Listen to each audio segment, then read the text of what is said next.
just like school.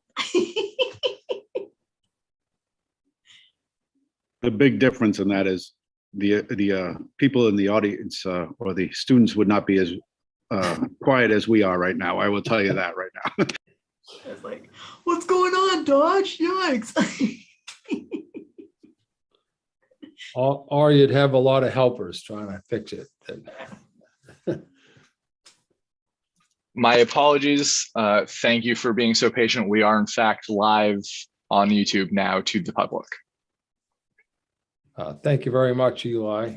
And folks, good morning. My name is Joe Rafferty, and I am the Senate Chair of the Committee on Education Committee and Cultural Affairs. We are here this morning for the purpose of considering nominations for folks to the Board of Trustees at the Maine Maritime Academy. We have 4 hearings today.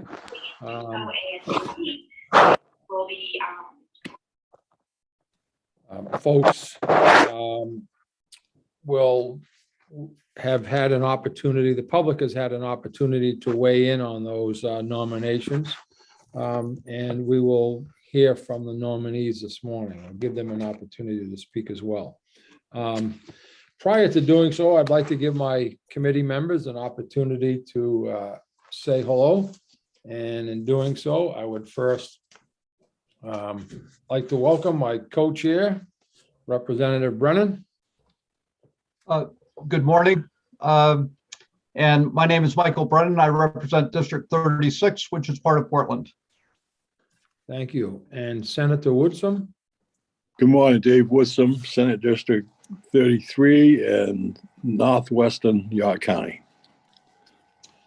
We have also Representative Crockett, although I know he's had some issues with his internet this morning. And I believe is still having some issues. Representative Dodge. Thank you, Mr. Chair. I'm Jan Dodge, House District 97, Belfast, Northport, and Waldo. Good morning. Good morning. Thank you. Representative Lyman. Good morning, Sheila Lyman, District 74, which is J, Livermore Falls, and part of Livermore. Thank you. Thank you. I am losing people. This is not, yeah, I think there's been more problems with some internet today. Representative Roach. Good morning. I was hoping you wouldn't call me too quickly because we're just in the middle of announcements. Representative Tim Roach, District 7 Wells.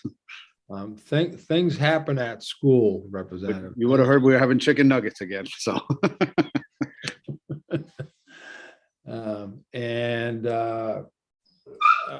Also Representative Stearns. Good morning. My name is Paul Stearns. I represent House District 119 in Piscataquis County. Thank you very much. And we have our committee clerk. And as you all have probably figured out, we've had some technical issues this morning, but Eli Murphy. Good morning, Eli. Eli will help with those issues on a continuous basis. And I noticed that Representative Crockett's been able to join. Yep, thank you. Yes, thank you, Mr. Chair. And good morning, everyone. Ed Crockett from District 43, which is part of Portland and part of Thelma. Thank you. And Representative Millett. Thank you, Mr. Chair. Good morning. I'm Representative Rebecca Millett. I represent House District 30, which is most of Cape Elizabeth. Thank you very much. So folks, I'll read the understanding basically one time. It's going to be the same confirmation process for all 4 folks. But under the law and the joint rules, the committee is required to hold this public hearing and to recommend confirmation or denial of the nominee by a majority vote of the committee members present and voting. As chairs, we will submit written notice of the committee's recommendation to the president of the Senate. The committee will hear testimony from and have an opportunity to question the governor or her representative. This morning, the governor has sent a representative, and that'll be Melissa O'Neill Lowe. Good morning, Melissa. Good Thank you morning. for joining us. The nominee and any other person will have an opportunity to speak for or against the nomination. The meeting is currently being live streamed on the committee's YouTube channel. And it means that anyone who is a participant in the meeting via Zoom can be seen and also heard if their microphone is unmuted. People testifying cannot be seen or heard until they are called upon to speak. This meeting will be recorded and available to view on the committee's YouTube channel soon after the meeting has concluded. I just want to make note this morning that the president, Dr. William Brennan of Maine Maritime Academy, has sent a letter to the committee in full support of each of the candidates in terms of their nomination. Looks forward to their working with the board as they move forward. And as I said, he's in full endorsement from him, and I appreciate having heard that. And those letters are available to committee members as well. So at this point, we have the first candidate this morning is going to be Catherine Longley. So I'm looking for a motion, please, to confirm. Thank you. Mr. Chair, Yes, thank you, Representative Brennan. I move that the Joint Standing Committee on Education and Cultural Affairs recommend confirmation of Miss S. Catherine Longley of Bar Harbor for appointment to the Maine Maritime Academy Board of Trustees. Thank you very much. So at this time, I would like to recognize the Ms. Melissa O'Neill Lowe, representing the governor in terms of this appointment. Thank you, Senator Rafferty, Representative Brennan, and distinguished members of the Joint Standing Committee on Education and Cultural Affairs. My name is Melissa O'Neill Lowe, and I am the Director of Boards and Commissions for Governor Janet Mills. I'm here today on behalf of the governor to speak in support of the nomination of S. Catherine Longley of Bar Harbor as a member of the Maine Maritime Academy Board of Trustees. Among its duties, the Board of Trustees is responsible for the governance of the Academy, appoints its president, approves academic programming, confers degrees on students who have completed all requirements for graduation, and sets tuition rates and operating budgets. Catherine Longley of Bar Harbor is being appointed and nominated to seat number 4, which requires that it be a Maine resident. As you likely read in Ms. Longley's materials, she comes to us today as the Executive Vice President and Chief Operating Officer of Jackson Laboratories. Prior to arriving at the laboratories, Ms. Longley served as the Senior Vice President of Finance and Administration and Treasurer at Bowdoin College in Brunswick, where she was responsible for the institution's strategic financial planning and budgeting, capital projects, human resources, risk management, and security. She served in Governor Angus King's cabinet in his administration as Commissioner of the Office of Professional and Financial Regulation, and practiced law prior to that at Verlin Dana in Portland, practicing in the areas of corporate finance, nonprofit, and municipal law. She is no stranger to public service and has served on the Daniel Hanley Center for Health Leadership Board, Maine Development Foundation, and Maine Employers Mutual Insurance Company. Ms. Longley holds a BA in history from Bowdoin College and obtained her Juris Doctor at Suffolk University School of Law.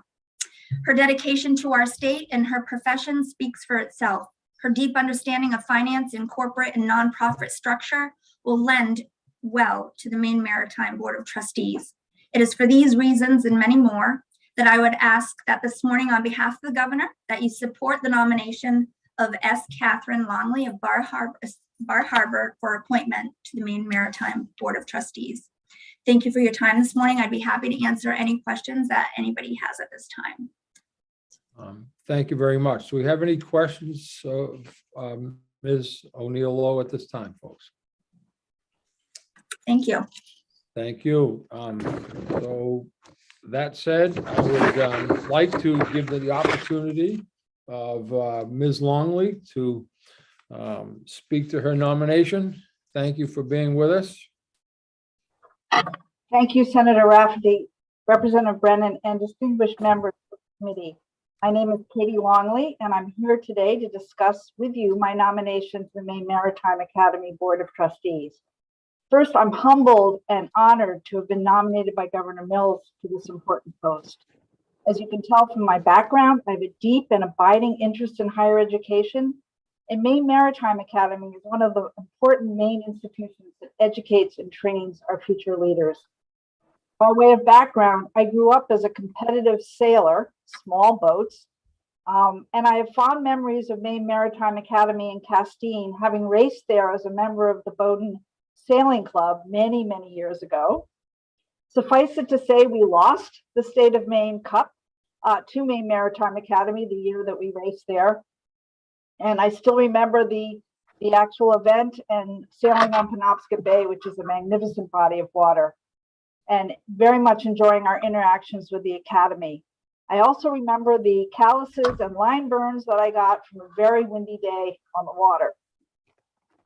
The school then, however, was very different than the Maine Maritime Academy of today. Today, there are many more women. There were none when I was there.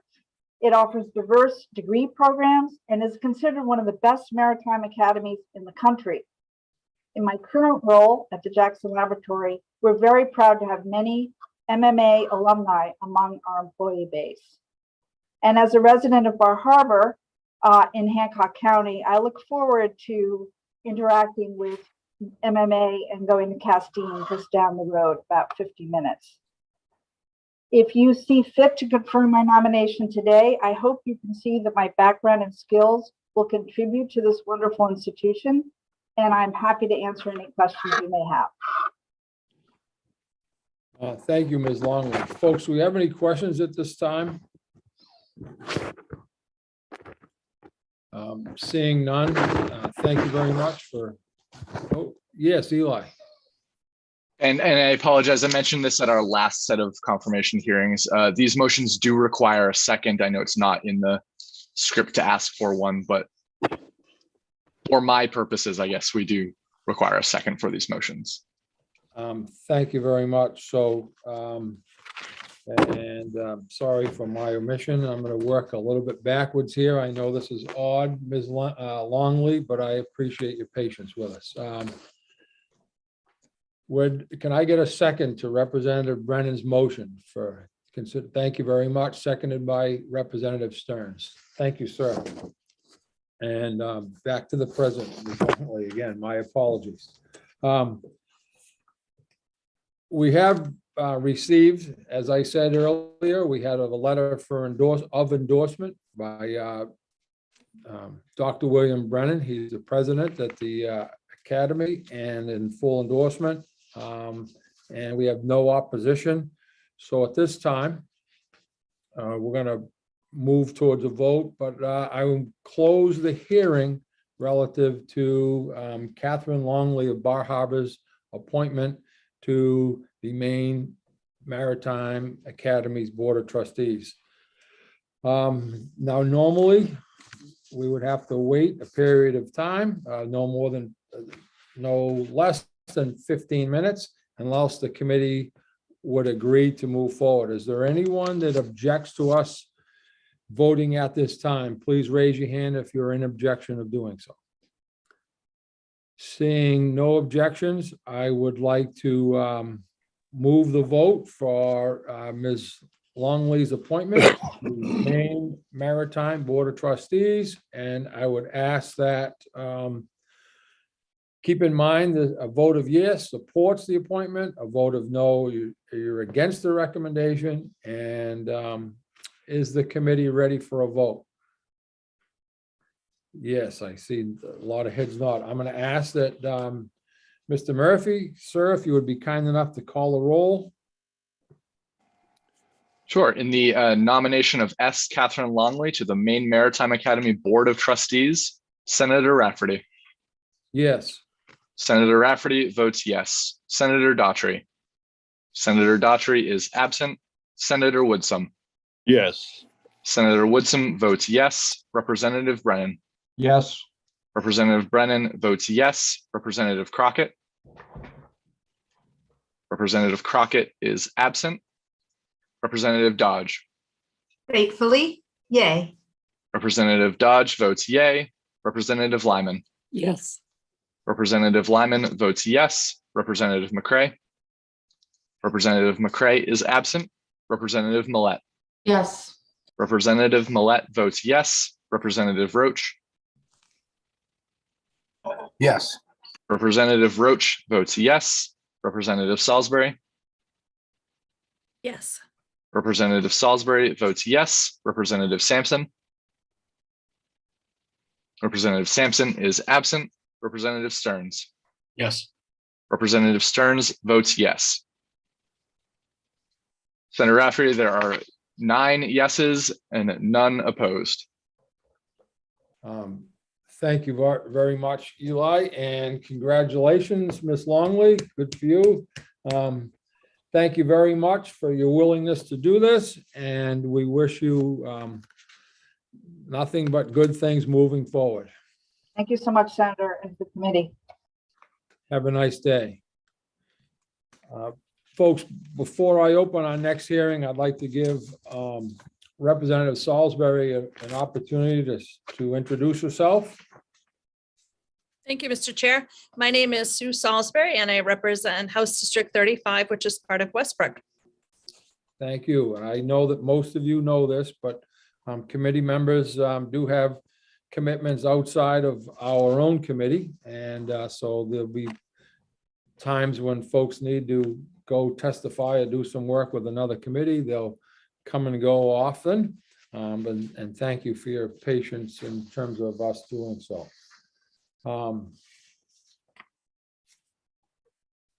I will open the second hearing this morning, and this is for the appointment of Roxanne McGregor of Eastport, also to the Board of Trustees at the Maine Maritime Academy. And I won't read through the process. We all know that there's been opportunity for comment in support or against. That's been taken and is available to committee. So that said, I would look for a motion, please. Senator Rafferty, I move that the Joint Standing Committee on Education and Cultural Affairs recommend confirmation of Miss Roxana McGregor of Eastport for appointment to the Maine Maritime Academy Board of Trustees. Thank you very much, sir. Do I have a second, please? Thank you, Representative Salisbury. So the motion's been made and seconded. At this time, I'm going to give the Ms. Melissa O'Neill Lowe, representing Governor Mills, an opportunity to speak on her behalf. Thank you again, Senator Rafferty, Representative Brennan, and distinguished members of the Joint Standing Committee on Education and Cultural Affairs. I am Melissa O'Neill Lowe, and I am the Director of Boards and Commissions for Governor Janet Mills. I'm here this morning on behalf of the governor to speak in support of the nomination of Roxana McGregor of Eastport as a student member of the Maine Maritime Academy Board of Trustees. Roxana McGregor of Eastport is being nominated to seat number 13, which does require that the nominee be a student who is enrolled at Maine Maritime for a minimum of 12 credit hours per semester and is a resident of Maine. Ms. McGregor is an international business and logistics major and environmental studies minor at Maine Maritime Academy in Castine with a cumulative GPA of nearly 4.0. She is a varsity athlete and swims for the academy. She is president of the Student Government Association, participated in the NCAA All-Academic Team, a Mitchell Institute scholar, and is a known leader among her peers, and recently was given the Academy's Crushing COVID Award as a student on campus who led her peers, staff, and the campus through the logistics of a worldwide pandemic. Ms. McGregor has a bright future ahead of her. And we would ask that on behalf of the governor, you support the nomination of Roxana McGregor of Eastport to represent the student body at Maine Maritime Academy by supporting her nomination to the Maine Maritime Academy Board of Trustees. Thank you for your time this morning. I'd be happy to answer any questions that anybody has. Thank you very much. Any committee members have any questions of Ms. O'Neill Lowe at this time? Thank you. Thank you. And so now we'll move forward and ask that Roxana McGregor join us and make a statement on behalf of her nomination. My name is Roxana McGregor, and I want to thank you all for having me here today. I'm a junior at Maine Maritime Academy, majoring in international business and logistics and minoring in environmental studies. I'm originally from Eastport, Maine, and if you were to ask me my senior year of high school if I thought Eastport shaped me into the person I am today, I would have laughed and quickly said no. I think of the person I am today, and I think of all the experiences that I've gotten only because of that small town. I was able to get a scholarship to go to a semester away in high school with the Chewonki Foundation. I found myself at Maine Maritime Academy because of Eastport, and found myself starting to volunteer with the Maine College Circle, where I now sit on as a board of director. Through all of these experiences that I've gotten, I've started to realize how proud I am to be from that small town that no one has ever heard of. Through my time at Maine Maritime, I've spent 2 years serving as president of the Student Government Association. I've been very influential at Maine Maritime, whether it has been COVID protocols, the Title IX committee, or the varsity swim team. When I started as president of student government, we had no female counselors. I pushed for additional support for females and other diverse groups on campus, and we now have 2 female counselors. I've learned many things, but I would say the most important that I have learned is to keep pushing when I want to give up. In my time as president, I have brought passion, drive, and change. I made a promise to myself to be a strong voice for students and bridge gaps that were present between faculty, staff, and students. I have done exactly this and plan to continue my path because my work is not done yet. If I am able, I will continue my hard work as student trustee and will never stop pushing for change. Thank you. Thank you very much. Does anyone have any questions of Roxana McGregor at this time?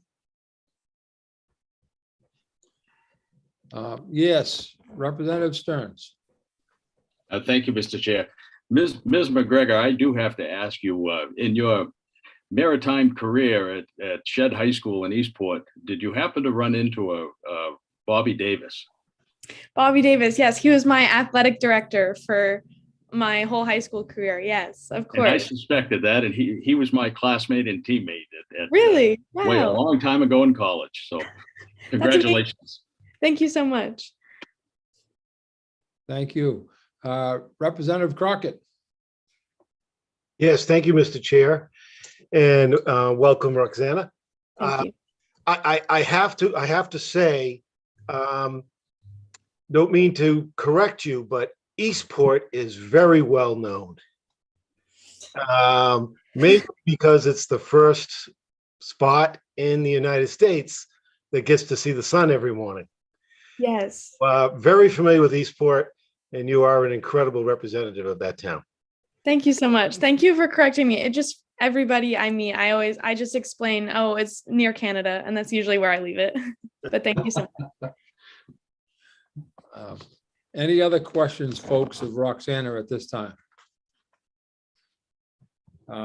Seeing none, then I am going to close the hearing and move forward with the vote. So, and again, in accordance with rules, we have to wait a minimum of 15 minutes unless there are no objections from committee members. Is there anyone that objects to us moving forward with the vote at this time? Seeing none, then I will present the pending question before the committee. Is that the Joint Standing Committee on Education and Cultural Affairs recommend to the Senate of the 130th Maine State Legislature the nomination of Roxana McGregor of Eastport to the Maine Maritime Academy's Board of Trustees. In accordance with the rules, we'll vote. Just keep in mind, a vote of yes is in favor of the nomination. A vote of no will be against the motion. And is the committee ready for a vote? Seeing that they are nodding and acknowledging, I will move forward with the vote and ask that our committee clerk, Eli, please call the roll, sir. In the confirmation of Roxana McGregor to the Maine Maritime Academy Board of Trustees, Senator Rafferty. Yes. Senator Rafferty votes yes. Senator Daughtry. Senator Daughtry is absent. Senator Woodson. Yes. Senator Woodson votes yes. Representative Brennan. Yes. Representative Brennan votes yes. Representative Crockett. Yes. Representative Crockett votes yes. Representative Dodge. Gratefully, yay. Representative Dodge votes yay. Representative Lyman. Yes. Representative Lyman votes yes. Representative McCray. Representative McCray is absent. Representative Millette. Yes. Representative Millette votes yes. Representative Roach. Yes. Representative Roach votes yes. Representative Salisbury. Yes. Representative Salisbury votes yes. Representative Sampson. Representative Sampson is absent. Representative Stearns. Yes. Representative Stearns votes yes.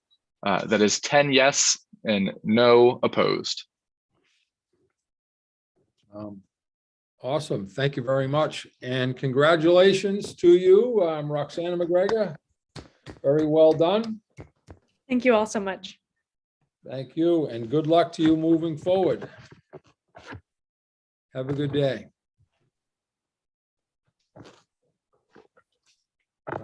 You have two additional hearings. So the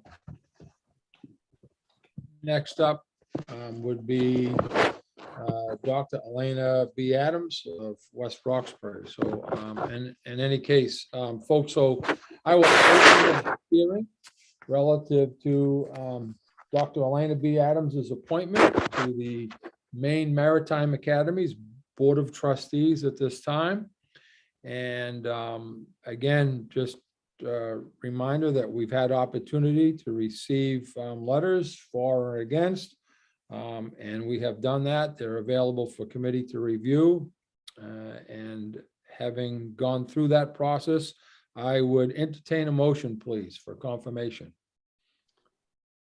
Mr. Chair, I move that the Joint Standing Committee on Education and Cultural Affairs recommend confirmation of Dr. Elena B. Adams of West Roxbury for appointment to the Maine Maritime Academy Board of Trustees. Thank you, sir. Do I have a second?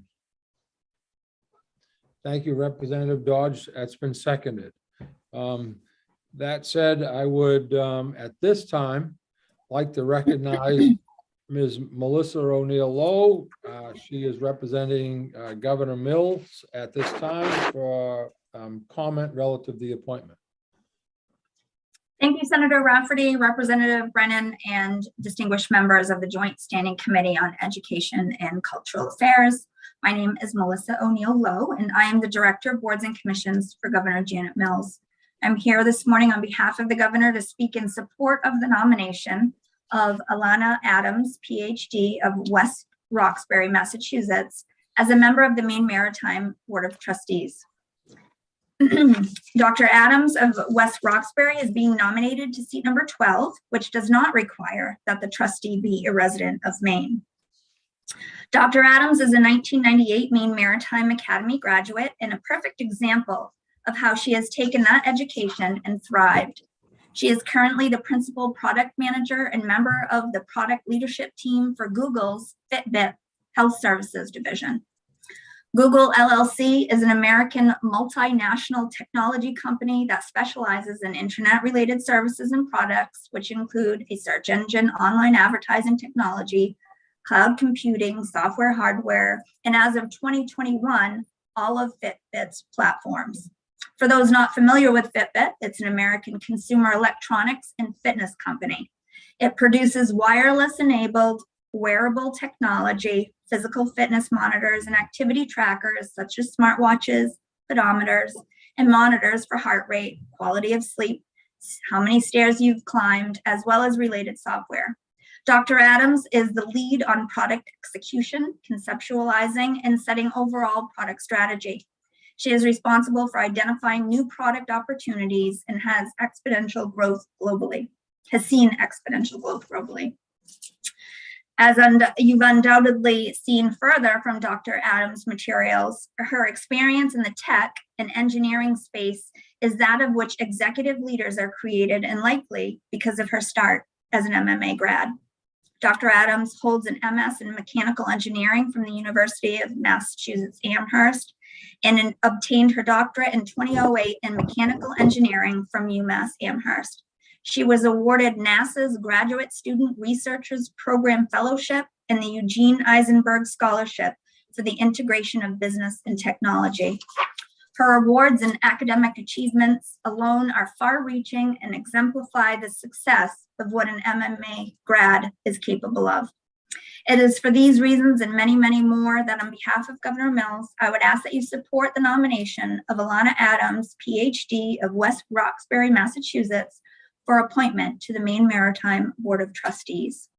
Again, thank you all for your time this morning. I'd be happy to answer any questions that anybody has at this time. Thank you very much. Folks, committee members have any questions for Ms. O'Neill Lowe at this time? Thank you. Thank you. Seeing none, and then I would like to invite Dr. Adams to speak to us in terms of her nomination. Thank you for doing so. Good morning, Senator Rafferty, Representative Brennan, members of the Education and Cultural Affairs Committee. My name is Elena Adams from West Roxbury, Massachusetts, and I'm here today to discuss with you my nomination to the Maine Maritime Academy Board of Trustees. First, I want to thank you for the nomination and for this honor to be in front of you all today. I am a Maine native and as well as a graduate from Maine Maritime Academy from the Marine Systems Engineering program. I then went on to get my PhD in mechanical engineering. It was my education and experiences at Maine Maritime Academy that helped me find my passion in engineering and set me on my entrepreneurial career path. Right now, the Academy is positioned to not only remain one of the strongest maritime schools, but also to become a leading research institution for advancing maritime and related technologies. I wish to serve on the Board of Trustees to help these opportunities become a reality. There are two specific areas of my own expertise that I wish to highlight, of which I would bring to this position. First is around strategic planning and my ability to execute on this plan. And I've spent the past decade as an entrepreneur running, starting, and growing several technology companies, and most recently as a product leader at Fitbit and Google. And in each of these roles, I've been directly responsible for setting the vision and working with cross-functional teams to build 5-year strategic plans and driving near-term plans for myself and teams on which to execute. The second area I want to highlight is around financial management. And while in the role of CEO of several of these tech companies, I was directly responsible for all fundraising and managing the financial decisions of the organization. As you can imagine, being startups, there would be many financial ups and downs. And I'll bring these experiences with me as a member of the Board of Trustees and help the Academy to navigate really tough financial decisions. It would be an honor to serve as a member of the Maine Maritime Academy Board of Trustees and to be able to give back to the Academy that has given me so much. Thank you for your time. Thank you very much. Folks, any questions at this time? Yes, Senator Woodson. Thank you, sir. And thank you, Ms. Adams, for being here. It's always a pleasure to have Maine natives come back to Maine and to add their knowledge and experience. And if you feel comfortable, could you tell me what town you grew up in? I grew up in Yarmouth and then later North Yarmouth. Very good. Thank you. And good luck to you. Thank you. Any additional questions, folks? Seeing none, thank you very much, Ms. Adams, and I will also try to move forward. As I said, we did receive letters of endorsement, particularly from President Brennan of the Academy. And all of those materials are available to the committee. The public section is closed at this time. I will end the public hearing on the nomination and move towards a vote. So same process, folks. We have to agree. Is there anyone that's against us moving forward and voting for the confirmation at this time? Seeing no objections, I am going to move the vote forward, and just so the pending question before the committee this morning relative to Dr. Elena B. Adams of West Roxbury to appointment to the Maine Maritime Academy's Board of Trustees. A vote of yes will be in support of the nomination. A vote of no would be against the nomination. Is the committee ready for a vote? And I see most members nodding in approval. I would ask at this time, Mr. Murphy, if you would be kind enough to call the roll. In the confirmation of Elena Adams for the Maine Maritime Academy Board of Trustees, Senator Rafferty. Yes. Senator Rafferty votes yes. Senator Daughtry. Senator Daughtry is absent. Senator Woodson. Sorry, muted. Yes. Senator Woodson votes yes. Representative Brennan. Yes. Representative Brennan votes yes. Representative Crockett.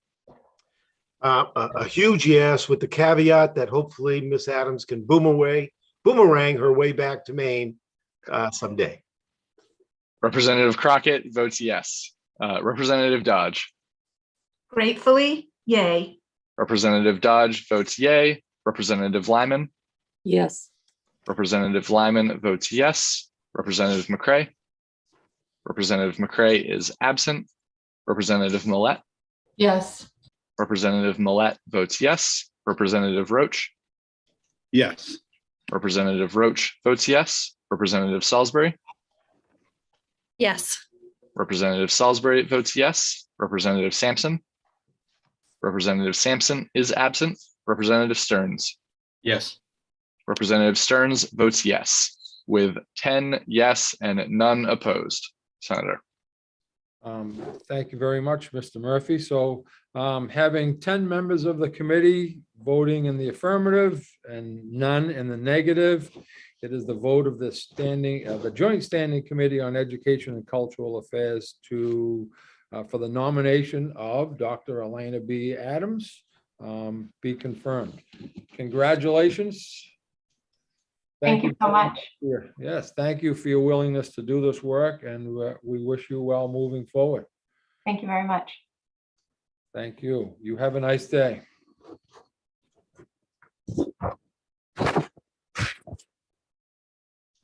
We do have one additional hearing regarding a nomination, and that is of John S. Webb of Arundel for the, I will open up that hearing at this time. So again, the public hearing for the Joint Standing Committee on Education and Cultural Affairs is for the purpose of considering the nomination by the governor of John S. Webb of Arundel to the Maine Maritime Board of Trustees. And following in the format, I would request a motion, please, to confirm. Senator Rafferty, I would move that Mr. John S. Webb, Esquire of Arundel, that the Joint Standing Committee on Education and Cultural Affairs recommend confirmation of Mr. John S. Webb, Esquire of Arundel for appointment to the Maine Maritime Academy Board of Trustees. I would Thank you, second that, Mr. Chair. And thank you, Representative Dodge. So at this time, having heard the motion to move forward. It was seconded by Representative Dodge. I will call upon the Ms. Melissa O'Neill Lowe, representing Governor Mills, for a statement on the nomination. Thank you again, Senator Rafferty, Representative Brennan, and distinguished members of the Joint Standing Committee on Education and Cultural Affairs. My name is Melissa O'Neill Lowe, and I'm the Director of Boards and Commissions for Governor Janet Mills. I'm here this morning on behalf of the governor to speak in support of the nomination of John S. Webb, Esquire of Arundel, as a member of the Maine Maritime Academy Board of Trustees. John S. Webb of Arundel is being nominated to seat number 5, which does require that the nominee be a resident of Maine. As a Maine Maritime graduate, Attorney Webb comes before you today as a longtime experienced criminal defense attorney who specializes in drunk driving defense and practices actively in both state and federal courts. While at Maine Maritime, Attorney Webb earned his U.S. Coast Guard license, third assistant engineer, and worked as a mechanical engineer for the Department of the Navy at Norfolk Naval Shipyard in Portsmouth, Virginia. After his work in the Coast Guard, he attended Vermont Law School and earned his Juris Doctor, graduating cum laude. He is admitted to practice law in the state of Maine and before the United States District Court, District of Maine. As a former student, Attorney Webb is fully aware of the commitment that is needed to be a thoughtful and engaged trustee. His public service and engagement in our state throughout his career has proven that he has the necessary skill set and legal mind necessary to serve and bring to this board. For these reasons and many more, it is that on behalf of Governor Mills, I would ask that you support the nomination of John S. Webb, Esquire of Arundel, for appointment to the Maine Maritime Board of Trustees. As a final thank you this morning, I do thank you for your time, and I'd be happy to answer any questions that anybody has. Thank you very much. Does anyone have any questions of Ms. O'Neill Lowe at this time? Thank you. Thank you.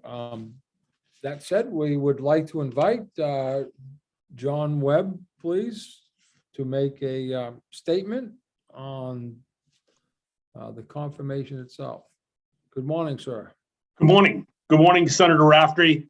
Good morning, Representative Brennan, distinguished members of the committee. I'm obviously honored and thrilled to be here to speak with you this morning. As you saw in my submission, I'm a 1979 graduate of Sanford High School, a 1983 graduate of Maine Maritime Academy, and a 1992 graduate of Vermont Law School. To say that I love Maine Maritime Academy would be an understatement, and I'm thrilled by the opportunity to have the chance to join the Board of Trustees. I worked for several years as a mechanical engineer in design division at Norfolk Naval Shipyard in Virginia, and I've now been practicing law for almost 30 years. If you were to call my dad down in Springvale and ask him what he attributes my success to since 1983, he would cite, without hesitation, my education at Maine Maritime Academy. Down in Norfolk, I had the opportunity to work with engineers from various schools across the country. My specialty was certain aspects of the Nimitz nuclear aircraft carriers, and I was excited to see how well our education stacked up against some of the greatest engineering schools in the country. Having actual shipboard training in addition to classroom education really set us apart. I was also occasionally called upon by the Academy to meet with prospective students and parents down in the greater Tidewater area who had questions about the school, what Castine was really like, or what employment opportunities laid ahead after graduation. Since then, I've watched the Academy grow from its original configuration, producing nautical science majors known as DECIs and marine engineers, to a forward-thinking school that maintains a regiment of midshipmen that produces world-class merchant marine officers, but is also now a school creating logistical professionals, supply chain managers, and scientists.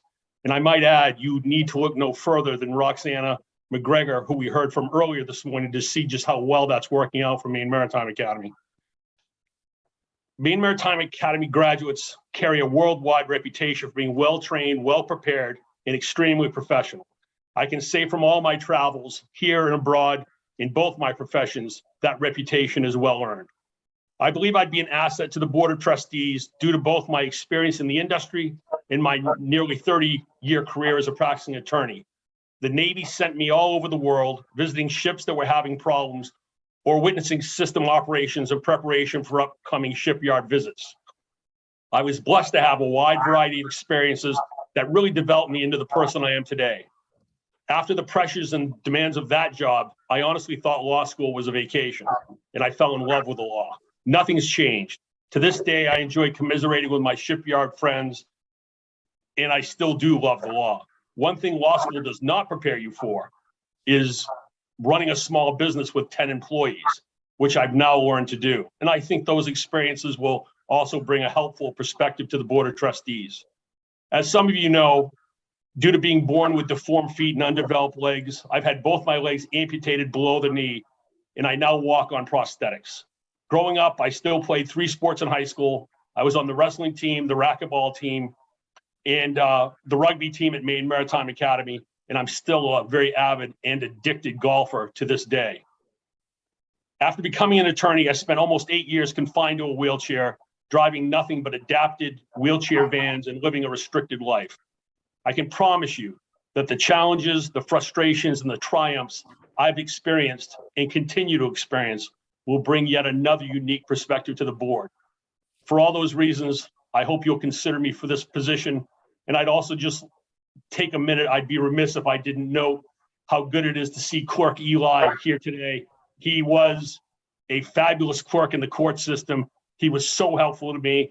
And to say I'm thrilled to see him today is also an understatement. So I appreciate everything, and I'd be happy to answer any questions you may have. Thank you, Mr. Webb. Folks, yes, Senator Woodson has a question. Thank you. More of a statement, but I'll having been a senator from Sanford and a graduate of Sanford High School, is your father, Jack Webb? Yes, sir. Yes, sir. He's the one that lives down in Springville who thinks Maine Maritime Academy is what made me the person I am today. And if you called him right now, he would tell you that. Well, I think probably Jack had a lot to do with your upbringing too. I mean, I first met him back, I think it was 61 or 62 when he came to Sanford High School. And he is a living legend, not only at the high school, but throughout the community. And I just admire him so much, and I appreciate you serving in this upcoming position. So thank you very much. Well, thanks for the kind words about Pop. I love him to death, and he has always been a legend to me as well. Thank you. I have I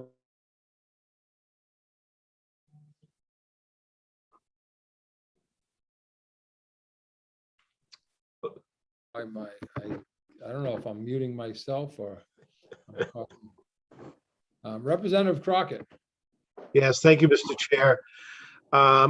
Mr. Webb, one, I just want to thank you for sharing your incredibly inspiring story. Obviously, your resilience and commitment to your craft is amazing. And as a fellow Mainer class of 79 in high school, I just want to tip my hat to you. Oh, no, thank you very much, sir. When the doctors told me I would never play golf again, I just kind of said, okay. And, basically just decided I was going to prove everyone wrong. So I appreciate that. Thank you.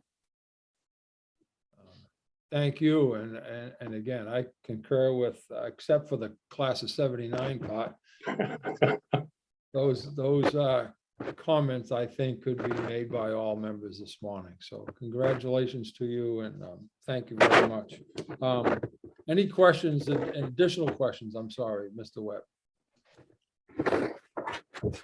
Seeing none, then we had no public comment, additional public comment. We've received some in written form. There's no one here live, Eli, is there? No, thank you. So at this time, folks, I am going to close the hearing as to John Webb of Arundel's nomination to the Maine Maritime Board of Trustees. And again, just remind the committee that normally we would have to wait 15 minutes at a minimum. However, if you are willing to do so, we can move forward with the vote. Is there any committee member opposed to us doing so at this time?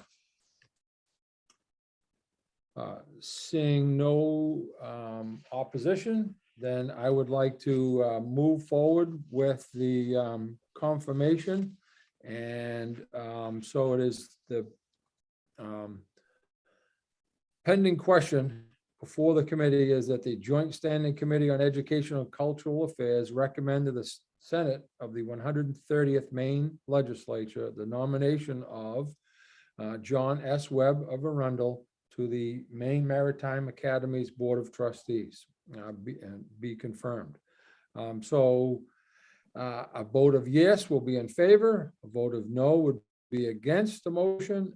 Is the committee ready for the question? And they are nodding, and I will ask then, please, Mr. Murphy, if you would be kind enough to call the roll. In the confirmation of John Webb to the Maine Maritime Academy Board of Trustees, Senator Rafferty. Yes. Senator Rafferty votes yes. Senator Daughtry. Senator Daughtry is absent. Senator Woodson. Yes. Senator Woodson votes yes. Representative Brennan. Yes.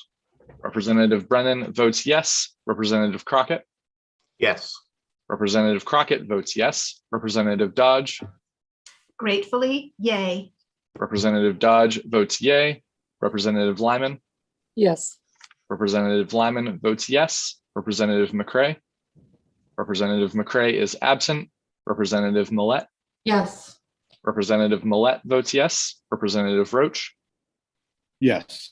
Representative Roach votes yes. Representative Salisbury. Representative Salisbury votes yes. Representative Sampson. Representative Sampson is absent. Representative Stearns. Yes. Representative Stearns votes yes. The vote is 10 yes with 0 opposed.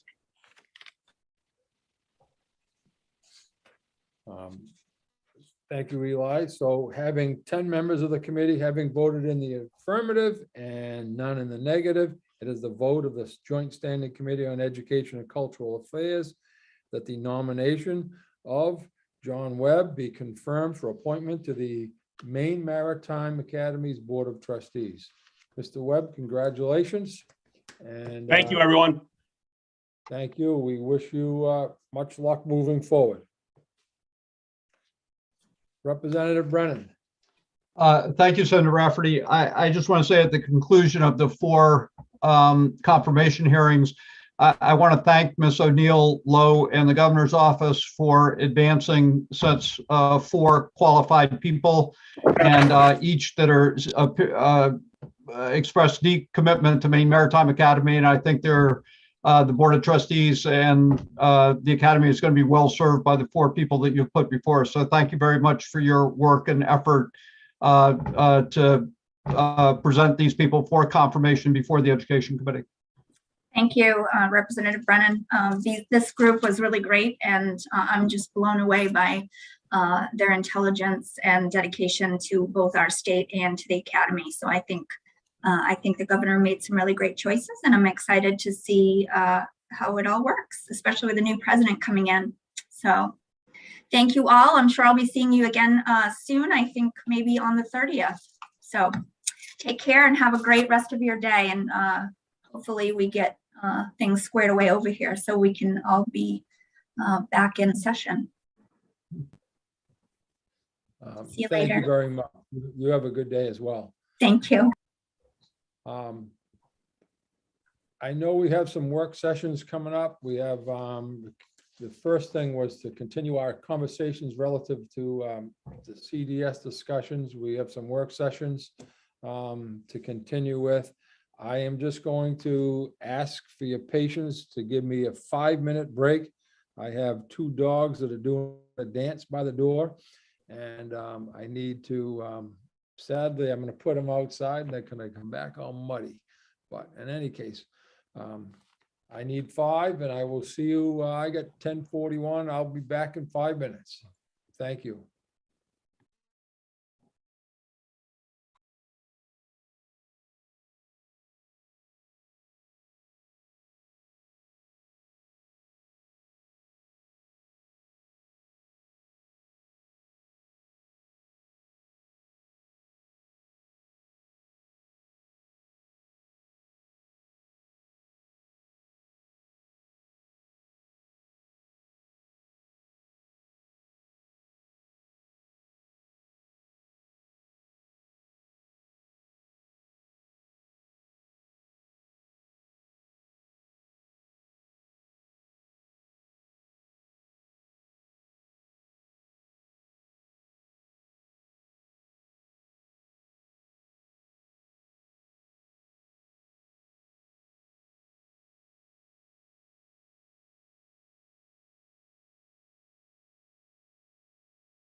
Good morning, Hillary.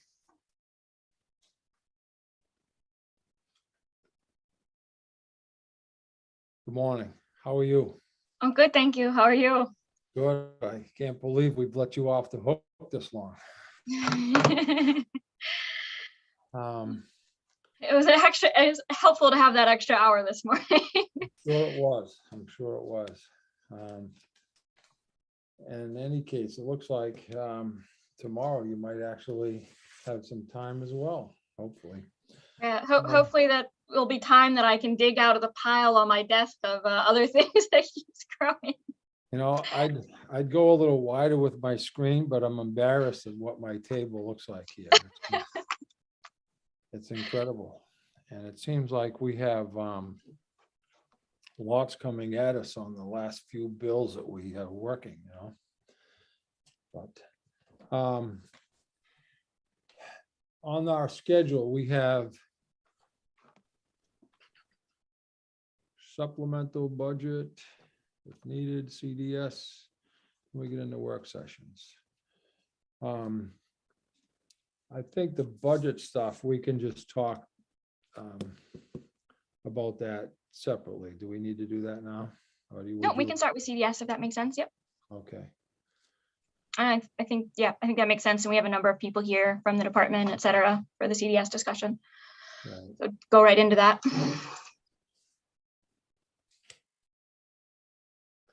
I'll give folks another couple of minutes here. Of course, the dog, one of the dogs I brought out slipped right out of his collar. The one I can't have slip out of his collar. So.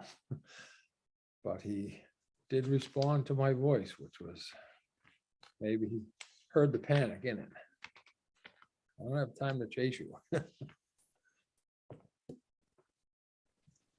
Hillary, are there specific individuals you want in for the start, or you want people here just for questions? So I think that'll be a little bit up to the chairs in Okay. terms of how we want to go through it. So Probably for questions, I think, Eli. 'Cause Okay. I know the committee just got some question and answer documents and some finance documents from the department this morning. So I don't know if you want to bring department people to go through that and then have me go through the revised draft that I just sent out, if that makes sense. I have not seen those questions, so would that be Megan Welter? Yes, and she can let us know. Okay, so, and then, so if we brought her in, and then you could go through your most recent, I guess. Yeah, so maybe it makes sense to have them just go through a lot of the questions that have been asked, since they didn't do a lot of that at the last meeting. And then I can go through the revised draft, and the committee can have a discussion about the next steps that you want to take.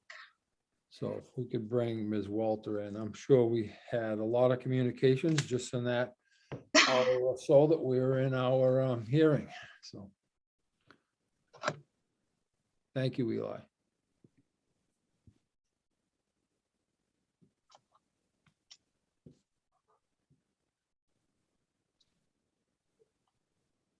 Good morning, Ms. Welter. Good morning, Senator Rafferty. Good morning, Representative Brennan. Welcome back. And good morning, members of the committee. Ms. Welter, you might have heard, I'm not sure how much you can hear when you're in transition, but relative to the question and answer document that you sent, could you, do you mind walking through some of those hot issues that you've been wanting to outline for us? We can. We have members from our team who are also in the waiting room. And because I know that the document was rather long, we tried to organize it based on themes and topic areas that we knew had been of concern, particularly concern for members of the committee. Depending on the areas on which the committee would like to focus, we have different members of the department who are prepared to speak to those questions or those areas. Thank you. So Do you have a, whoop, I just muted myself, unmuted myself. Do you have a starting place that you would like to get to? Absolutely. So we are happy to start. My feeling is that just based on what I was hearing from the members of the committee in our meeting last week, was that the questions range, but my thinking is the first questions that people seem to have are around the provision of services for 3-year-olds. And so that would be where I would recommend starting, unless the members of the committee would prefer we'd start, and kind of work our way in an orderly way. It looks like, yeah. Hillary has her hand up, so I'm gonna kind of defer there. Yes, Hillary. And I know Representative Salisbury has her hand up too. So I don't know if you would like her to go first, and then I could just sort of briefly just give an overview of where we are in the process before Ms. Welter starts the substantive portion of the discussion. Okay, and I just lost Representative Salisbury. Does anyone? Here, I would. I'm sorry. So if you can just confirm you're referencing a question and answer document. I just want to make sure I'm not seeing a question and answer document. I see a CDS finance document and I see a draft. Am I missing a document? Yeah, the question and response document went out on Tuesday. I'll resend it now, and it is also posted.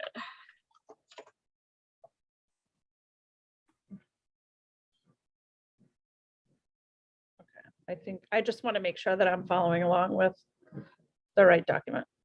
And it would be helpful, I could share my screen. I know that that's really hard for some folks in terms of it loses the capacity for us to see one another.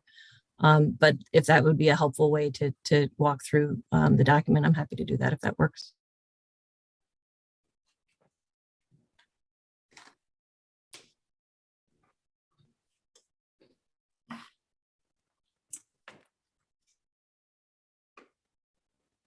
If it helps for you looking in your email, you received it on Tuesday at 7:57 a.m.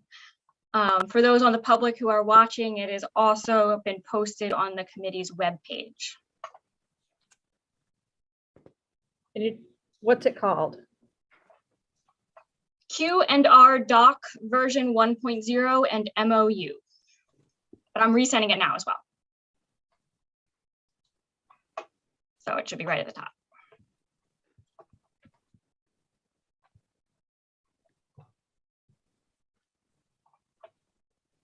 Thank you.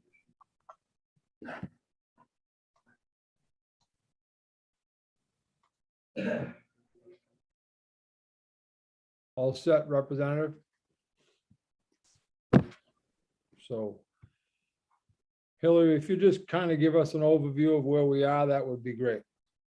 Sure. So you remember on last discussion on CDS, I had gone through sort of at length the department's draft language regarding this change, and the committee had a lot of discussions about that. The department had put together that Q&R document addressing a number of questions that were raised. The question for the committee, I think by the end of today's discussion, is really going to be whether or not the committee wants to try to move forward with a committee bill. The question will not necessarily be, does the committee support the actual language substantively itself, but it will be whether the committee wants to have a public hearing on this language. And if so, what exactly is the language you want to have the public hearing on? If that is the direction the committee takes, following today's meeting, I'll be meeting with the chairs and leads to make a plan to request permission from the presiding officers to meet next week for the purpose of having this public hearing, and then potentially working the language just like we would do with any regular bill. There are some complications of that because the language has not been printed as an LD, but I can talk about that at the end of today if that's the direction the committee wants to go. One thing you should consider and remember is based on where we are in session, if you do want to have a public hearing, I think it will be important to get whatever language it is out to the public as quickly as possible. And so one question that when we get to sort of looking at the revised draft language will be whether this is sufficient for you to have that public hearing or whether there needs to be additional language or additional changes. But I would ask that you keep in mind that the more changes you make, the longer it will take to then get that draft version out to the public. Certainly, again, if you go into that public hearing and work session, as I said, it's not so much of a vote substantively at this point as to the language itself. And I'm sure I'm sure the Department of Education, I'm sure stakeholders in the public will also have plenty of thoughts, just like they do on any regular bill during the public hearing. And I'll do a regular bill analysis and identify anything technical that still needs revision. There were a couple of revisions I made very quickly this morning based on some of those finance pieces. So that in particular is something that I know I'll be looking into further and could have additional changes recommended if you go forward at the work session. But that being said, I think it probably makes sense for Ms. Welter to go through some of these question responses, especially because it sounds like some of it wasn't fully received. And then after that, I'll go through the revised draft, explain the changes that have been made since the last time you saw it. And then I'll look to you for direction as to how you want to proceed next. Thank you. Representative Brennan has a question first. Thank you, Senator Rafferty. And this is for Ms. Rizzler. I've seen at different times, different drafts of different things.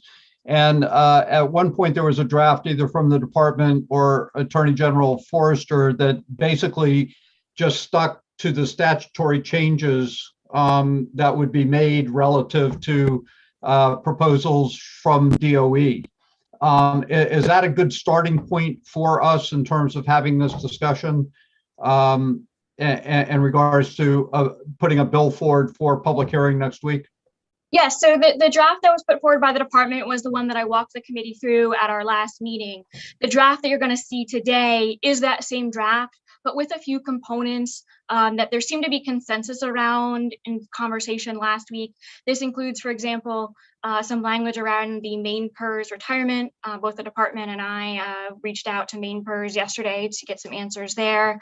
A couple other edits regarding timing and repeal language, technical edits, that sort of thing. And then some additional pieces on clarification on how the finance will work, especially splitting apart the intended ongoing financing as opposed to what might just be needed during the transition. So that is the draft that we'll be working off of today, and that theoretically, if the committee wants to move forward with, the committee could very easily. And just to reiterate a point that you've already made, this whatever we put forward for the public hearing does not necessarily reflect support or opposition from the committee, but provides the opportunity for members of the public and different stakeholders and interest groups to come forward and comment on a range of things related to CDS and the proposals that we've had before us.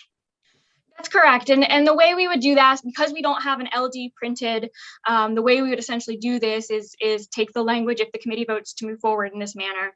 I would work with our clerk, Eli, to send out the draft language to the stakeholders in the interested parties list and solicit written comment, as well as provide a link to register for a Zoom hearing on the date to be determined, to invite people to come speak as if it were a regular public hearing. And then presumably, just as if on a normal bill, we would hold another work session day to further work the bill. And at that time, the committee would need to determine on a substantive basis whether you're voting in favor of the bill or against the bill. At that time, the bill would then be reported out of committee and to the floors, but it would not at that time come back to the committee because, as you know, at this point in session, you're not likely to be meeting. Okay, thank you.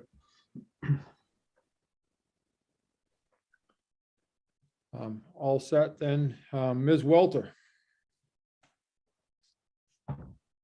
Thank you, Senator. At this time, Eli, if you could please bring in members of the department who I know are in the waiting area, particularly Ms. Frazier, Ms. Lucas, Ms. Mishu, Ms.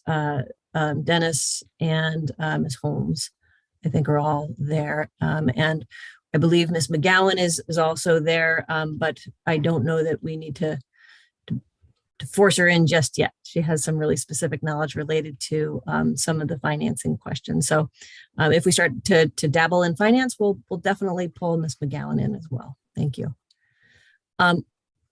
Can I ask a question about whether members of the committee would prefer I share my screen? If that would be helpful. Okay, I see one thumbs up. Yeah, I do see that. I don't see anyone against that, so we have Okay. additional thumbs. All right.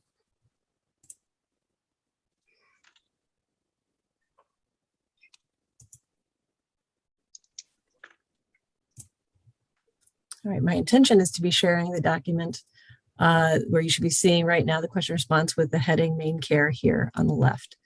Are you seeing that? Yes. All right. Thank you.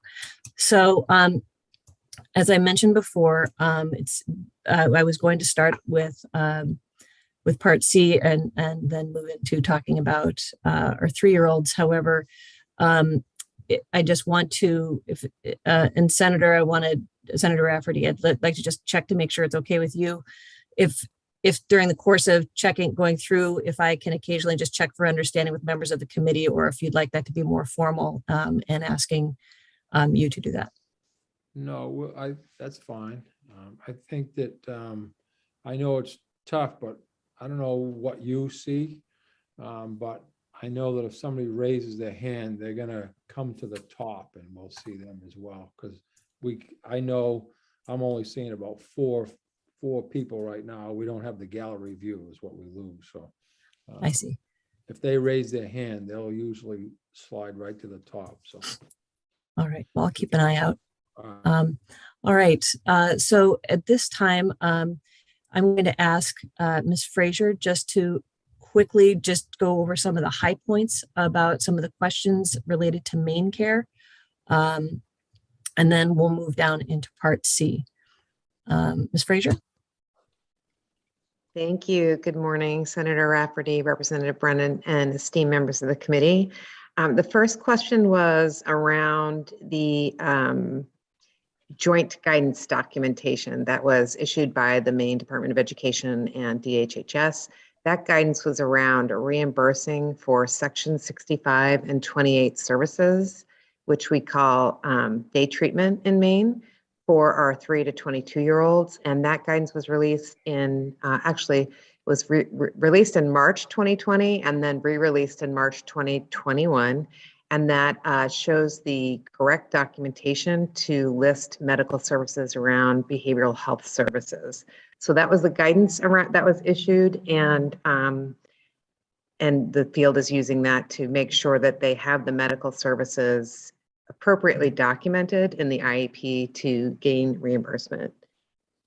So the proposed rules for school-based services, Part B, if CDS moves Part B to SAUs, we would continue to support. Right now, we are doing some third-party billing for our SAUs and for some of our private businesses. We would continue to expect billing from our SAUs. The SAUs do have the local decision whether or not to bill, but we would have it, at least during this transition, they would be using our database that is a billing document, and we would be seeking reimbursement for the services that are being provided for our Part B 619 students.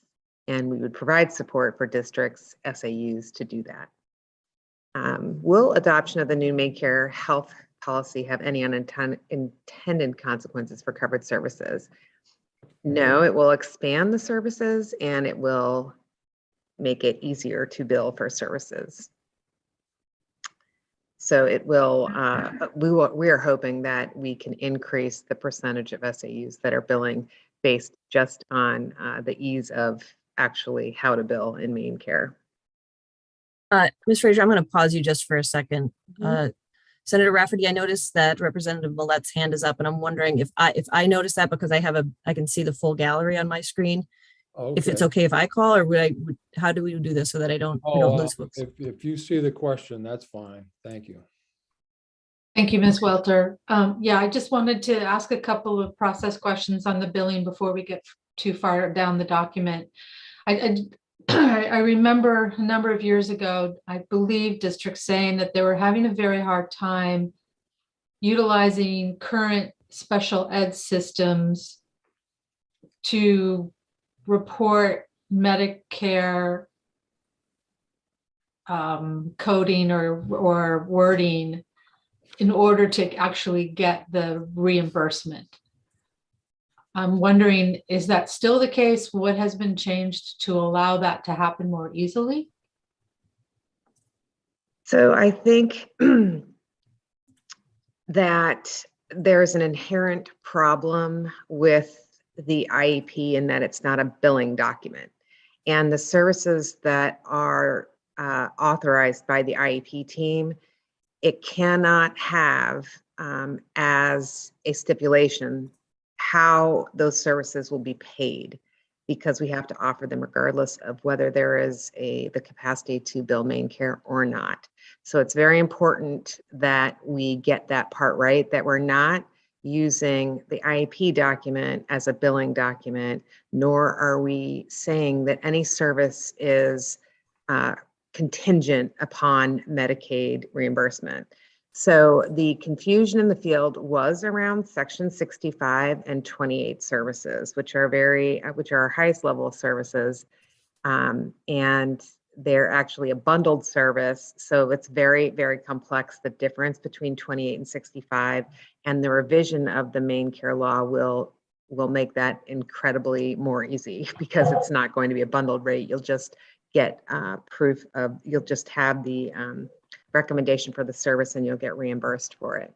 So I think there has been a lot of clarity with the joint guidance release on how to document those in a way that satisfies both the Medicaid law requirement of documentation and keeping intact the IDEA provision that the service is not dependent on a payment source. Right, that's really cool. And just to follow up, because I got a little confused, will districts be the one who have to seek reimbursement, or is that going to be done through, this is for Part B, obviously, done through the department? So currently, it's not done through the department. Our recommendation would be a third-party billing agent and support through the department. That hasn't been materialized yet, but we do bill for 619, 3 to 5 through CDS. And through this transition, we plan on continuing that through the 3 years, with the hope that at the transition point in 2026, most of our SAUs will be billing because it's easier and they have the support to do that. So it would not be different for them to bill for school age versus 3 to 5. It's all the same mechanism there. If I could just, sorry. Still a little confused. So you said that you would recommend third-party billing for the SAUs to use? Yes, for the state to use a statewide third-party billing system to increase SAU's capacity to be able to bill effectively. In the report out in 135, you may recall I said one of the issues was the complexity of the billing and how challenging it is for SAUs to understand how to bill, which will largely be addressed when Section 106 is cleaned up and there's a separate school-based billing manual. But the second part of why SAUs don't bill is that they don't have the infrastructure, administrative capacity, or an understanding of how to bill. So our proposal through that bill would be to support that, take that burden off of the SAUs so that it was very easy for them to access this billing. It would still be a local decision because that is how our state operates. Local decisions are what occurs, but we would hope that by supporting the billing process that more would elect to do so. Okay, thank you. Representative Stearns, Thank you, Mr. Chair. I'm just curious. I haven't had a chance to read the memorandum of understanding that was sent to us, I think this morning or last evening. And I'm wondering if some of the information that Ms. Frazier just gave us, is that included in that MOU between DOE and DHHS? Any of that? Jamie, can you speak to the contents of the MOU? I do not believe it mentions main care. No, our MOU with DHHS is with other departments or other programs under the Department of Health and Human Services that really have a lot to do with agency collaborations and referrals to our programs.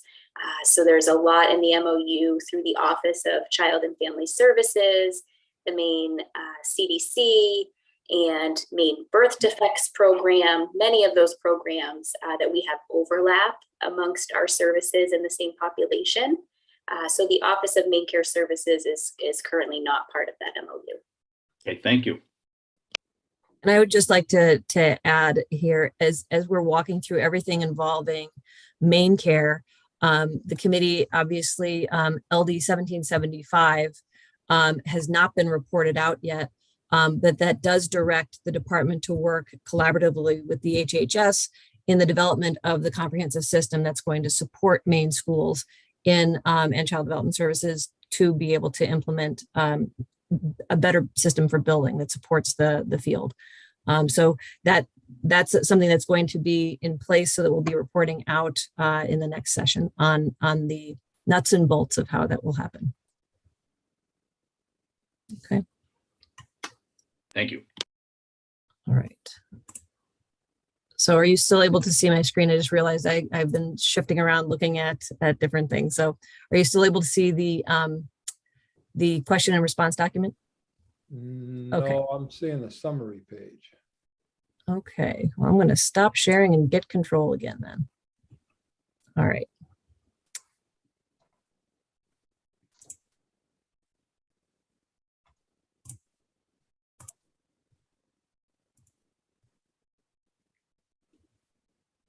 All right, are you able to see? Oh, and I scrolled way low, so this is not the right one. So I'm going to stop sharing and pull up the correct document again. My apologies for the delay.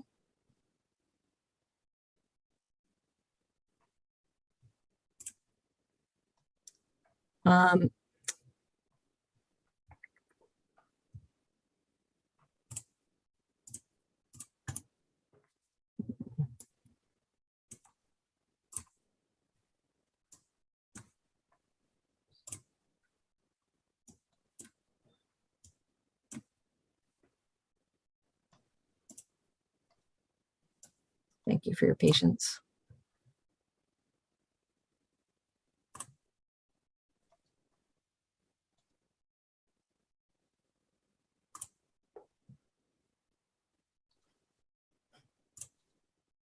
We're all commiserating. We've walked in your shoes. It's the worst. It's just the worst feeling in the world.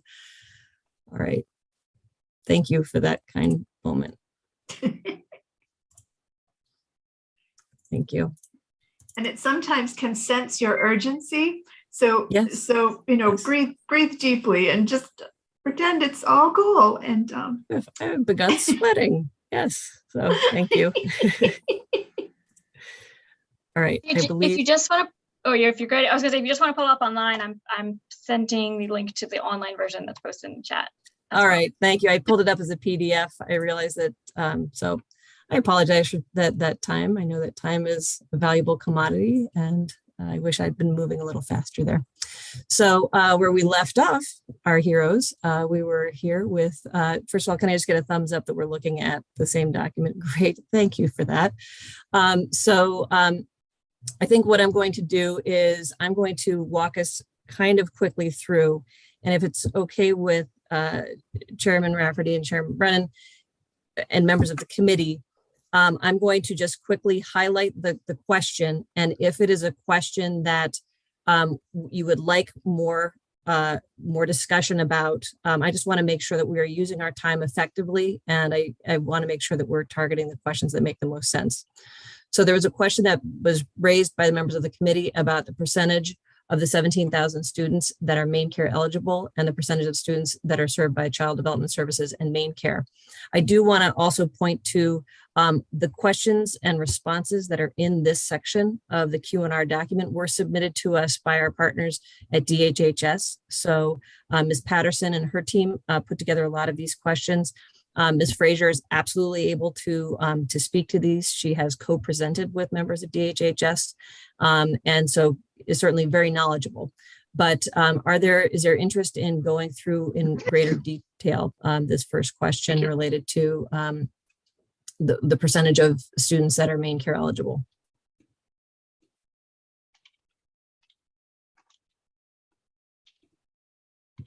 Okay. So instead of reading all of this, obviously, I just want to kind of direct our attention to what the questions are. And then if it is something that we'd like to explore more deeply, please do raise your hand and we'll see if this is a good way to kind of move through this pretty extensive document. How does main care provide transportation? Would main care support transportation to a school administrative unit that is providing a main care service? I am going to ask that we just kind of talk through this piece because transportation with main care and then transportation in SAUs, I know is a question that had some energy in our last meeting. So Ms. Frazier and team, if you can dive in and talk a little bit about main care transportation and then perhaps juxtapose it with how transportation is managed for our littles in CDS. So I would ask for Berta to share. We do have main care reimbursable transportation. I know that the SAUs do not partake in the, do not set themselves up as a broker for transportation for main care because it's a ride share program. And so that is the challenge of main care transportation, is that a ride share does it necessitates taking any main care client regardless of their age, which is why most SAUs prefer not to become a broker and therefore bill for main care reimbursement. We do have some main care transportation. Roberta, I don't know if you have information on how we make sure that the children who are being transported are just students who are in CDS. We have several providers who do bill main care for our children. The children that have transportation on their IEPs, we provide transportation through parent reimbursement through several local companies that transport just children with CDS and other opportunities, which are very few and far between. But most of our transportation is provided by parents whom we reimburse as they agree to do such, because we don't have vans or buses as an agency.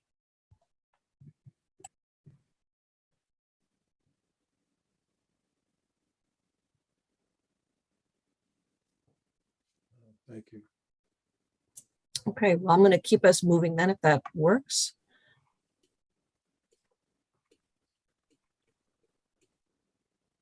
So question about CAP agencies able to bill for main services. I think that's self-explanatory. They're enrolled in main care services. They can contract with the net brokers for that third-party billing. Developmental therapy services covered under main care. Developmental therapy hasn't been a service that has been used in Maine for over 10 years.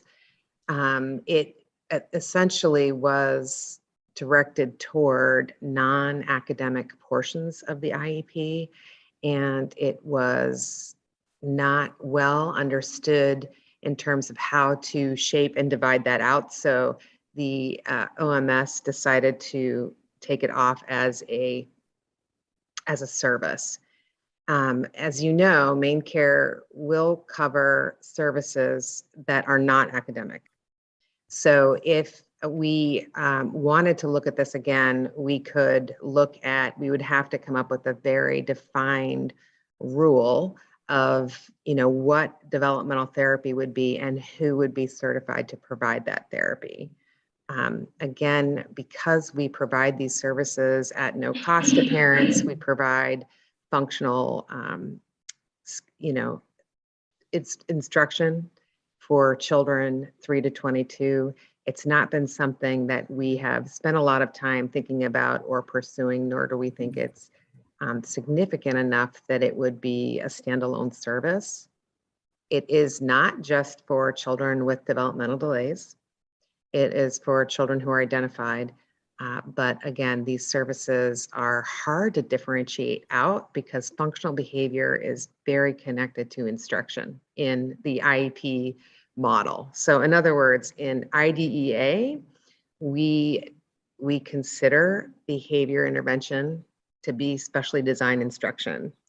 In Maine Care, Medicaid law, it is not. Special instruction is around academic skills. So it would take some thought about how we would want to differentiate that. We do have those treatments covered through BHPs, a lot of in our Section 65 and Section 28 services. But again, it's very hard to tease out from IDEA what is not academic, because the thing that makes that complicated is everything we teach is around accessing education and instructional education. So we have not spent a lot of time thinking about this. We haven't used this in 10 years in Maine. And it's very challenging to separate out adaptive behavior from instruction. It would be challenging to do that.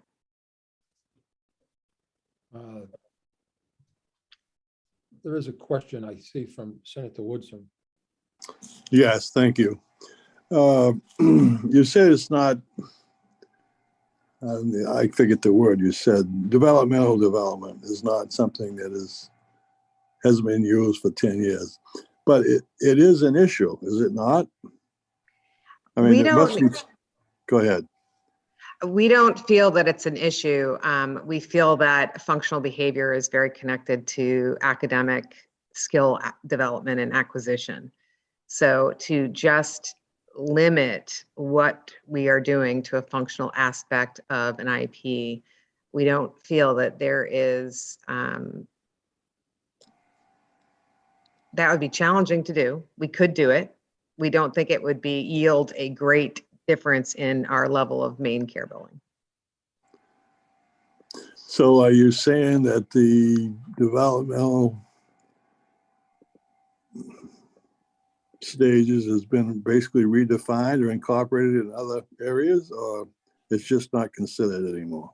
It's not considered. We haven't thought about it. Developmental therapy, I think that the reason why OMS elected to not do it was because they felt that there was a lot of billing, for instance, for like playground activities, so there was a lot of misinterpretation around what developmental therapy was, and it wasn't well defined in the law, and they thought that it was being charged in a way that was, this is my understanding of the history of it. Again, I haven't even been never even contemplated developmental therapy because it's not been something that schools have accessed. Obviously, schools provide a non-academic IEP service, and they do so without hesitation. We do that as well. And so it would take some time to look at what we wanted to define that as, but it would probably be a narrow focus because there's not much in IDEA that we can separate from education. Okay, thank you. Representative Brennan, and then thank you, Senator Rafferty. Ms. Frazier, you somewhat answered the question, but my understanding is always not my understanding. My impression has been, obviously, when somebody needs speech therapy, has a hearing delay, a physical disability, that those tend to be more easily identified and diagnosed. Developmental delay becomes more problematic because of growth spurts and because of just the natural course of development. So I'm guessing that some of this discussion or the struggling with it is just the fact that developmental therapy and delays is not an exact science. I think that there's confusion because developmental therapy is a reimbursement tool through main care. Developmental delay is a completely different subject. So Right. there's two different areas. Developmental delay is a disability category considered in Maine that we're looking at. Right now, it's broken up between 3 to 5 year olds in kindergarten because in Maine, for Maine regulation, special education regulation, it can only go to the end of the kindergarten year. And it is, that category is really a category where there's a suspected disability, but you are trying to get more information. As children age, instruments to determine disability become more accurate in terms of how they can assess what disability is impacting the child in their educational setting.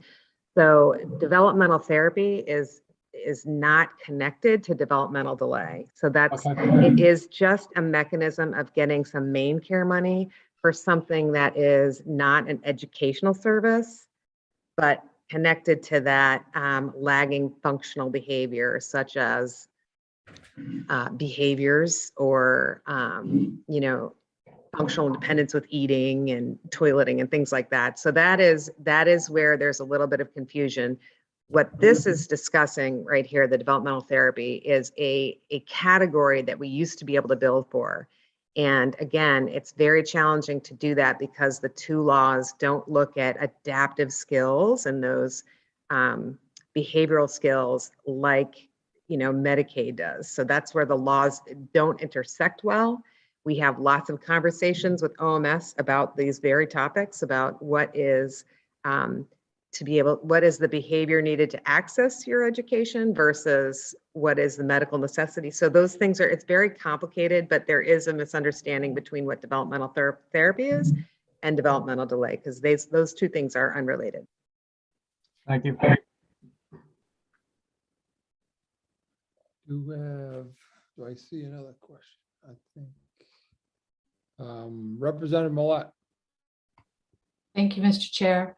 Ms. Frazier, 10 years ago, when developmental therapy was billable, was that main care billable? Yes. Okay. And it was only used in CDS. It was not used for school-age children. Right, which is the population we're talking about now. Yeah. Okay. Thank you very much. I will keep us moving through the document. I think Aaron has kind of addressed this piece, though, about the definition between developmental delay definition and what it would take to broaden it. But, briefly, there's a plan on the national level to develop a national definition of the developmental delay. And so that's something you're going to hear us referring to in terms of the department's recommendation that we not look at changing eligibility criteria, including the standard deviation for our youngest students, because we do recognize that the feds are looking at bringing forward ways to standardize so that there is a definition that will be national or federal, much like what is in Part B. So that's one of the pieces there. Aaron, you can absolutely correct me if I miss. I will just say that topic is a little bit more complicated. Part C, all of the children are under developmental delay, and as you know, at the age 3, they have to get clarification what disability category they fall under. One of the options there is developmental delay, and that option goes until the end of kindergarten. What we are looking at as a state is extending that eligibility category for developmental delay. Right now on our IEP, we have 2 different developmental delays. And so what we would do is we would combine that into one developmental delay and then potentially increase the age of that developmental delay so that it would not end at the end of the kindergarten year, but it would end developmental delay per IDEA can go up to age 9. So we would be addressing that in MUSER when we review MUSER with you. It's a complicated topic. So there had been a question, sorry. I noticed a hand. Yes, thank you, Ms. Welter. I just want to confirm what I think I maybe just heard, which is that the department is looking at the extension of developmental delay for the next round of MUSER. Yes. Okay, thank you. When we last met, there was a question regarding private insurance, and the response here is something that Ms. Patterson provided. Ms. Fraser, can you speak to this? Yes, we do not get a lot of consent to bill private insurance. We do that in CDS currently, but we do not honestly get a lot of parental consent for that.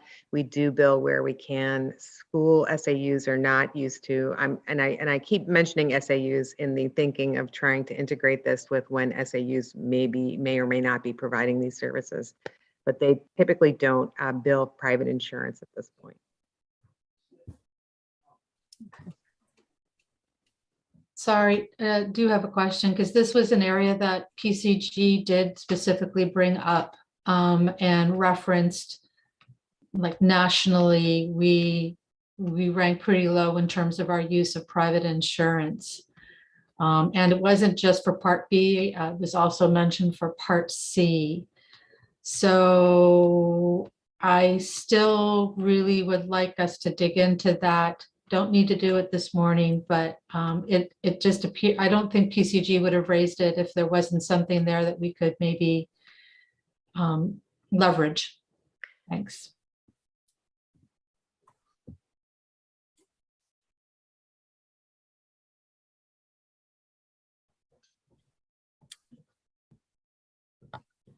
Senator Rafferty and Representative Brennan, I noticed Representative Brennan's hand is up. I don't want to move forward without checking on that. Please go ahead, Representative Brennan. My apologies. Yeah, just in the past, the state has tried to be more aggressive about private insurance, collecting private insurance, and it's been problematic, and we've run into problems. But more, my question is a Katie Beckett waiver still available to parents who quote don't qualify for Medicaid, have a child that has special needs, and they don't are not income eligible? So the Katie Beckett waiver is still available. Yes, and it is really in schools and in CDS, we support families in accessing Katie Beckett. Okay, thank you. Sarah. Oh. Yeah, I see in the chat that Ms. Forrester had something to add about the insurance. So Senator Rafferty, if we might ask her to comment on it as well. Sure. We got, should she be moved in, Eli?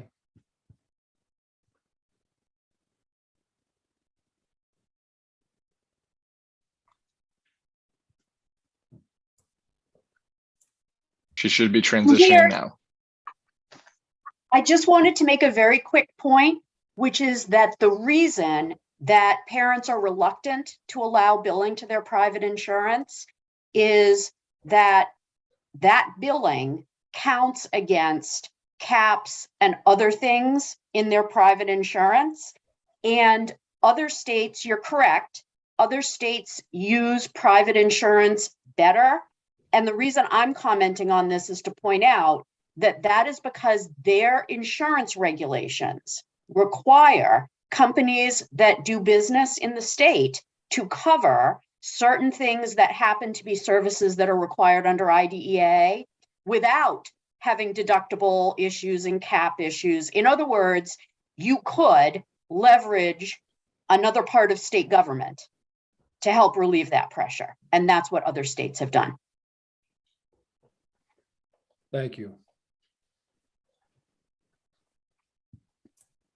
I've not seen another question, so go ahead, Megan. Thank you. So there was a question related to CDS and had not been billing for targeted case management and what could be done to facilitate billing there. So I'm going to try to answer this question, and Jamie, if Jamie really understands this very well So I'll ask Jamie to chime in if she wants to. The reason why we don't bill for targeted case management is that there is only one case management party that a family can identify for main care billing. And what that case manager has to do is to facilitate management through multiple different agencies, public agencies and community agencies. So we typically in CDS refer to a case manager that's in a community-based location, and then they work to get billed for case management beyond the educational component of Part C. It's the same reason why schools don't use targeted case management, because they would be expected to case manage outside entities on behalf of a family. And that's why it's not utilized. If there was the capacity to bill more than one case manager or bill case management when it occurred, that would be a different scenario, but we have only one can be allowed at one time. And Jamie, did I miss anything there? That was a very thorough explanation as I understand it. We did set up a meeting with the Office of Main Care Services to talk through this very issue, and we were very eager to find out how we could set up targeted case management and be billing for that. And then we realized very quickly that would limit the child and family's ability to have services outside of our educational model coordinated for them through what we would call a community case manager. So what our service coordinators and case managers focus on are coordinating the educational services that are on the IFSP or the IEP. And if families and children would benefit from and are interested in services above and beyond what we have on our plan through the medical model, for instance, we would help connect them with a community case manager who does build targeted case management and can help coordinate all of their services outside of what CDS is providing. Thank you. Eli? Senator Rafferty, I just wanted to let you know, Nancy Cronin also has her hand up in the attendees list if you're looking for opinions outside of the department at this time. Thank you. I'm going to go to Representative Dodge, please.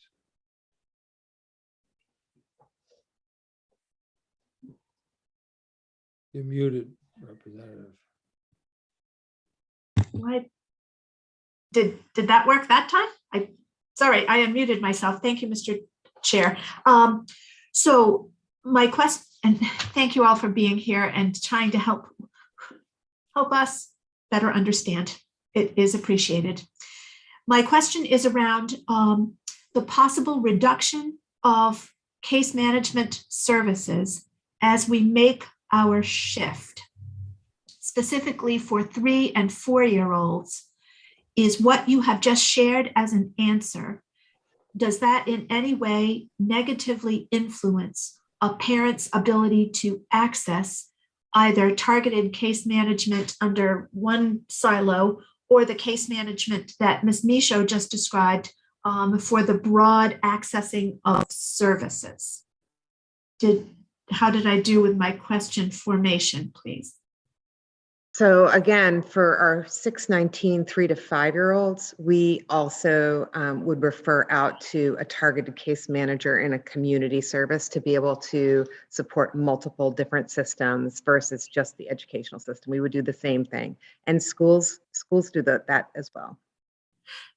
So for a follow-up, if I may, Mr. Chair. Yes. So from your perspective and expertise, there would not be any reduction in access to services for our 3-year-olds because of the way to follow both paths. There would not be a reduction in 3- to 5-year-olds. We still have a case manager model for 3- to 5-year-olds that's for the educational system. Right. And we partner with outside community targeted case managers to support a global perspective. Thank you very much. Thank you. I have Representative Millet has a question. Thank you, Mr. Chair. Just want to be clear that should SAUs be responsible for 4-year-olds Part B, they could refer to an outside partner for case management, and that would be reimbursed by main care. If the client was main care eligible, yes. Right. Thank you. Or the child, sorry. I think we're all set. I apologize. I think sort of as Representative Dodge might relate, I think my computer sensed sort of how important it was that I continued to be able to share my screen, and it decided to crash. So I left and now I'm back. So hopefully that was just a blip, and I'm back. I'm going to try to share my screen, and we'll hope that it goes more smoothly from here. I noticed that there are still 2 hands up. Representative Millet. No, I'm sorry. Okay. Senator Whitson. Yes, thank you. I don't know if it's appropriate now, but I believe Ms. Cronin, was it Ms. Cronin, had a question or a comment? Would it be appropriate to bring her in? Sir, her hand was put up inadvertently, so. Okay, sorry. Yep. That's okay. All right. So there were continued questions that I think have been covered for the most part, although a little more detail here on the prevalence of billing for targeted case management to Medicaid in other states. OMS reported that they don't have that their understanding is that states allow reimbursement under Medicaid for case management services, kind of like exactly what Aaron was just talking about. Okay, so we'll shift to talking now about Child Find, eligibility and provision of services for Part C, starting with just a brief definition of what the Child Find mandate is, and then sort of talking about where we are for Part C. I will just kind of chime in as somebody who's kind of, as you know, come on board relatively recently and have spent the last, 6 or 7 weeks kind of getting up to speed and learning a lot. But one of the things that I did note is that the PCG report is fantastic, and it is so comprehensive, and it's based on data from 2018. And some of what's reported there has already been responded to. So there are a number of things and a number of times where you're going to see in our question and response doc, well, that's not the case anymore. And that's based on, we think, a recommendation or a statement that was in the PCG report. So I'm going to let Jamie Mishu jump in here because she's our expert in Part C. So Jamie. Sure. Megan, do you just want me to give a brief overview of each question, or how would you like? I think if we can summarize as much as possible so that we're not reading what is the committee can read, that'd be great. And that'll allow us to move as expeditiously as possible, if that's okay with the committee. Yes. Okay, so there was a question about a lack of providers and whether that was a contributor to wait lists and what we were doing to address that in Part C. I'm very happy to report back. We do not have any unmet need in Part C, no children on waiting lists. Everybody is receiving the services on their IFSPs. Then we had a question about primary referral sources. So you will see a chart that lists our current primary referral sources for Part C. Year after year, I've noticed from digging into our data, our top 3 referral sources have remained pretty consistent at physicians and healthcare providers, followed by DHHS, and then followed by parents and guardians themselves. We have recently seen a significant increase in referrals from hospitals that I believe is due to our robust outreach efforts around our established conditions that make children automatically eligible when they're under age 3. There is a breakdown, so you can look at an example reporting year and how many referrals came in from the various referral sources. We are also using that data in our targeted outreach. So looking at where do we think we're missing referrals and where do we need to spend some more time providing some public awareness in those areas.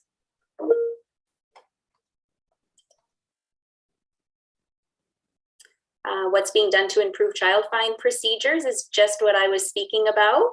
Our statewide outreach plan that was implemented in January of 2021.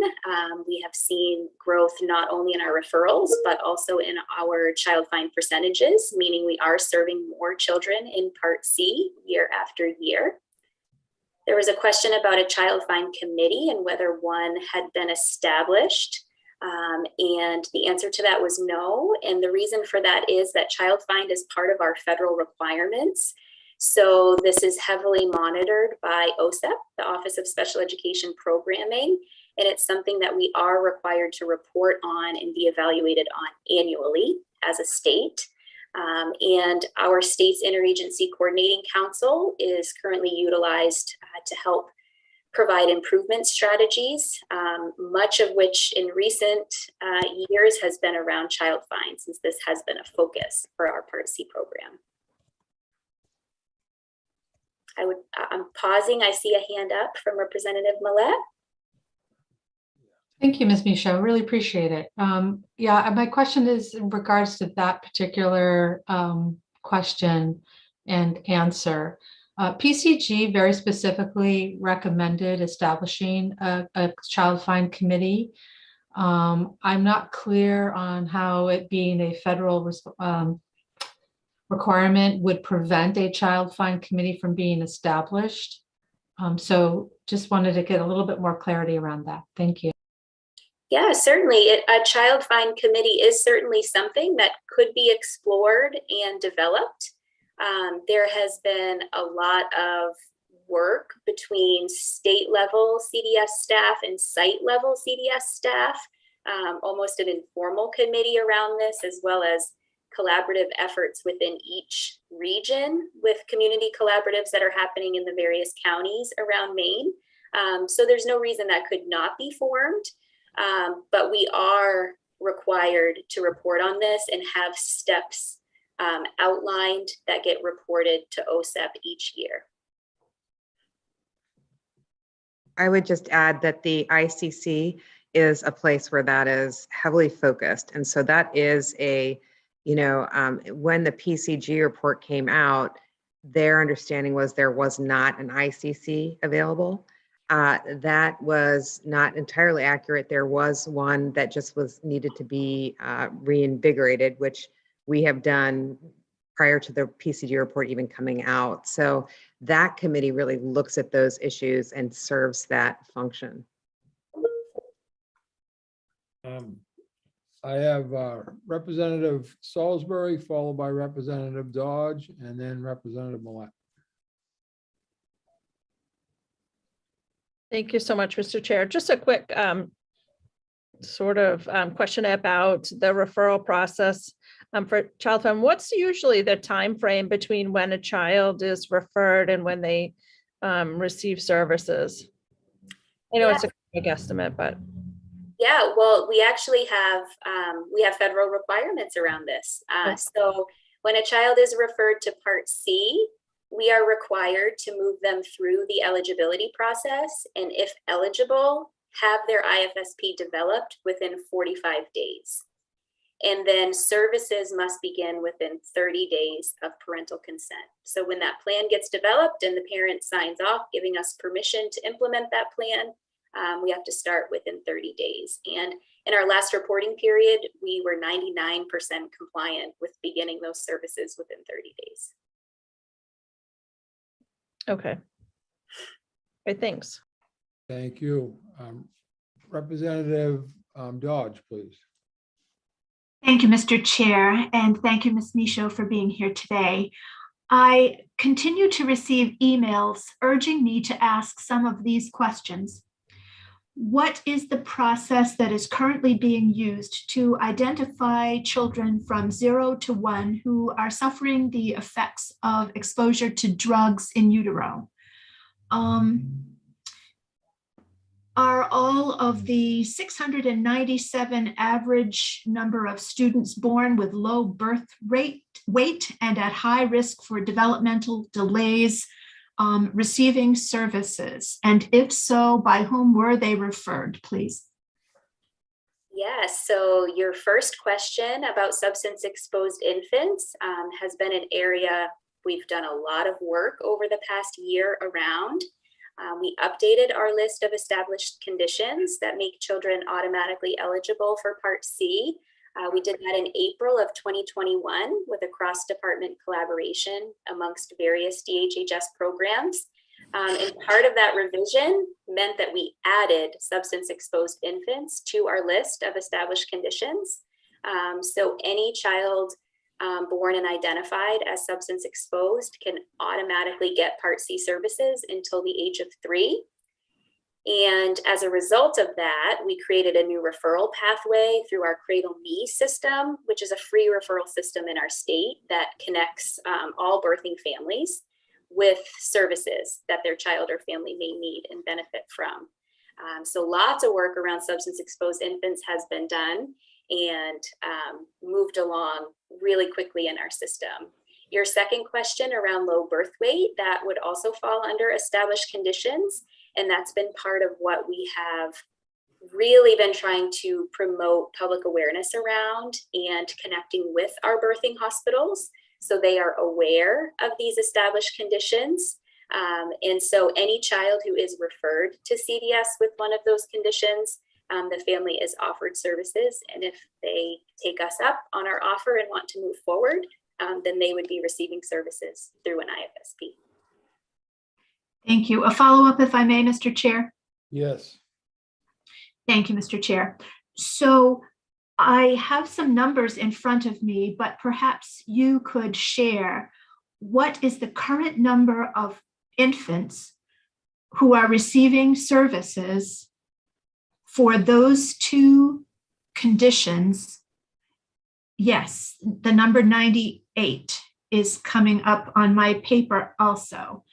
Yet another source says that at least around 700 babies are born being drug exposed. So the 100% service rate, I am questioning, please. Thank you. Yeah, so part of our proposed new MOU with the Department of Health and Human Services would require them to refer those 700 infants you are referring to us. So right now we are relying on physicians or other referral sources. We've been working really hard with the birthing hospitals, as I mentioned. So perhaps when the babies are being discharged from the NICU, they get referred to us. This is something we're trying really hard to figure out a referral pathway so that 100% of the substance exposed infants will be referred to us. So we have put that in our proposal and are awaiting approval by both AAGs. Thank you. I defer to Hillary. Thank you, Senator. So I'm a little bit hesitant to jump in, but one thing I do think I want to sort of remind the committee as a whole is in terms of where we need to get to by the end of today's discussion. And I know there's a lot of really important information and a lot of really important questions, but I do just want to gently remind the committee that at the end of today, what the committee really needs to decide is whether you want to move forward with any sort of public hearing and with any of the department's proposed plan. So I would just offer that to the committee in general. Thank you. Representative Millette, followed by Representative Brennan. Thank you, Mr. Chair. And I definitely hear Ms. Risler's gentle reminder. I would just share with my colleagues on the committee that I'm trying to endeavor to determine for myself particular items that should be included in the bill or not, because I do think that an absence of a particular policy area could be problematic. People may not know whether or not to comment on it.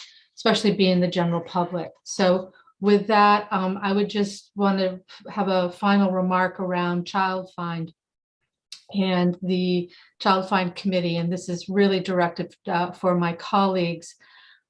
Given that we're hoping to get increased referrals and making sure as many of our children are getting the support that they want, it's important to make sure that our physicians, our hospitals, our Head Start providers, our childcare providers are fully aware and participating in Child Find.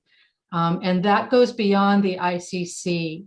So I do believe that there is a role for Child Find Committee, and I believe that PCG similarly saw a role for Child Find Committee. They did discuss the ICC separately from Child Find. I think they view that as two separate entities, two very important entities that need to be supported, and I would concur. Thank you, Mr. Chair.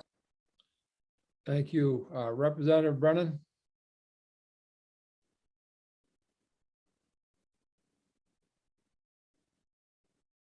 You may be muted, sir.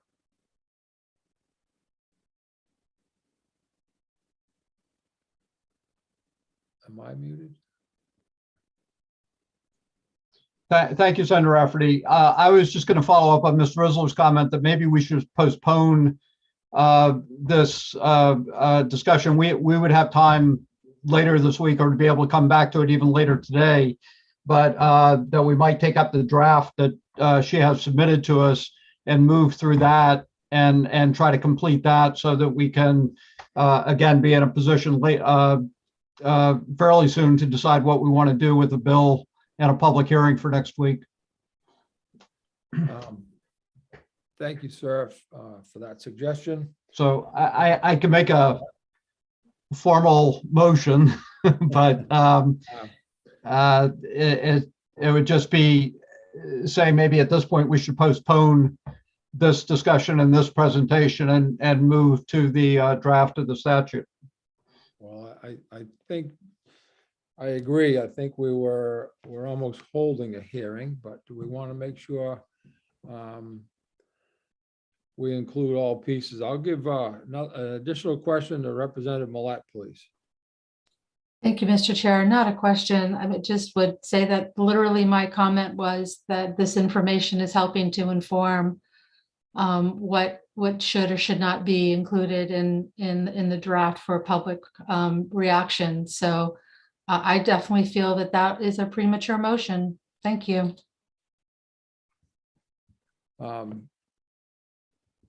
Representative? Yeah, well, I think right now we're on page 5 out of 20 odd pages. And we've heard clearly from our staff analysts that we need to make a decision fairly soon about the bill and a public hearing next week. So I appreciate, the issues that Representative Millette has raised, but I do think we need to make a conscious decision to be able to move on to address the statute, and also that we have several other bills that are before us as well. So I'm going to take 10 So minutes. maybe if we just go ahead and say on this, we'll stay with this for another hour and put a time limit on it, and then try to move on, we could do that. But I think it would be problematic for us to be looking at 4 o'clock or 4:30 and still be working through this document. I'm going to call for a 10-minute side caucus, folks. So I'm going to see. I'll take the 10-minute side caucus, please. Thank you. We'll be right back.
Losing track of time.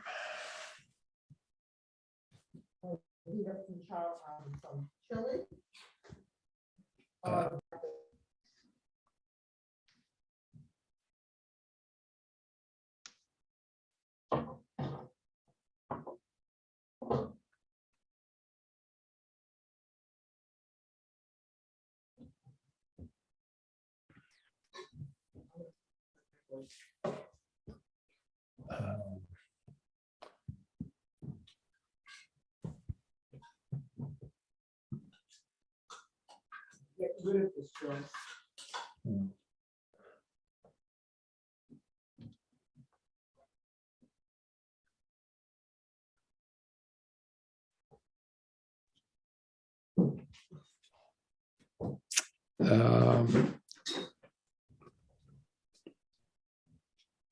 I know not everyone's screen wise. Can folks hear me? Yes. Okay, thank you very much, sir.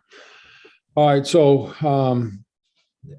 at this point, and please, this is not a reflection on any lack of importance of anything we're discussing. But at this point, I'm going to postpone the hearing, and I'm going to defer it to Hillary to try to get us back on track towards the direction we were headed in this morning. So Hillary, if you would be kind enough to do so, we'll get us back on target, hopefully here. Thank you. Or do you want me to start by going over the revised draft language that was just sent this morning? Yes. Thank you. Okay. So I'll pull it up on my screen. I'm not going to go through it line by line since most of it you've already seen, but I'll go through and identify the changes that have been made since the last time you saw the draft. And that may trigger some other questions about information you need or areas that you want to dig into a little bit further.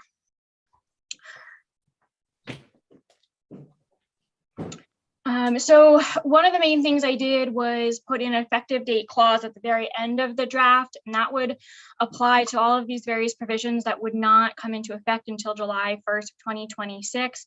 But I have left by each section that date in there as well, just so that it's easier to read, because those effective date clauses at the very end are very, very difficult to go back and try to identify where exactly they apply to. I'm going to talk about the reason why the Board of Directors effective date is in when we get to that section a little bit later in the draft. But otherwise, this stays consistent with the draft that we went through last week. One thing I talked about a little bit is about, because we have certain parts coming into effect on July 1 of 2023, specifically that area of law related to the 3 to 6 year olds, there are certain provisions that are going to be conflicting. On July 1 of 2023, certain definitions for a child with a disability would come into effect, and FAPE would come into effect. And so what this does is repeal those definitions that are currently in law on July 1 of 2023, because overall this entire section won't be repealed until July 1 of 2026. So that's removing that conflict. So what you can see here is in this section, this would repeal this definition for the children with disability 3 years of age to under 20 years of age, because that definition will be replaced, as we'll see a bit lower in the draft. And the same thing for the definition of free appropriate public education, that would be replaced on July 1, 2023 with a provision later in the draft. The draft amends how these repeal dates would work. Before, we just had it written that it would be repealed. This is how it would actually look in law. It would enact a new section, which puts that repeal date in. The advantage to this is that as the transition moves forward, if the transition goes forward, that if there were concerns or questions or things went awry, these dates could be pushed back. These sunset dates could be pushed back as needed, or implemented sooner as needed, as the case may be. So for the early intervention services, the birth to under 3 years old, these sections would all the language go into effect now, but they wouldn't apply until July 1 of 2026. And so that's where you're going to see this red language throughout, that these sections would not apply beginning until July 2026. And then like any other language in law currently, those sections or those dates could be amended as needed over the course of the transition. The one exception to this has to do with before I get to that, one of the issues concern that was raised during the last discussion on this was the intent to try to maximize billing through private insurance and main care.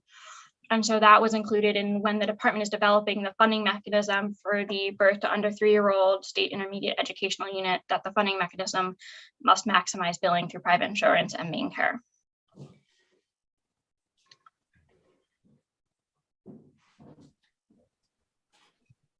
Again, this establishes the state intermediate unit as beginning July 1 of 2026. But I referenced earlier the question of the board of directors. In the original draft, this board of directors would also have been established on July 1 of 2026.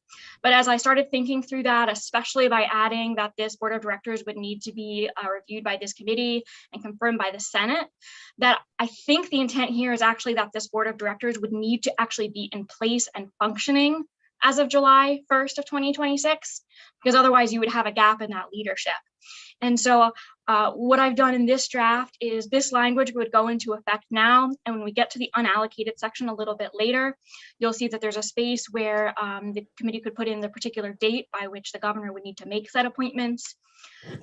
And that way this board of directors would actually be in place and functioning on July 1st of 2026 when responsibility would transfer over to them. And if that's not consistent with either the department's intent or the committee's intent, let me know. But that's why that date is a little bit different for the board of directors specifically. Because we have that additional unallocated section regarding appointments, I just moved some of the initial term language down to that section because, of course, once those initial terms are done, that language would not need to be there anymore. But the reason, for example, that this board may need to be in place before July 1 of 26 is for all of these administrative functions. For example, the developing and adopting policies and bylaws. I presume that those are all things that would need to be in place before that official July 1, 2026 date. So they would need to be up and running a little bit sooner than that.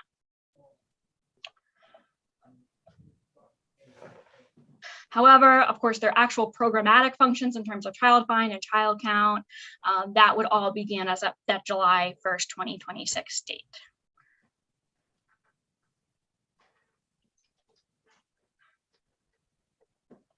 One thing that's still an open question in this draft is what sort of information the committee wants to include in the potential reports to the legislature, as well as how often, whether there's going to be annual reports from this new state intermediate educational unit.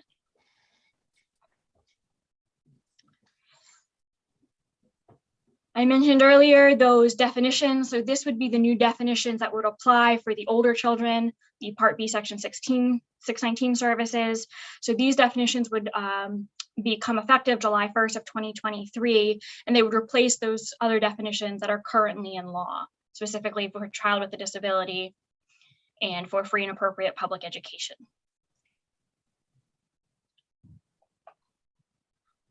The red you're seeing here is just an update of the section numbers. And again, this would be shifting this provision that would be repealed where it currently is in law and it'd be reallocated to this section on July 1 of 2026. I had talked a little bit about drafting up some conflict language because you're going to have certain provisions in section 20A 7209 that are not being repealed until July 1st of 2026 that relate to the state intermediate educational unit having authority over the the 3 to 6 year olds. But since we have the transition with this, the way this is drafted currently, that transition would happen on July 1st of 2023. This amends that section to basically saying, notwithstanding the rest of this section, beginning July 1st of 2023, that the school administrative units are responsible for child find and the provision of FAPE for children with disabilities from 3 years of age to under 6 years of age in accordance with section 7211. And that's the new section that would be coming into law.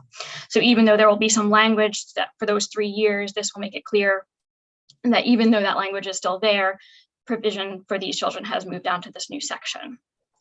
And then on July 1st of 2026, at the end of the transition, this whole entire section would be repealed, and all you'll have is this new language, the new chapters specifically for the birth to under 3s and then the 3 to 6 year olds. And then this is the new section 7211, which would provide, consistent with what I just read you before, that notwithstanding section 7209, beginning July 1st of 2023, school administrative units are responsible for child find, and this mirrors that language. So that would address that potential conflict for those couple of years before that full section is repealed. So I know this was a really important component for some clarity around the funding of the Part B Section 619 services. So this is a redraft. I'll need a little bit of cleanup. But essentially it provides that beginning in fiscal year 2023-2024, a school administrative unit must receive the regular public preschool subsidy under Chapter 606-B. That's what's already going on for the schools that have public preschool programs, and that is through the formula. So that would be the regular public preschool program subsidy. Outside of the EPS formula, for each child who is 3 years of age, under 4 years of age, a per pupil allocation that covers 100% of the cost based on the average of pupil counts for October 1st of the two most recent calendar years prior to the year of funding. So that would be 100% of those costs directly to the school outside of the formula. And then funding for 100% of the special education and related services costs for a child with a disability. And that would also be outside of the funding. And the department can talk a little bit about this. This was included in their financial document. You might want to hear their explanation, which will probably be a little bit clearer than mine is. But the idea is that any of the subsidy or funds received through this may be used by the school administrative unit to provide services through either private pre-kindergarten programs, public-private partnerships, or the school administrative unit's own public pre-kindergarten program. This just would be the funding beginning in fiscal year 2023-2024 and does not include some of the one-time funding that would go to the transition. That would be is a little bit lower in the draft.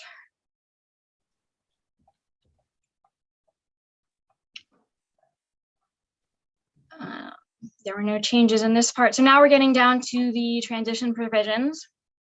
There are a couple of ones I want to pull out. First of all, is the funding mechanism. Again, that funding mechanism for the state intermediate educational unit must maximize insurance billing for private insurance and main care. This is the compensatory services provision that the department was talking about that was previously included up in the allocated language, but would be specific for fiscal years 2024, 2025, and 2025-2026. And this provides that the department shall pay 100% of costs for compensatory services for children with a disability from 3 years of age to under 6 years of age who have been underserved through the independent education unit model. And there's a little typo there, but it would be for fiscal years 2024-25 and 2025-26.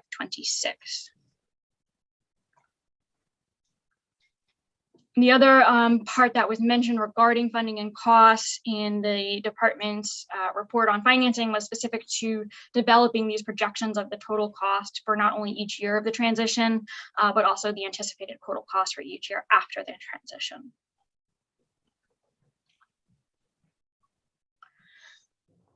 One additional point of concern and contention has been this question of what's going to happen for the main PERS retirement system and Social Security. As I mentioned, both the department and I had reached out to main PERS to see if we could get some clear guidance and direction on how this could work. And the answer we got is identical and is reflected here, which is this provides that a CDS employee who transfers from CDS to a school administrative unit between July 1st, 2022 and July 1st of 2026 may, within 30 days of the transfer, make a one-time election to either remain in Social Security or move into main PERS, and that main PERS would establish the definition as necessary for these employees and create a participating local district or PLD plan for employees who do not meet the definition of teacher. So that would include, for example, education technicians 1 and perhaps some administrative staff who don't fall under that teacher definition in the current main PERS plans. I know they are available for questions, and if the committee moves forward with this draft and has additional questions regarding that component, they can be available in the work session that the committee has on that particular component. The revised draft also, as I mentioned, includes this information on the board of directors and appointments. So it provides the governor shall make all appointments to the board of directors of the SIEU no later than, and I left open the date, and that would be up for the committee to decide. And provides for those initial appointments for 2 or 3 year staggered terms so that you don't have everybody being reappointed at the same time.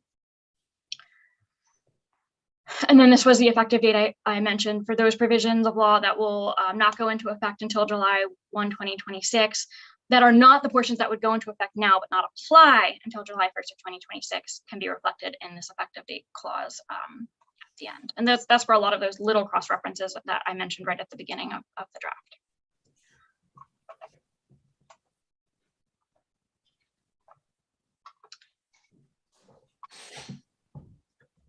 So that is the draft as currently reflected.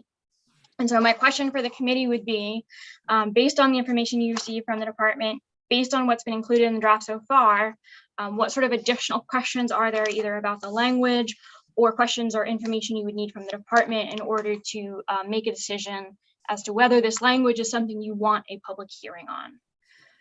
And I would emphasize again, it's more about, do you want a public hearing on this language? And not so much about, do you actually agree with or support the substance of the language? Representative Brennan. Thank you, Senator Rafferty. And Ms. Rizzler, thanks for going through this. If you could just tell me, I have 2 questions, but if you could just tell me, you drafted this along with the department, along with the Assistant Attorney General?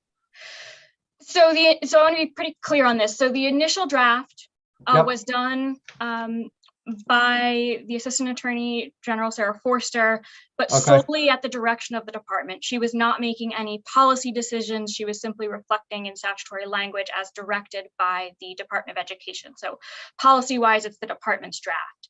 Since then, I have been working to clean up some of the technical issues, to identify some of the drafting concerns so that when we got to a point of moving forward, those issues had already been addressed. Since the last meeting, the revisions reflected here have all been my drafting, and the department didn't even see that until you did this morning. So to the extent there are things that need to be cleaned up, or the department has questions, that certainly would be part of the public process, and they would let me know as well, especially on some of those funding pieces. Okay, so this last draft does reflect some of the issues that people on the committee have raised over the last week or two, as we've had discussions of within the committee. Yes, they address some. It does not address all. I tried to focus on some of those issues which there seemed to be very broad consensus that everybody wanted these things addressed. There were definitely some issues that have been raised that are not included. Most notably, I think probably the question of 3-year-olds. Okay, and again, Senator Rafferty, if you just indulge me for a couple of minutes, but so the essence of the draft and the statutory changes did come from the Assistant Attorney General, who did serve on the advisory committee. I would say they came from the Department of Education. Okay. With drafting assistance only by the AG's office. Okay. But policy is department. Okay, and then specifically a question I have, it says that in July of 2023, SAUs will assume responsibility for different parts of CDS. But then another part of the bill, it says that a funding mechanism will not be finalized until July of 2026. Can you explain to me the difference between taking over that responsibility, but the funding mechanism not being fully established until 3 years later? The development of the funding mechanism noted is specific to the funding of the SIEU, which is the birth to under 3-year-olds, which would not finally occur until July 1st of 2026. Okay, but the expectation would be that by July 1st, 2023, there would be a clear funding mechanism for the SAUs that would be taking responsibility for CDS. Correct. And that would be some of the language that was revised in this draft regarding the school administrative units receiving their regular public preschool subsidy as they currently do, as well as the 100% of costs for the 3-year-olds and 100% of the special education and related services costs for a child with a disability, those latter two being outside of the EPS formula. Okay. And I'll look it to Megan if she needs to correct any of that. Okay. And just to clarify a point, it talks about maximizing insurance and Medicaid, but there's also a substantial portion of general fund money that is dedicated to CDS. Yes, and I believe, I don't know if I'm going to be able to find it as quickly as I want to, but I believe there is language in here that, yes, so there is in the transition provisions, there is a subsection that provides, for example, that funds appropriated to CDS may be reallocated as necessary to school administrative units effective July 1st of 2023. Okay, thank you very much. Thank you, Senator, for allowing me to ask those questions. Yes, excuse me. Representative Millet and Senator Woodson both have their hand up. Thank you, Mr. Chair. This may be directed to the department. I'm still unclear around the funding for Part B students that would be moved over, or I should say children, they're really not students. Part B children that are moved to our SAUs. Will every district receive 100% of the cost of these children? Or is there a portion of these children's costs that are expected to be covered by the EPS formula?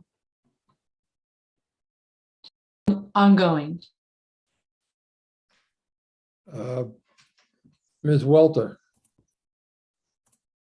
Thank you, Senator. Thank you for that question, Representative Millet. As what we recognize right now is that we currently have within the existing funding formula a formula that includes our 4-year-olds, our pre-K students. And so we did not think it appropriate to separate those for our special education students. So our 4-year-olds and our 5-year-olds who are in a preschool program and have not enrolled in kindergarten will go through the formula.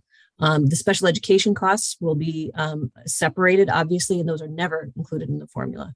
The 3-year-olds would exist outside of the formula. So if a district receives 8% in state funding for their current pre-K students, they would continue to receive 8% funding for those students, but not including the special education costs, correct? I think that is an element that we are still trying to work out, because we do plan on making sure that we make the funding whole, pay for 100% of this. But we know that is a piece that we need to consider as we work through our 4 and 5-year-olds who are coming through the model.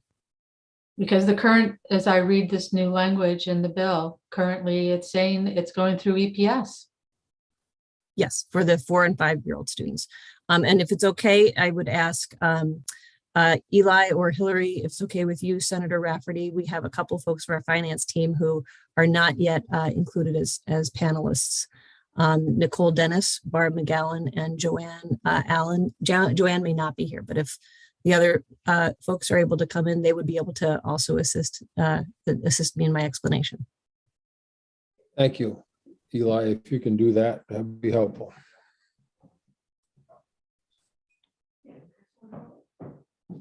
Good morning. This is Nicole Dennis. I'm the Director of Finance for the department, and I will just reiterate what Megan has previously said, that the 4-year-olds will be going through the EPS formula, and that we will be covering 100% of the cost for any special education, and that also the 3-year-olds would be paid for outside of the formula as well.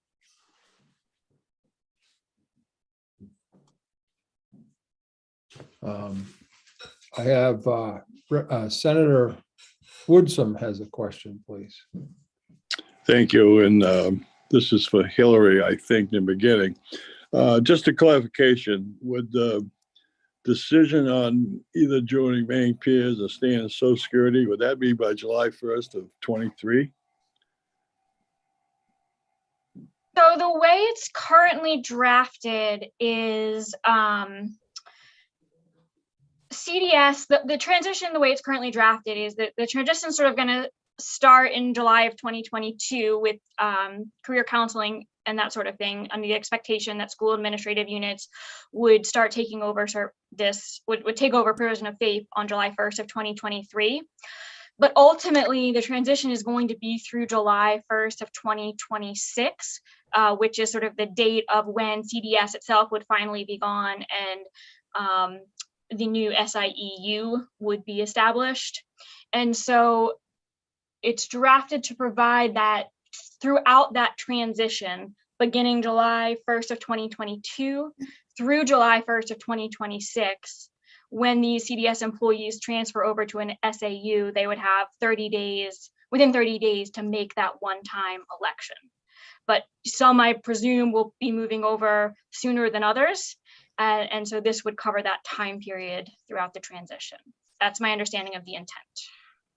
Okay. And necessary with what main PERS needs in terms of having set periods of time where someone makes that decision. Yeah, and if I may follow up here. So if they go into main PERS, they will be retirement contribution by the state and the school district, or the school district, I guess, and the employee to the retirement.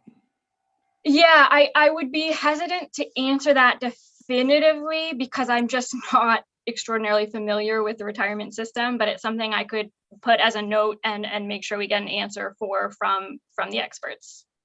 Okay, and this, having taught in a private school, which I was covered by both Social Security and main PERS, there is quite a difference in what happens when you retire.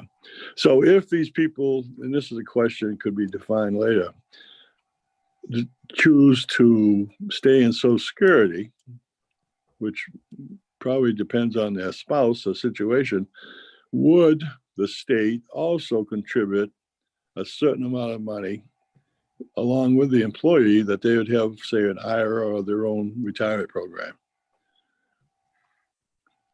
I have written the question down. I don't know if there's anyone in the department who has that answer, but I can see what I can find out. I know one of the real goals here is that certainly for people who've been paying into Social Security for a long time, is to prevent that GPO and that WEP financial penalty.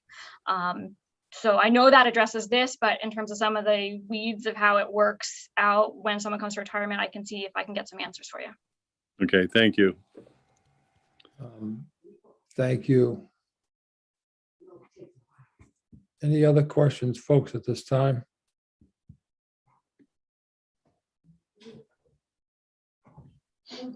All right, so yes, Representative Brennan, I'm sorry. Yeah, Senator Rafferty, this is a little procedurally, I think, out of the norm for us. But at this point, I would move that the committee accept the draft provided by Ms. Risler, and that we post that for public hearing. If I could just ask Ms. Risler, would it be next Wednesday or? That would be up to the chairs. And of course, we'll need to do our PO request to meet next week. But the one thing I would say is if sooner is probably better, except of course that you want to balance that with time for members of the public to be able to read the draft and submit comments and submit testimony and sign up to testify.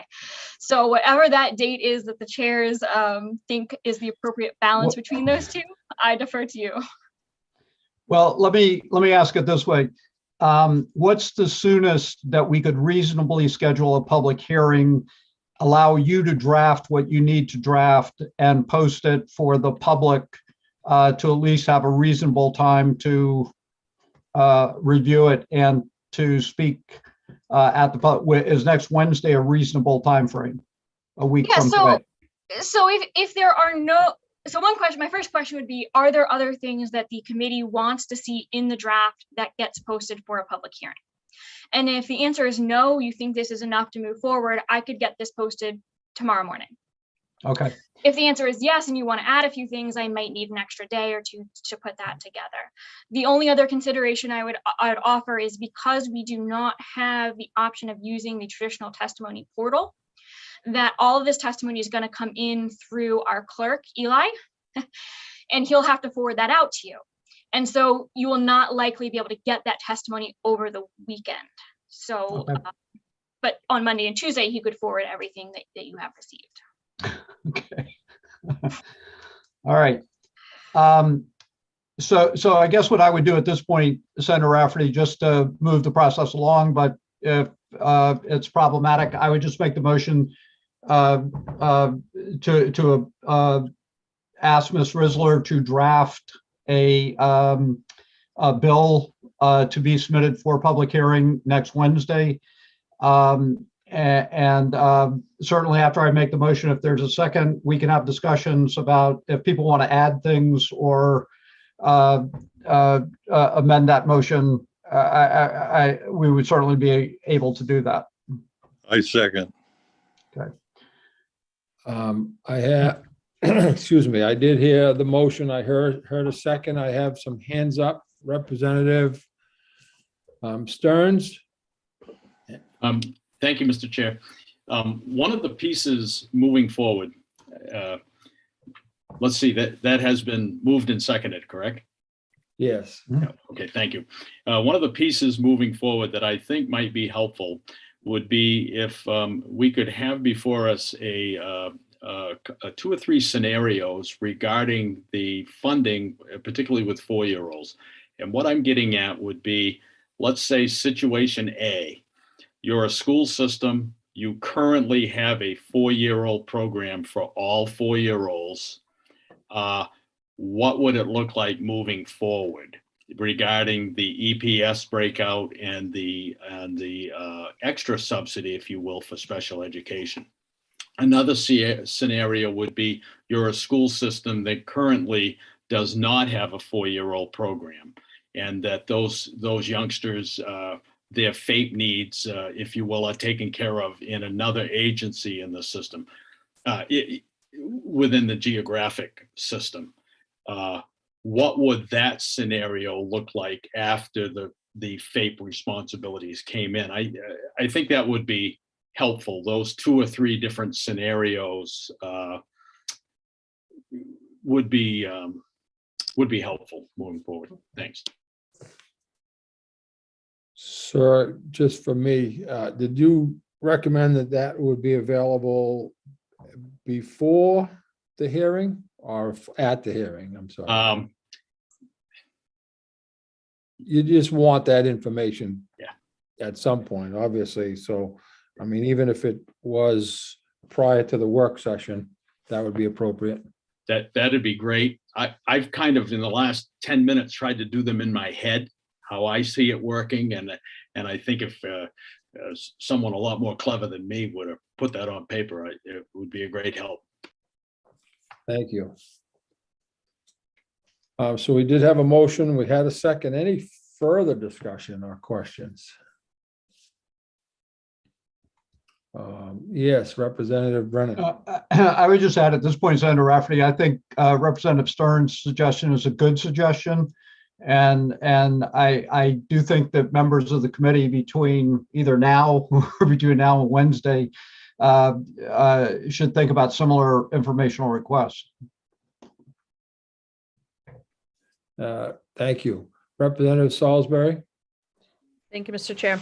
I wanted to make sure, and I don't know really what kind of request this is, but we received an email. One of the emails that we've received was some groups that representing parents, like the Maine Developmental Disabilities Council and Parent Federation, et cetera, sent us quite an extensive email with some recommendations. And I'm wondering what the best way is to try to incorporate those stakeholders into this discussion and maybe some of their recommendations so we can make sure that their concerns or questions are heard. Is it at the work session, I mean, the public hearing, or is something we should do ahead of time, or how should we handle that? I don't have an answer, and I would take some advice. I see two hands up, Representative Lyman and also Representative Brennan. And to build off from Representative Salisbury, I would really invite the opportunity to hear from other stakeholders, like people directly related in the SAU, whether it's special ed directors or caseworkers. And again, I don't know if that's for hearing or work session or both, but I think that's some voices that I would like to hear from. Thank you. Thank you. Representative Brennan? And thank you, Senator Rafferty. I would, my suggestion would be, I've gotten the same email, Representative Salisbury, that you did, with suggestions from other stakeholders. And I think that's the purpose of the public hearing, is to allow those issues come forward. And I would just ask that Ms. Risler make every effort to contact them directly, tell them, give them, make sure they have a copy of what is going to be proposed at the public hearing. And then I think we're going to have to make a lot of allowances, Representative Lyman, with our time to make sure that we accept comments from a wide variety of different groups at the public hearing. And then I think we should probably show some latitude at the work session to invite some of those voices in as well. So I'm going to ask Ms. Risler, do you feel confident that you have a email list or a contact list that you can send out to that would include those people that Representative Salisbury mentioned, as well as Representative Lyman? So, I'm really not in a position where I can be sending out individual invitation emails to everybody who's interested in this topic, because it's a large topic, it's a complex topic, and I personally don't even have the breadth of knowledge to be able to identify everybody who might be. But what we will do is anyone who is on the interested parties list will receive an email that'll explain the process, that will include a link to the committee materials webpage, as well as the draft for which the committee is seeking public comment. And it will include a Zoom link to register for those who would like to register and testify. I can certainly, when I have Eli send that out, I can also make sure to send that to you members of the committee, that you could forward on to anyone who you know you may be interested and want to register to testify or to send comment in. And there was one other thing. Well, so Ms. Risler, well, if I could just do a quick follow-up, Senator, with Ms. Welter. Could I ask the department then to make sure that everybody who is on the advisory committees be copied directly and made aware of the public hearing? Yes, to my way of thinking, that they were the first email list that I was imagining were for those two advisory committees. Okay, thank you. Thank you. I have a question from I'm sorry. Oh. Go ahead. You thought it. It's okay. The other thing I wanted to mention that I will include in a brief summary of the bill itself, as well as the email that goes out, is that the committee is not taking a position on the substance of the language, but is putting this out there for the purpose of receiving public comment, so that it's clear that this committee is not saying this is our recommendation. We'll include that in everything that goes out as well. Thank you. I'm going to come back to you, Senator Woodson, after Eli has his hand up, sir. Thank you. This may be a continuation, excuse me, of what Hillary's saying, but for members of the committee or members of the department, if there are specific individuals you do want to be at work sessions or to get information, send me an email. I'll keep track of that list and I'll be able to send those out if there are specifics that you want invited. Thank you. Senator Woodson. I think perhaps Eli just solved my question or request of following up on Representative Salisbury and Lyman of individuals that they would like to hear from. So I encourage anybody in the committee or otherwise to get in touch with Eli. But did I hear, I don't know if it was Representative Brennan or Hillary, this meeting on Wednesday, is it going to be public or is it, I thought I heard something where they would not be able to interact. Is this going to be handled like today where the public, those interested in speaking will be allowed to? To the best of my knowledge, sir, it's a regular public hearing. Okay. Yes, the only complication is, as you know, over the last 2 years, we've been using this electronic portal system for the submission of testimony.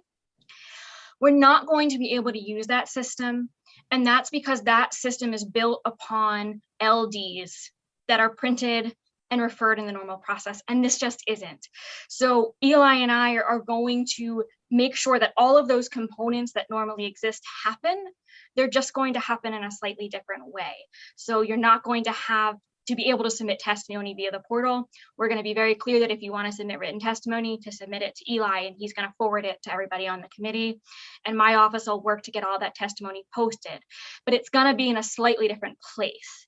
And so that's what I want to reinforce, is that's what's different, but we're going to make sure that all of those components that would normally happen are still going to happen. Okay, thank you so much for clarifying that, Hillary. Appreciate it. And just so I don't lose a thought, I'm sorry, Representative Millett, I see your hand, but a cutoff as far as receiving that testimony, whereas we don't have an electronic link that we can utilize. You have an idea how that has to be? Only if you want it. Otherwise, I imagine Eli will send everything as he gets it, although he has also raised his hand and can probably jump in better than I can. He knows these systems better than I do. Right. Thank you, Eli. If you could address that, and then I'll go to Sure. So the general cutoff with normal public hearings through the portal is we receive it continuously. I will make a manual cutoff 30 minutes prior to the hearing, which is when I send those registrant lists. Certainly, I can compile and collect indefinitely that testimony that's received. In terms of people speaking, we can certainly keep that. You must submit your testimony or must register 30 minutes prior to that hearing as a limit for those there. And then certainly we can, as we've done before, if there's anyone else who has registered, please raise your hand and you can speak should time allow, that sort of thing. And that's, of course, up to the decision of the chairs. But I'm more than happy to kind of keep track of that list as we have done with the other ones. Thank you very much. Representative Millett. Thank you, Mr. Chair. I would simply request that when we go into work session on this draft language, that we resume our discussion of the Q&R document that the department has prepared for us to help inform our decision-making. Thank you. Thank you. And Eli, do you have a follow-up? Yes, I have one final logistical question to hopefully make your lives easier as a committee. Generally with the portal testimony, it's kind of not directly in your face. It's up on the website for you to access when you so choose. Would you prefer that I forward testimony as I get them or in batches? And I'm assuming that I know the answer to this question. Yeah. If I get in a batch, it's hard to read at all. I get, for me, well, I'll let someone else comment. I have my own thought, but. I would say let Eli decide what's easy for him. Yeah. Okay, I guess I don't want to inundate you with too many emails constantly, but I'll work to try and find the most efficient method for both myself and the committee. Great. That'd be good. Thank you. And thanks for that recommendation, Senator Woodson. Any other questions, folks? Discussion? Seeing none. So we had a motion and that was seconded to move this forward. And just, I think it'd be most helpful, Eli, I think if we call a roll, because people have been coming and going, or at least they have been on my screen. They may not, they may be there, but sometimes not, so. Thank you. Sure. So this is the motion to bring a draft language for this unnamed CDS bill to public hearing next week. Senator Rafferty. Yes. Senator Rafferty votes yes. Senator Daughtry. Senator Daughtry is absent. Senator Woodson. Yes. Senator Woodson votes yes. Representative Brennan. Yes. Representative Brennan votes yes. Representative Crockett. Representative Crockett is absent. Representative Dodge. Yes, please. Representative Dodge votes yes. Representative Lyman. Yes. Representative Lyman votes yes. Representative McCray. Representative McCray is absent. Representative Millette. Yes. Representative Millette votes yes. Representative Roach. Yes. Representative Roach votes yes. Representative Salisbury. Yes. Representative Salisbury votes yes. Representative Sampson. Representative Sampson is absent. Representative Stearns. Yes. Representative Stearns votes yes. So that is 9 votes yes, none opposed, 4 absent. Thank you all very much. Thank you. And thanks for you folks that have joined us and been listening and helping us out. We hope you folks have a good day, although we have more work to do ourselves. Looking at our agenda here, I don't know how it gets buried. Senator, should we entertain a brief break at this point? Well, I wanted to do so. I want to, I will need a break. I do have some pressing issues relative to the rest of my day, so I have to address those. It'll take me a few minutes to do so. And, but I'm looking just real quickly at the rest of the day. I wanted to make sure we had 1389 on our agenda. Yep. 1287 and 1727. Am I missing anything? Senator Woodson? No, I just wondering if between now and when we come back from a break, by the times we end today, if we could get some kind of a feel, if anybody knows what days we're going to be in session next week. The only ones I'm sure of, and I haven't read any emails since we started. The only ones I was sure of next week were Tuesday and Thursday. There was conversation about making up tomorrow, which isn't going to happen, but I have not seen anything relative to that, sir. Okay, thank you. Sure. And we just booked our Wednesday anyway, so we won't let them use that. All right. Coming back, 1389, I think makes the most sense. I'm hoping that moves along. And then we have 1207 and 1727.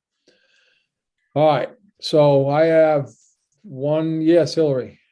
We'll just want to do a quick language review of the supplemental budget draft, but we can do that at the end of the day. You think you'll have it in you? Always. All right. Thank you. And I have about 108, 109, somewhere in that neighborhood. 30 minutes going to do it? Yep. All right, so I'll see you folks at 1:40. And reminder on your microphone and your video. Thank you.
Okay.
Hey, Dave, you're looking pretty dapper today. Thank you. Thank you. You get dressed up for the agriculture committee, but not for, inland, but not for us. No, it's just the vest. I always wear a shirt and tie. Yeah. Yeah, but you have inland and fisheries, right? No. Agriculture? You have ACF. agriculture. Okay. Yeah, we're battling over an awful lot of these PFAS, PFOS, and, and spray bills and pesticides. So the rubber is really hitting the road there, and they're, being from a farming district, it puts me in an interesting position. I bet. Yeah.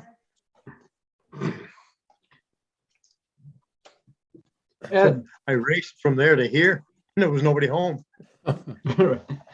Sorry about that. Sorry. Ed, do you have a cell phone for Carolyn? I do, yes. I do. Want me to text it to you?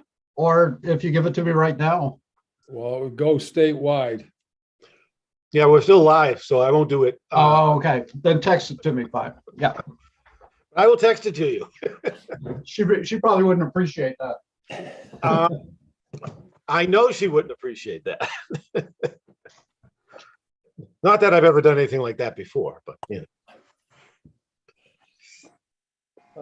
Yeah. So, Senator, are you ready? You think we're ready to go? Assuming that Hillary's with us. Well, when we say we're ready to go, everybody appears. Yeah, and the only thing I'll start with then is, we're just reconvening here, but I don't think Representative McCrae's had an opportunity to introduce himself yet today.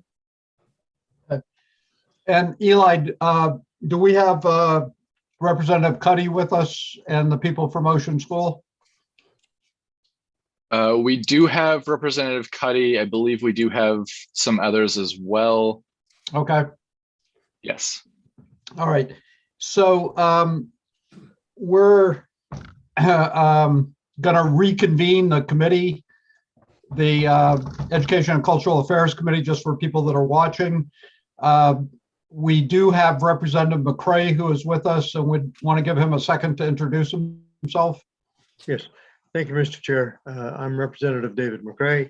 I am from the central part of Aroostook County. My hometown is Fort Fairfield, and I'm coming to you live from my daughter's place in Gorham. Great. Well, thank you. So we won't go through all the introductions on the committee, but I just want to go back and cover the ground that Senator Rafferty did before we broke.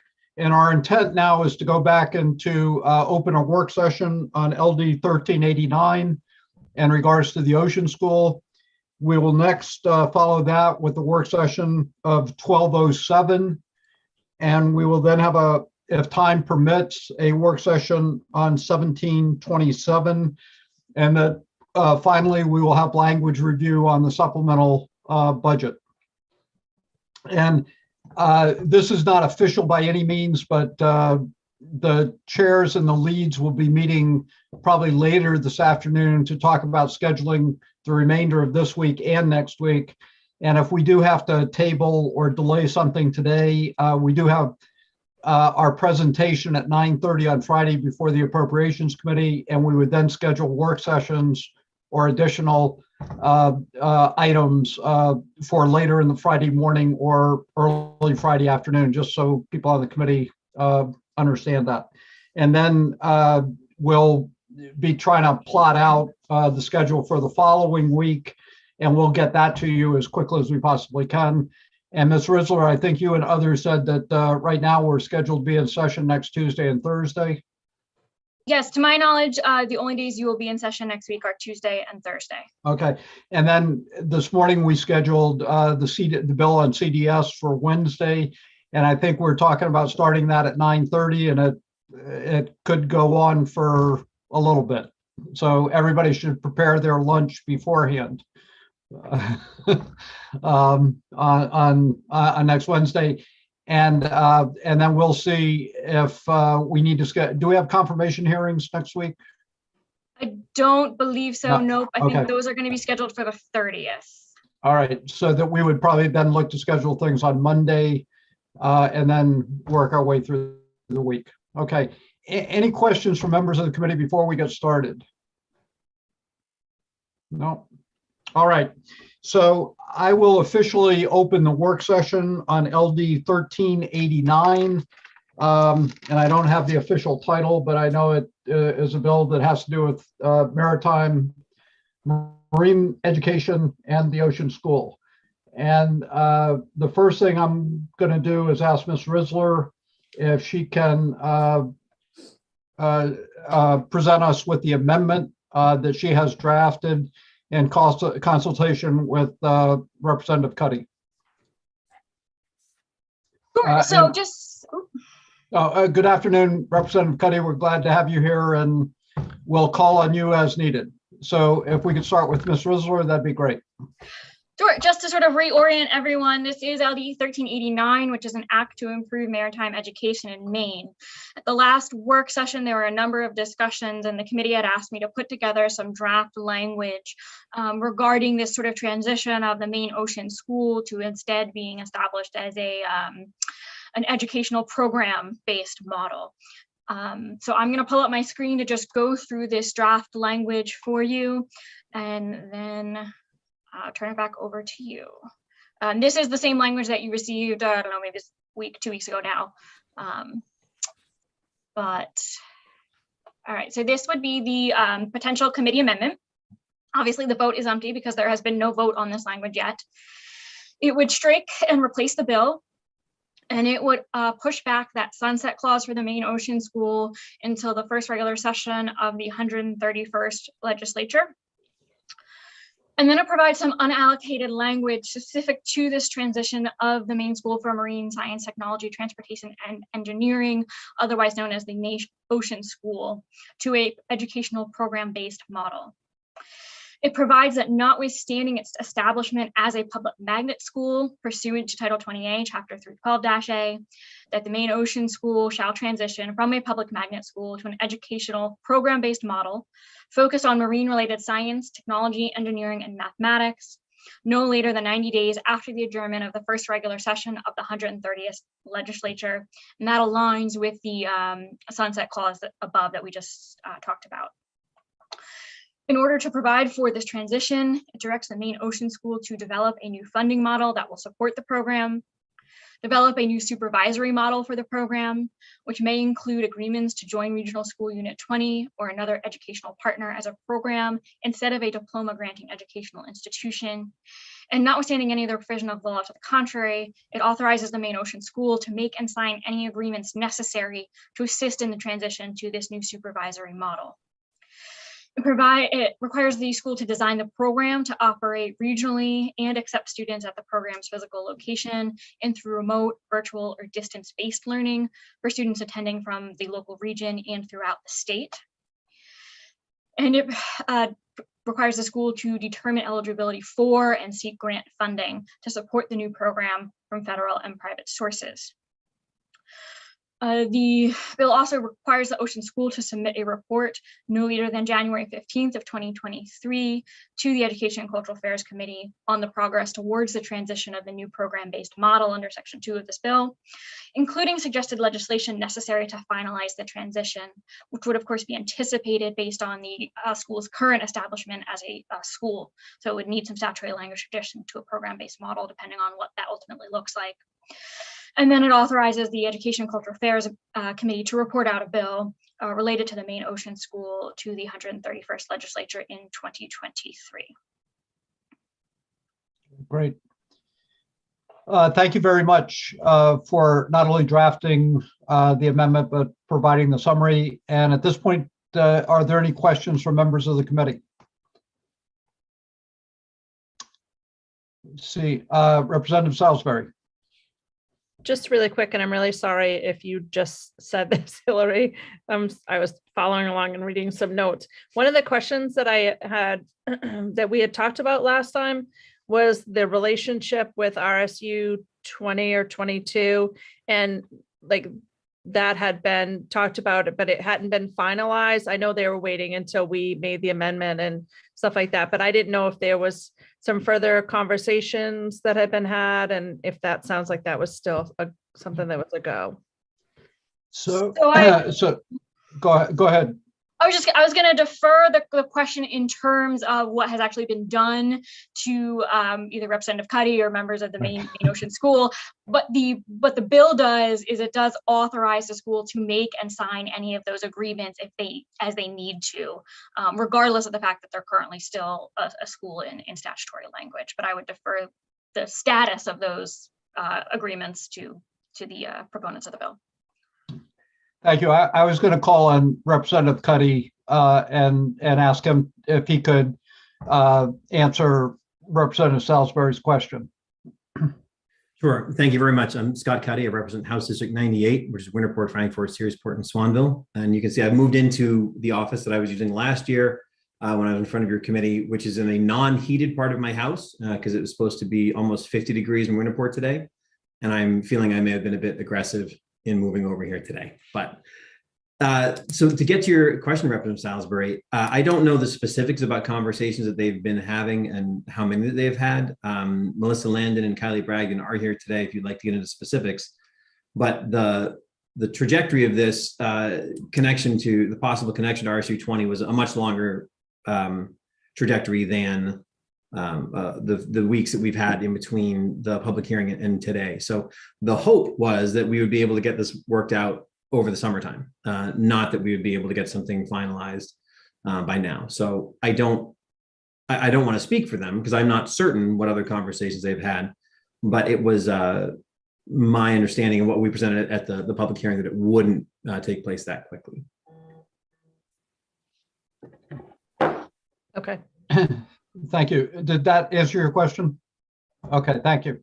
Yes. Any other questions at this point of Ms. Risler? Okay, seeing none. Representative Cuddy, do you want to comment on the amendment? Yeah, first I want to thank Ms. Whistler for putting it together. I think she captured largely what we had talked about and said.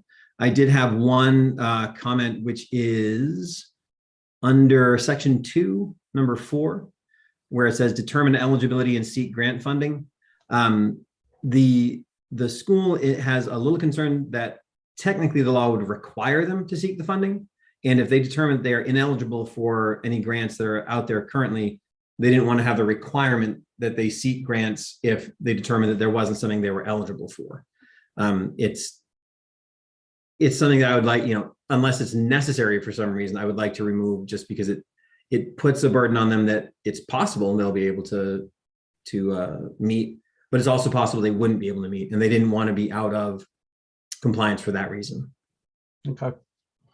I just speaking for myself, I don't think the intent was a requirement, but it was permissive language that would allow them to seek grant funding if it became available and was appropriate. Is that true, Ms. Ritzler? Sure, yeah, and we could clarify that a little bit, and I'm just sort of looking at it quickly to requiring them, to endeavor to determine eligibility for and seek grant funding where appropriate, to be a little bit clearer in that intent, if that works for the committee. Okay. Yeah, and that clarifying its permissivity, I think, would be fantastic. Great. So essentially, just to summarize, what the bill would do is Ocean School would know as of the date of expiration would no longer be a magnet school next year. It would pursue a program status with the Searsport School District or another appropriate school district, but Searsport would be the primary focus at this point. And it would be eligible to apply for grants that might be available through ARPA and other resources. And I think this gives the school the opportunity to continue to survive and exist, and hopefully partner with Searsport in a way that is complementary both to the school and to Searsport. So at this point, I would accept a motion if one were to be made. Senator Rafferty.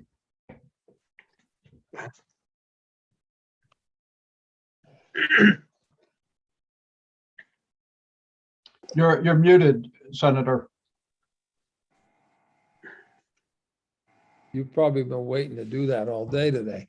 So I move that we vote ought to pass on LD 1389 as amended. As amended. I second. And Representative Crockett, were you seconding? I will, but I think Senator Whitson beat me. Wow. Okay. Well, I didn't raise my hand, so we'll go with Ed. well, we'll defer to the two senators, Representative Crockett. So we'll give the second to Representative Whitson. The Senator Rafferty's motion. Representative Cuddy, did you have a comment? I did, and I apologize. I meant to get it up prior to the motion. I was having trouble finding my my hand emoji. In discussions with the Maine Ocean School board chair last night, she had an issue she wanted to raise, and I'm wondering if it's possible for her to speak to the committee. Sure. That would be Melissa Landon. Okay. Ms. Landon. And she's chair of the board, is that correct? That's correct. Yep. And Mr. Murphy will make her available to us. Good afternoon, Ms. Landon. Thank you for joining us. And Representative Cuddy said you had a comment. Yes, thank you, Representative Brennan. My name is Melissa Landon. I'm the Board of Trustees Chair of Maine Ocean School, and thank you all for letting me speak. I just wanted to bring up one comment around the word magnet school. You'll notice in the draft language of the bill that we haven't used magnet school, and I just wanted to go on the record to the committee that the Board of Trustees that I represent feels quite strongly that we intend to continue as a magnet program as is defined by the educational model. And I wanted to ask if you all felt that it might be appropriate to just indicate that we would indicate magnet program in addition to the word educational program, or if you would prefer for us to leave that out of the bill.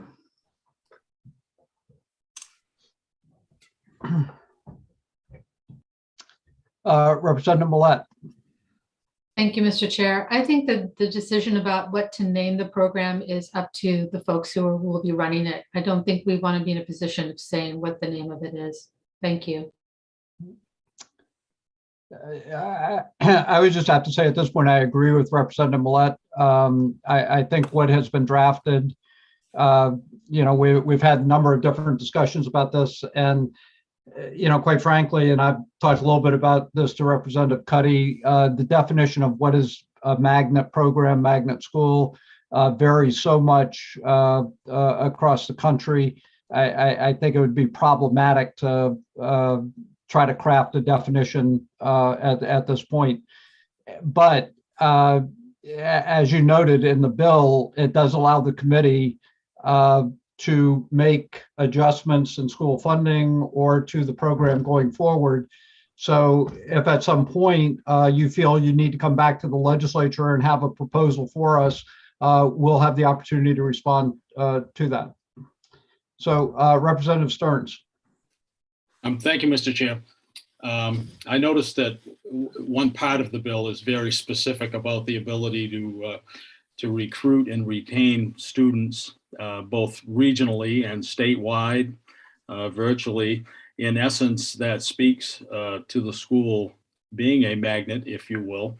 And I would not be opposed to within that paragraph or that section of the law using the word magnet with a small m, to just further reflect what the language in there says. To that extent, I'm not 100% sure if the word magnet in and of itself creates a whole other legal entity. But I see no harm in including that language, that word within that language of the bill. As it appears, that's the intent.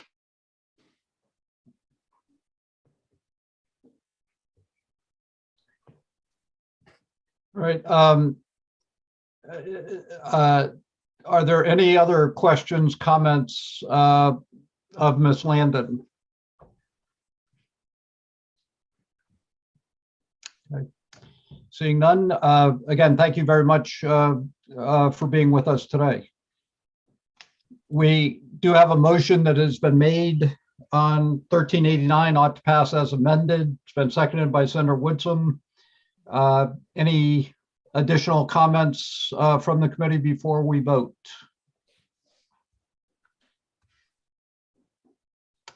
Okay, seeing none, I would ask Mr. Murphy if you would read or call the roll. Sure. On a motion of ought to pass as amended for LD 1389, Senator Rafferty. Yes. Senator Rafferty votes yes. Senator Daughtry. Senator Daughtry is absent. Senator Woodson. Yes. Senator Woodson votes yes. Representative Brennan. Yes. Representative Brennan votes yes. Representative Crockett. Yes. Representative Crockett votes yes. Representative Dodge. Yes. Representative Dodge votes yes. Representative Lyman. Yes. Representative Lyman votes yes. Representative McCray. Yeah, yes. Representative McCray votes yes. Representative Millette. Yes. Representative Millette votes yes. Representative Roach. Yes. Representative Roach votes yes. Representative Salisbury. Yes. Representative Salisbury votes yes. Representative Sampson. Representative Sampson is absent. Representative Stearns. Yes. Representative Stearns votes yes. With a vote of, I believe it is 11 yes and 2 absent, the motion carries. Thank you very much. Thank you, Representative Cuddy, for all the work and attention you've put into this issue. And it clearly simultaneously addresses a number of issues related to the school. Good luck. And we look forward to continuing to address issues related to the school as necessary. Thank you very much. I appreciate all of your work on it. Yeah. And Ms. Risler, thank you very much for the amendment you drafted. It was very helpful. Okay. So we will officially close the work session on LD 1389. And we will now go to a work session on LD 1207. So we'll officially open the work session on LD 1207. And we will start with Ms. Risler's analysis. Well, in this case, I don't really have much of an analysis other than to sort of let you know where we are on this bill. So LD 1207 was a bill that was carried over from the first regular session. The bill originally would have amended the funding formula to address an issue with student enrollment, but was carried over in some ways as a placeholder of bill, I believe. And at the request of the sponsor, Senator Rafferty, I worked to address a particular issue at the community college system that was raised in another bill this session to draft some potential language for the committee's consideration. And I guess I would ask Senator Rafferty and Representative Brennan if that is what you'd like me to start by going through. Well, I think just to follow protocol, if you could go through the amendment, and then I'd ask Senator Rafferty to comment on the amendment, and then we could go to committee questions. Sure. The committee may recall during the work session on the certification, chapter 115, which is LD 1933, there was a question about a particular group of students at the Eastern Maine Community College system who are enrolled in a I'm not going to forget the name, learning facilitator program. So what I was asked to draft was a potential fix related to that. I'll share my screen. There were, when working on the draft, I was asked to sort of identify a couple different options. So one option would be what I call the permanent option, which would actually make a statutory change. It would provide that the commissioner may issue an educational technician 3 certificate pursuant to this section to an applicant who has submitted to a criminal history background check and has successfully completed a program that has been approved by the commissioner, targeting essential skills and knowledge for educational technician 3s in this state from an accredited institution of higher education. That language regarding targeting essential skills and knowledge for educational technician 3s draws from the proposed Chapter 115 rules and was ultimately removed from those rules during this committee discussion, other than for the emergency education technician certificate. There was some concern about a potential pathway whereby someone would get a certificate as an education technician 3 under this program, and then as an education technician 3 might be eligible for an emergency teacher certification.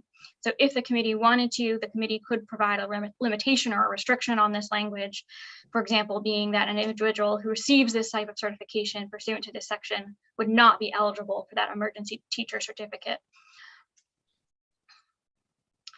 And then if the committee wants to move in that direction, this would direct the Commissioner of Education to develop standards and an approval process for the essential skills and knowledge for this certificate specifically to be implemented no later than July 1st of 2023.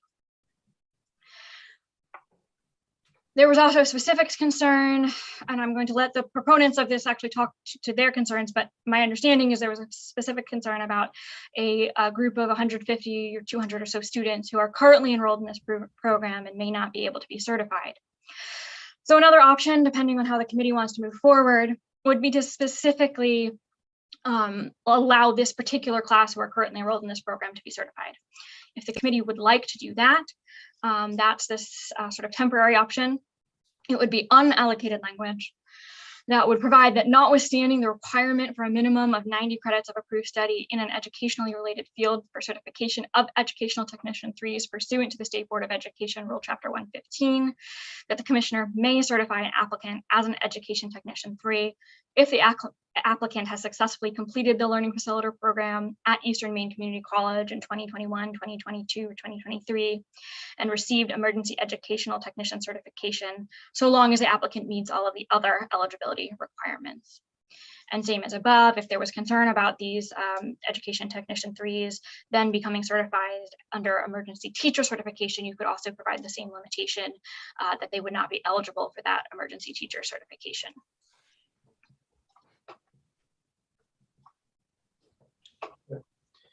So maybe before we get to Senator Rafferty, are there any questions of Ms. Risler of the proposed amendment? It's kind of a two-part amendment, right?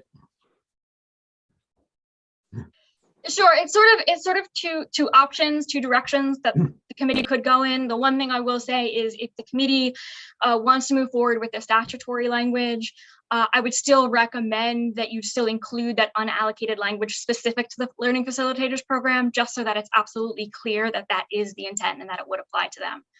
Okay. All right. So Senator Rafferty, would you like to comment on the amendments and give us any advice on direction? Well, first of all, thank you very much. And this came up a couple of weeks ago, and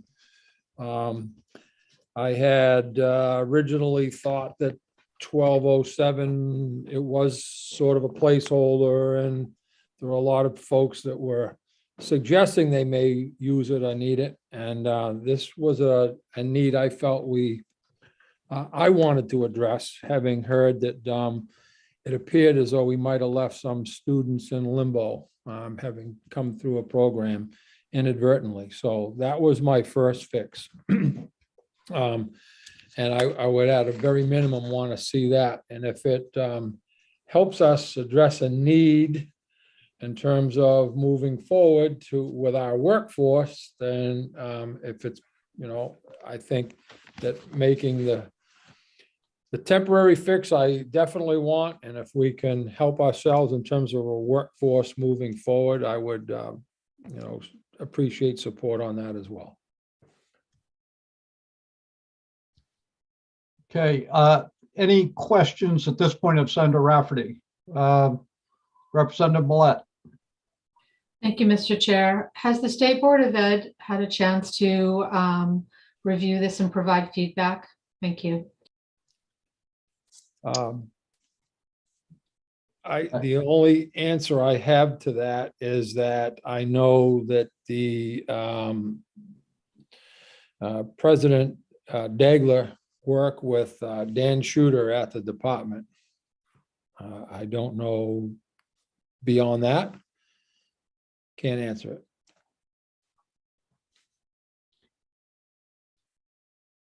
Representative Millette.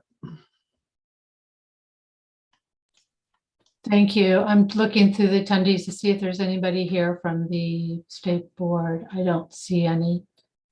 I'd appreciate hearing from the department if they consulted the State Board, as these are State Board rules. Thank you.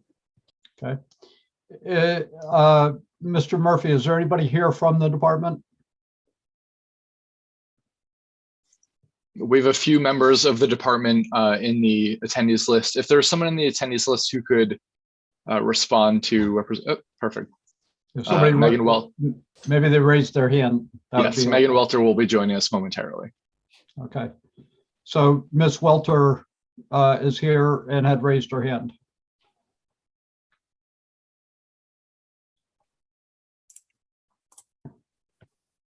Great. Good afternoon. Good to see you again. And did you hear the question from Representative Millette? I did hear, and I've been monitoring my email on and off, but last I knew, the members of the State Board did receive a copy of the amended language, but had not replied for a request for comment, as far as I know. Representative Millette. Thank you. When did the State Board of Ed receive the rules? I believe they received them Tuesday. Today is Wednesday, right? The days are running together. But yes, I believe they received them yesterday.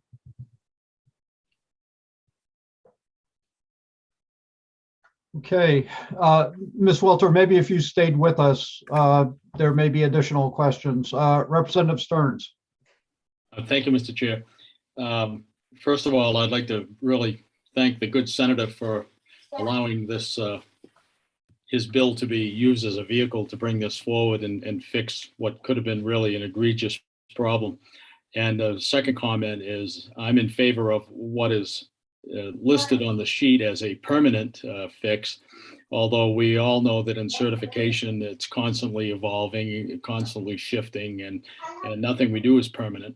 Here's what I do know is fairly permanent for the foreseeable future, and that is that if education doesn't get lean and mean, we are going to lose to other sectors in the state of Maine very, very good, capable people. And the alternative to that, not having a good streamlined pathway,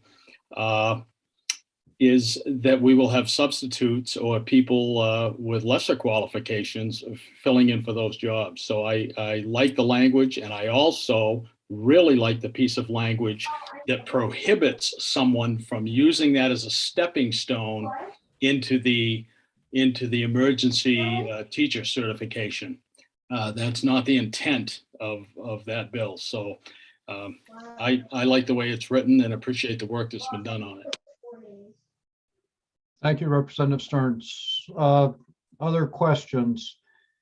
Ms. Rizwa, I have one that I hope is not too complicated. Or Representative McCray, did you have a question? Well, I had my hand up and I was, Representative Stearns read my mind. I wholeheartedly agree with both aspects of what he was saying. It's great that this is being used to fill this gap and whatnot. And I do not favor it being an avenue sort of backdoor to come in as a full-fledged teacher, but I think this is a really good approach. Thank you. And Ms. Risler, and the major substantive rulemaking on 115, all of that went to public hearing, correct? In the department process? Yeah. Yes, I believe so. Megan, correct me And if then, I'm wrong. Yes. and the committee also had a public hearing on it as well, right? On LD 1933, yes. Right. And it was the recommendation of the State Board of Education to include language that would have covered this issue that we're discussing at this point, right? So I don't want to obviously speak for the State Board of Education. The original rules as proposed did include this language for the Education 2 and Education 3 certification. But I do believe the State Board did also provide information to the committee that a lot of that was based on the consensus rulemaking process. Correct. But it was the Education Committee that pulled that out of the rulemaking, even though it had been a recommendation of the State Board of Education. Party of the committee amendment was removing that from the proposed rules, which I do believe, however, that the State Board was in favor of. Okay. All right. So essentially the language that we're looking at and entertaining at this point is reflective of the rulemaking that the State Board went through and did approve and did recommend to the Education Committee. I think that's a little bit too far for me to answer on there. Okay. All right. Representative Millette.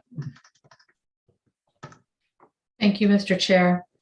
I respectfully disagree with the way that's being summarized. It's my impression that once we discovered that it provided a pathway to certification, there was a realization that not everybody had understood that when it went through rulemaking. And so, yes, actually, indeed, this committee did add value in having its public hearing and work session. And hence why we now have this language in front of us. So I don't think there's much point in trying to characterize the intent or decision-making that went through rulemaking. We are where we are today. What I would like to share with my colleagues on the committee is that I will not support a change in statute, as I believe that requires its own public hearing, especially since the State Board of Ed was only provided this language yesterday, very late in the day, or midday, I'm not sure. However, I would support the temporary fix to allow the department and the State Board of Education to engage in the correct procedure, especially when it regards to in regards to changing statute. We were, if we're going to start talking about changing statute, I think there was a bunch of issues that were raised around this particular language, and then if that's where people want to go, then I would say that we should probably open up the discussion on the emergency certification itself, because it's caused a whole host of issues. I would prefer we don't do that. I would prefer we address the immediate issue that the community colleges have brought forward and address the issue for these particular students. And then we can come back next year with a more comprehensive bill that incorporates the work of the State Board of Education and all stakeholders. Thank you. Any other questions or comments at this point? Could I Senator ask? Rafferty. Yeah. So I guess I have to defer to Hillary as to how that would look. So if I think Representative Millette is in favor of the temporary fix, and then we would have to go through the whole bill making process in terms of if there was a need to make any further adjustments. Is that right? So I think there are a couple components there. One is sort of the temporary fix, just directing that the commissioner may certify a certain group of students for the Education Technician Certification 3, even though they don't meet the standards under the current rules or as the rules are about to be. The second component in terms of additional rulemaking or additional statutory language next year, I have not drafted anything on that component yet, but that's something the committee certainly could add, either to direct the department to do additional rulemaking or report back to the committee and have a committee bill or something to that effect. But that's not currently included in what's in front of you. Thank you. If I just may clarify, Mr. Chair, I did have, not mean to imply that there should be language requiring a bill. I was just saying that there would be an opportunity. I'm sure the department could find, have somebody present a bill on their behalf, or another legislator would put in a bill themselves. So I was not implying it should be a part of this. Thank you for allowing me to clarify. all right, I have Senator Woodson and then Representative Dodge. Thank you, sir. I think Representative Millette brings up a good point. I wonder if Ms. Walter could share some thoughts on what's being discussed here. Maybe she doesn't want to. I don't know. Well, maybe if you had Senator Woodson, it might be if you had a specific question. Well, I'm just wondering if I think Representative Millette brings up a good point on the statutes and changing laws, et cetera, et cetera. Can we just do a simple fix here without getting us into a more complicated issue that needs to be addressed at this time?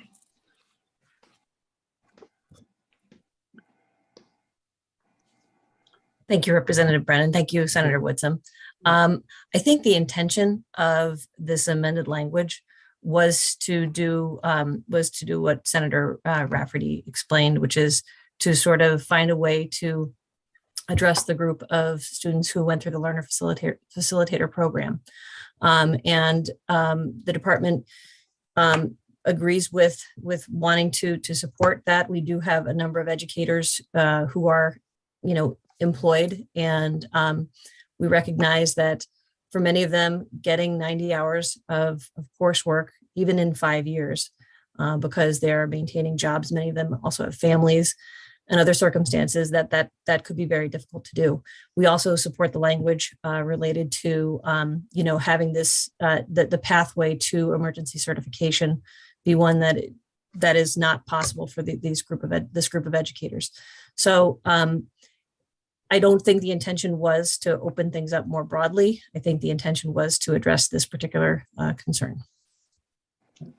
Okay, thank you very much. Representative Dodge. Thank you, Mr. Chair, and thank you, Ms. Welter, for your clarifications.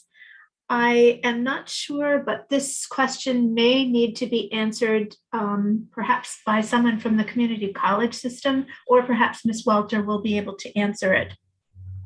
In my notes, my question says, please clarify why these students are stranded.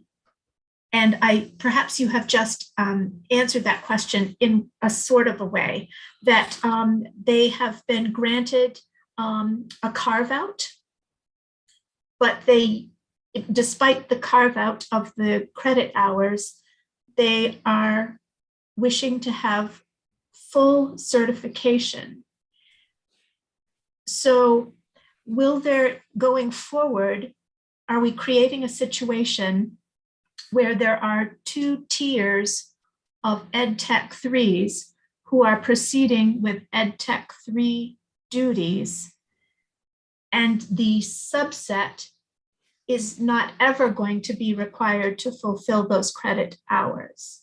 Is that a correct portrayal, assumption, understanding, please? Thank you. Thank you for that question. I think your grasp is really strong. That's also my understanding as well. I think that what the intention of the Learner Facilitator Program is to create a pathway, an alternative sort of pathway to certification. Many of you are educators, and you know the need to make sure that we have really strong ed techs filling our positions. And when I wear my assistant superintendent hat or my former principal hat, I think about who the backgrounds of the people who are coming into those positions. And I know that in the morning, they may need to be working with a kindergarten group, with letter formation. In the afternoon, they may need to be pulling out fifth graders to support them with math. And what we want them to do is to have that capacity to understand child development and those pieces.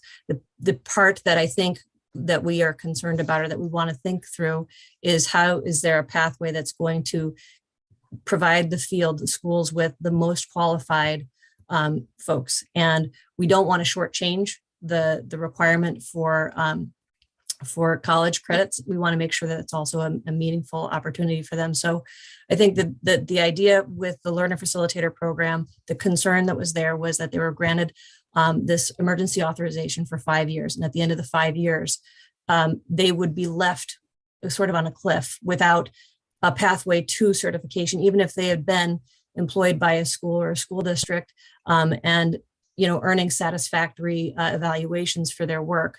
At the end of the 5th year, unless they had accomplished the 90 credit hours, they would have been left without a pathway to certification. And the concern that I have is that having approved courses for former colleagues, who work for me, they would go with what fit the budget and what could get approved by our certification committee. And that wasn't always the best either. So, those are the places that I think sort of informed some of the thinking that went into the writing of this language. You're muted. Yes. I apologize. Go ahead. Thank you, Mr. Chair. So would Senator Rafferty and would you, Ms. Welter, be in favor of extending the time frame for these folks to achieve what other Ed Tech 3s are expected to achieve in order to prevent that tier moving forward forever? Thank you.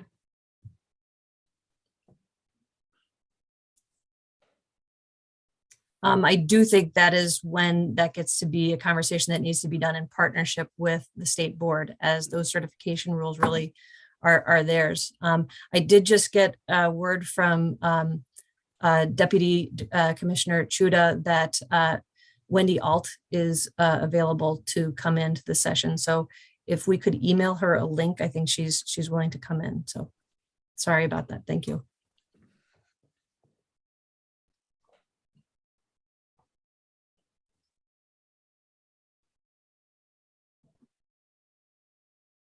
Do you have that email address, Eli, or do you want me to send it to you? I just sent it to her. Possibly while we're waiting for her, Senator Woodson had a question, Representative Millette, and Representative Dodge. When we have Ms. Alt available, we can come back to your question. Okay. So Senator Woodson. No, I'm sorry, Joe. I didn't, Joe. Okay. Representative Brennan, I didn't lower my hand. I'm sorry. Okay. Representative Millette.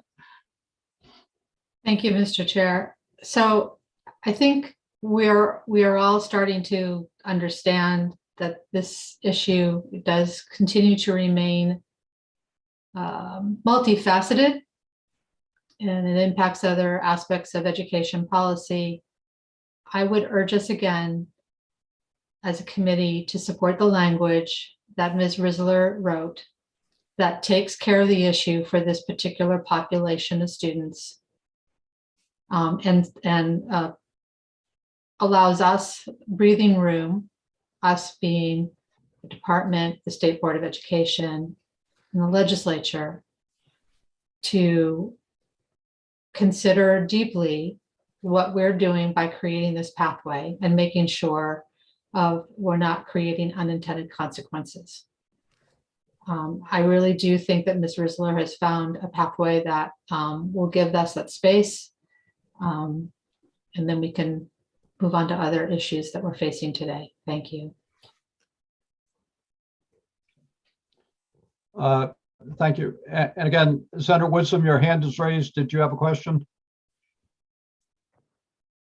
No, I'm having trouble here. I'm sorry. All right. Mr. Murphy. While we wait for Ms. Alt, David Dagler does have his hand raised in the attendees list. And Okay. he may, I believe he has potentially some information to share with the committee, should you wish Okay, to if hear you from could- him. If you could bring him on, that would be helpful. And he might be able to answer Representative Dodge's question.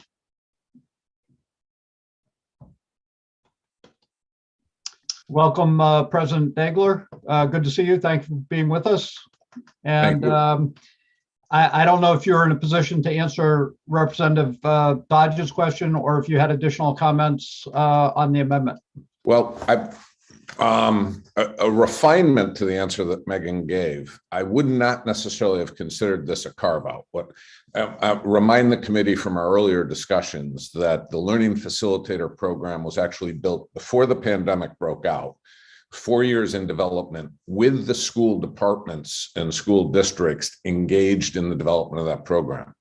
The intention and the goal at the time, and that remains and is actually more emphatic now than it was then, was to be able to find an alternative pathway, exactly the words that Megan used, for ed techs to be able to come in and support classroom activities. The alternative pathway is just that, an alternative. It's a different approach to getting the skills needed for classroom activities. The learning facilitator during their the development of their or during the course of their program engages with classroom teachers, mentors, and other instructors, and is given both a basis in content and a basis in pedagogy in which they develop their skills. They become eligible for emergency ed tech status now or ed tech 3 status after the completion of that program. So they've had the guidance of in-classroom activities. The goal here is to meet a very pronounced workforce need and has been developed over a long period of time. So that group that is stranded is a result of the legislation that folds them in as emergency ed techs. And that was done during the pandemic. I just remind the committee that this program was not built as an emergency pandemic related response. It was built well before that and very well thought through. The way they become stranded is at the end of 5 years, after having completed basically an apprenticeship program and then had 5 years of classroom experience, there's a point at which on Friday afternoon, their 5-year window ends, and on Monday morning, they're no longer eligible to do the work that they were doing last Friday, just because of the 5-year clock. So that's that doesn't seem appropriate for that particular class. There are about 150 of those who are out there right now. The program is in the process of enrolling new students. It is very well received by both the student body, the folks who want to come in, and by the districts who really desperately need these folks. So the purpose behind the part of the legislation that makes this, or the part of the proposal that makes this permanent, is really to not put a pause on the development of those learning facilitators, and to really be able to continue to develop the workforce that the school districts need. Now, the committee has every right and every power to put the pause, to hit the pause button. But I just want to be clear, this was not a program built for an emergency response. It was built before that and then plugged into. It was built with the very educators that we're supporting in mind, and they were partners in the program. And it was built to meet a very pronounced workforce need. Thank you, President Degler. Representative Millett had a question. Thank you, Mr. Chair. I'm really, see, we're reopening everything again, and I do think it's unfortunate, but here we are. I do not understand how these students in this program, after 1 week of content, what you're calling content, For 1 year, Senator, and Representative. are put into the classroom to do things that they're not certified to do yet. That's not an accurate characterization. They have a year of training as apprenticeships, as apprentices. What are they doing as apprentices? The work, They're not certified yet. So what is it that they're actually doing that gives them the skills that you say now then makes them certified? they're working with a certified teacher. They're working with a mentor. They're developing programming. They have reference groups where they come back, the same kinds of, sort of classroom activities that help support both content and pedagogical skills. It's an apprenticeship program as opposed to a classroom-based program.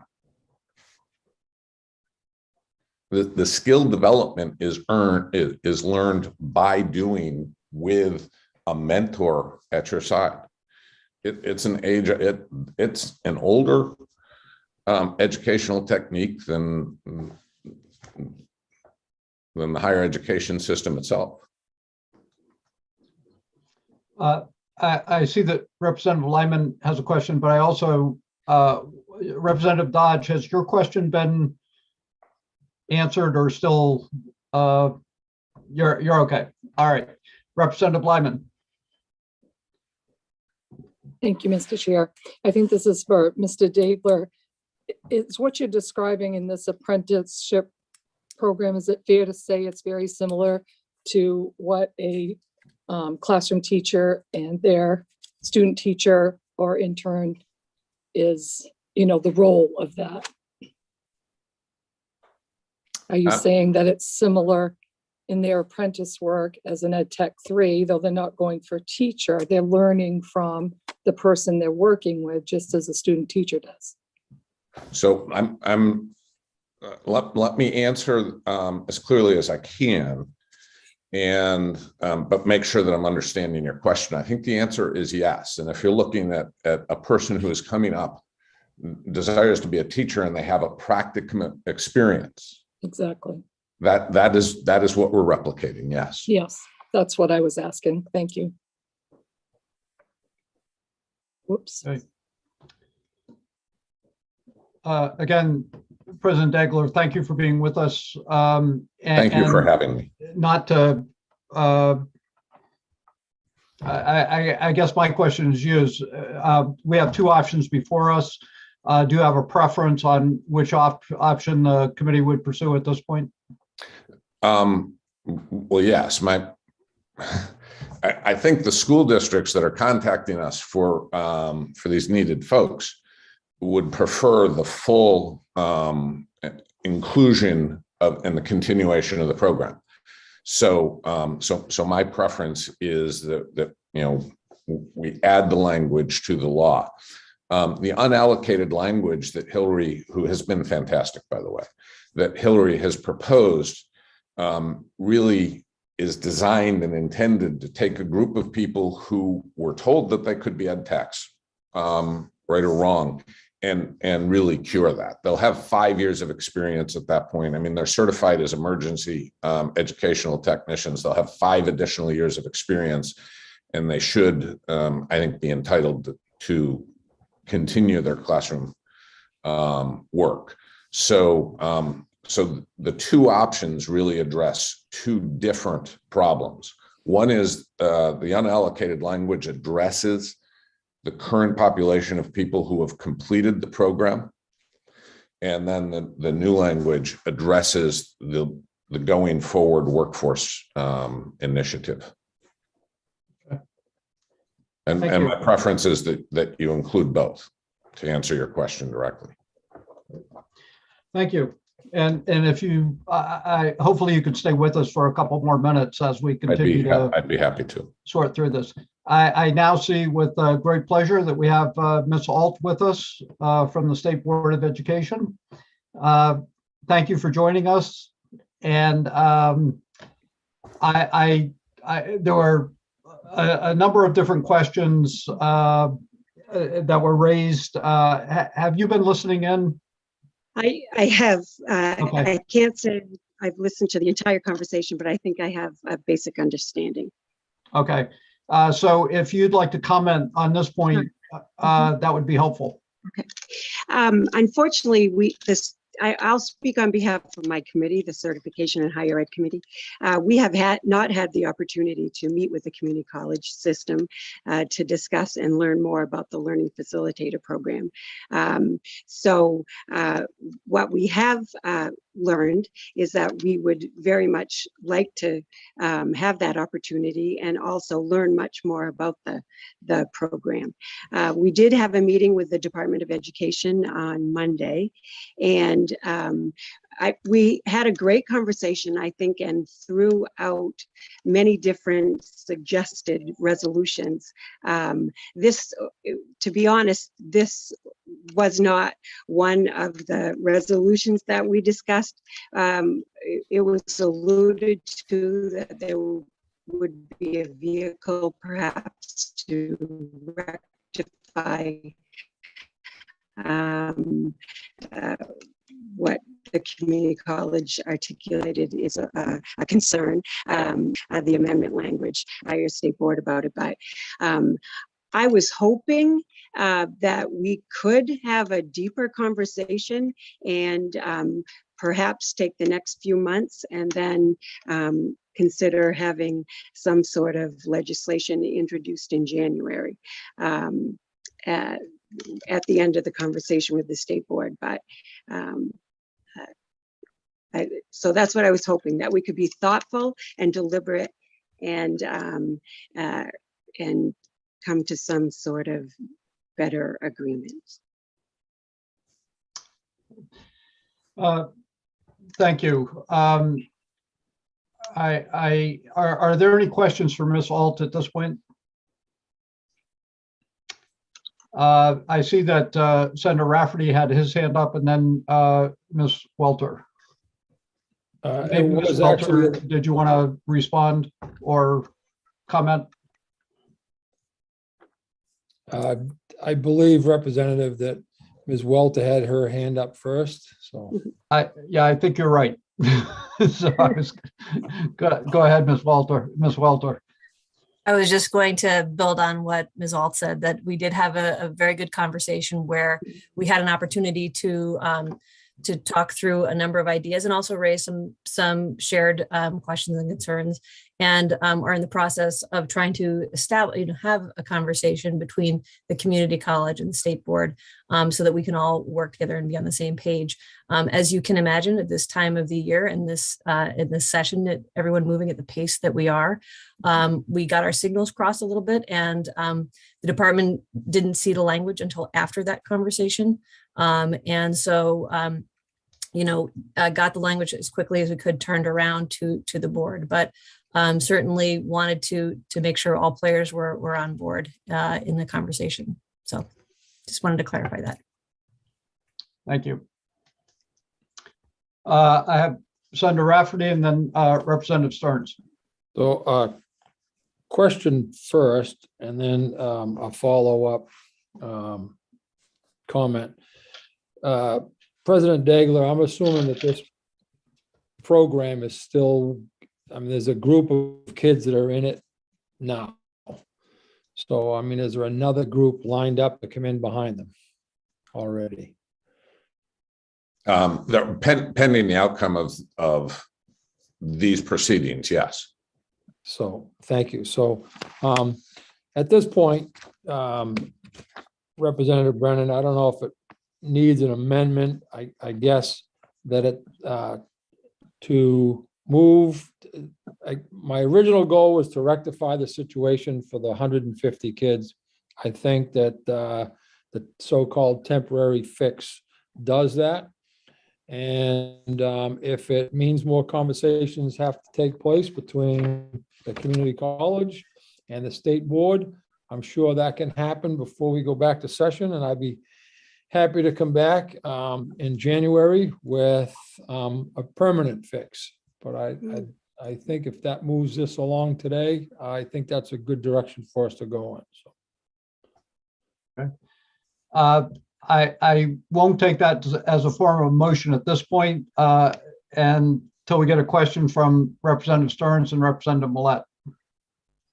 Thank you, Mr. Chair. And I would certainly support the senator in his motion to move this along and make absolutely sure that, that those 150 or so students are taken care of.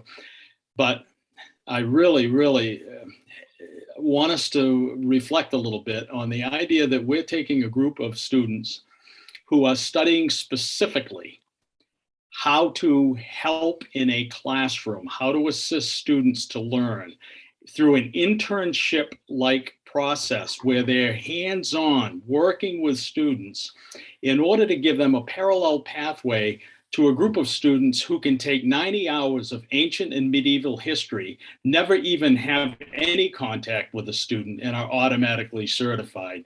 I think we, as we move forward in that discussion, I think we really have to examine that. And I hope that we never bring that same idea to surgeons, for instance. Thank you. Representative Millet. Thank you, Mr. Chair. I just want to refer folks to the language that Ms. Risler wrote, and it says that the program, it would be for 21, 22, 23. So it would actually grasp those folks that would be enrolled in the coming year. So I do think that Ms. Risler has found a right approach to this. And, you know, I think I know for sure that there are some stakeholders who misunderstood the language around this alternate pathway. I think their understanding was it was going to be an emergency only. They were surprised to hear that it wasn't. I think that having some time between now and January to clear up intent, scope, et cetera, would be just really helpful to get everybody on the same page. I think the State Board of Ed and the Department of Education can get us there. I certainly think there's a lot of value in having that practicum. I've been a big proponent of that for our teacher prep programs. My concern is not the practicum, it's the lack of content for Ed Tech 3s. For me personally, I think that this program is great for Ed Tech 1s and 2s. Where I go off the rails a little bit is when we start talking about Ed Tech 3s. So, you know, I recognize that the community colleges are in a tough spot. I think that the language that Ms. Risler drafted, that Senator Rafferty said he would support in his motion, we'll get to that, and then we can have the experts go back at this question again and provide some more clarity. And I look forward to hopefully returning for that. Thank you, Mr. Chair. Thank you. Any other questions for Ms. Welter, Mr. Degler, or Ms. Risler, or Ms. Alt? Seeing none. Mr. Degler, just one quick point. The rules that were presented to this committee, major substantive rules, did address this issue in a way that would have satisfied the issue that you were concerned about? Yes, they would. The way they came out of the Board of Education would have, the right. Committee amendment is what sort of. And the committee amendment is what flipped that. That's exactly right. Thank you. And I just want to, I think, concur with other comments that are made by people on the committee that I appreciate that the community college is looking at innovative ways and other pathways for people to enter the classroom. I think the overriding concern that we all have is to make sure that when people are there and people are in the classroom, there's appropriate support, appropriate training, and that we can find ways to bring people into the workforce and at the same time ensure that we have a quality workforce. And I know that's your commitment, and hopefully our action today will continue to support that. So Senator Rafferty, would you like to make a motion? Yes, thank you, Representative Brennan. So I'd make a motion that we accept the language and the temporary fix as an ought to pass as amended for LD 1207. Is there a second? Representative Dodge has seconded the motion. Is there any further discussion or comment? Seeing none, I will ask Mr. Murphy to call the roll. On a motion of ought to pass as amended for LD 1207, Senator Rafferty. Yes. Senator Rafferty votes yes. Senator Daughtry. Senator Daughtry is absent. Senator Woodson. Yes. Senator Woodson votes yes. Representative Brennan. Yes. Representative Brennan votes yes. Representative Crockett. Yes. Representative Crockett votes yes. Representative Dodge. Yay. Representative Dodge votes yay. Representative Lyman. Yes. Representative Lyman votes yes. Representative McCray. Yes. Representative McCray votes yes. Representative Millette. Yes. Representative Millette votes yes. Representative Roach. Yes. Representative Roach votes yes. Representative Salisbury. Yes. Representative Salisbury votes yes. Representative Sampson. Representative Sampson is absent. Representative Stearns. Representative Stearns is absent. We want to give him an extra second. Is he? He was just here. I don't know where he went. I guess we'll have to move on. Sure. With a count of 10 yes and none opposed, the motion carries. Thank you, Mr. Murphy, and thank you, Mr. Degler, for being here, Ms. Ms. Welter. In particular, I want to thank Ms. Rizzler again for helping draft the language and preparing the options for the committee. Since we can't pay you enough, we try to make up for it in compliments. So thank you very much. And thank you to most especially to Senator Rafferty for kind of sticking with us and helping us move in the right direction. And obviously we're not done yet. Representative Stearns is here. Mr. Murphy, do you want to allow him to vote? Absolutely. Yes. Representative Stearns. Yes. Yes. Representative Stearns votes yes. So the total vote is at this time 11 yes, none opposed. Right. And I'm sure that we can, those of us that may be here next year will have an opportunity to weigh in on this issue again. So thank you very much. And I will officially close the public hearing on LD 1207. And Senator Rafferty, I don't know if it might be a more prudent decision at this point to run through the supplemental budget before we start 1727. Yes, sir. It sounds good. So, Ms. Rizzler, do you want to kind of quickly walk us through the supplemental budget? Yes, so I'll walk you relatively quickly through. I have one question. I think it's an easy one, but I will touch on that. I'll start by pulling up the actual memo itself. And all right, so this is the sort of draft cover memo that would go to AFA. It provides that over the last week and a half that the Education and Cultural Affairs Committee has met to review the supplemental budget items pertaining to the agencies under our jurisdiction in the governor's proposed supplemental budget. So ask them to please consider this our recommendations regarding the relevant portions of the governor's proposed supplemental budget under your jurisdiction. Attached will put the report back template as Appendix A. I did hear from one person that was a little blurry, so we'll see if we can get a slightly better scanned version for when we send it. as you probably saw and reviewed, though, that reflects simply the in or out vote. If it was unanimous of those present, we put just unan in parentheses, or we just put the total number and the minority under that. I did include in this narrative just that the committee unanimously or by majority voted to recommend each initiative and language part under the committee's jurisdiction in, that all votes recorded as unanimous were unanimous of those present, and any votes in opposition were to vote that particular initiative or language part out. Are there any questions or any concerns on just sort of that initial framing of here's what we did? Not seeing any, so I will move on. So there were a couple amendments that the committee voted on, either unanimously or by majority.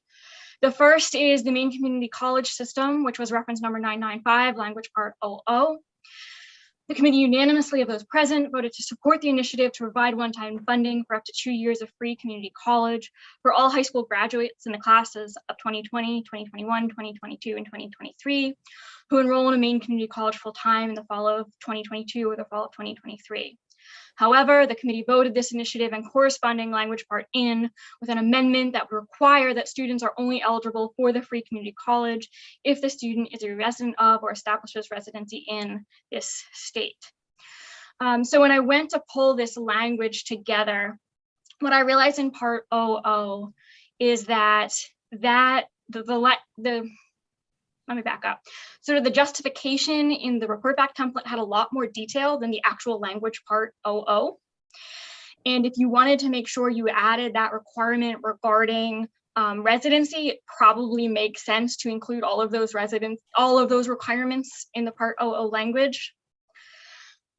So what I did is I drafted that as a potential amendment, but I wanted to make sure the committee had a chance to review this and consider this. The amendment to language part 00 would add the sentence just at the end.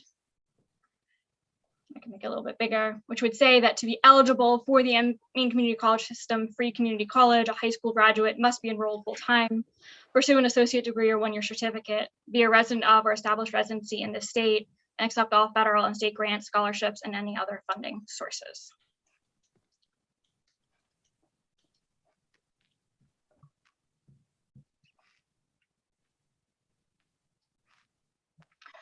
Are there any questions or concerns on that slight addition? Not seeing any. I trust it's reflective of what the committee decided. And Hillary, what I just couldn't find, where is the full report back to the committee on all the individual items? Appendix A. That is, don't worry, I'm not going through it all. Okay, well, I just will need to see it between now and Friday. Yes. And we're still on for 9:30 Friday morning? Yes. And so, yeah. So okay. This is the full, everything you voted and the vote on each and a note where now. Does it know what the votes were? Yes, it'll either say okay. or it'll say 10-2. Okay, great. Okay, thank you. And all committee members are invited to that work session, right? Yes, although I'm not completely done the report back language review, if I may. Oh, okay. Okay.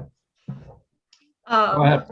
Just because we move very, very quickly, and I know personally I have made mistakes in the past because of how quickly we're moving. I want to make sure everyone has reviewed this and is okay with it.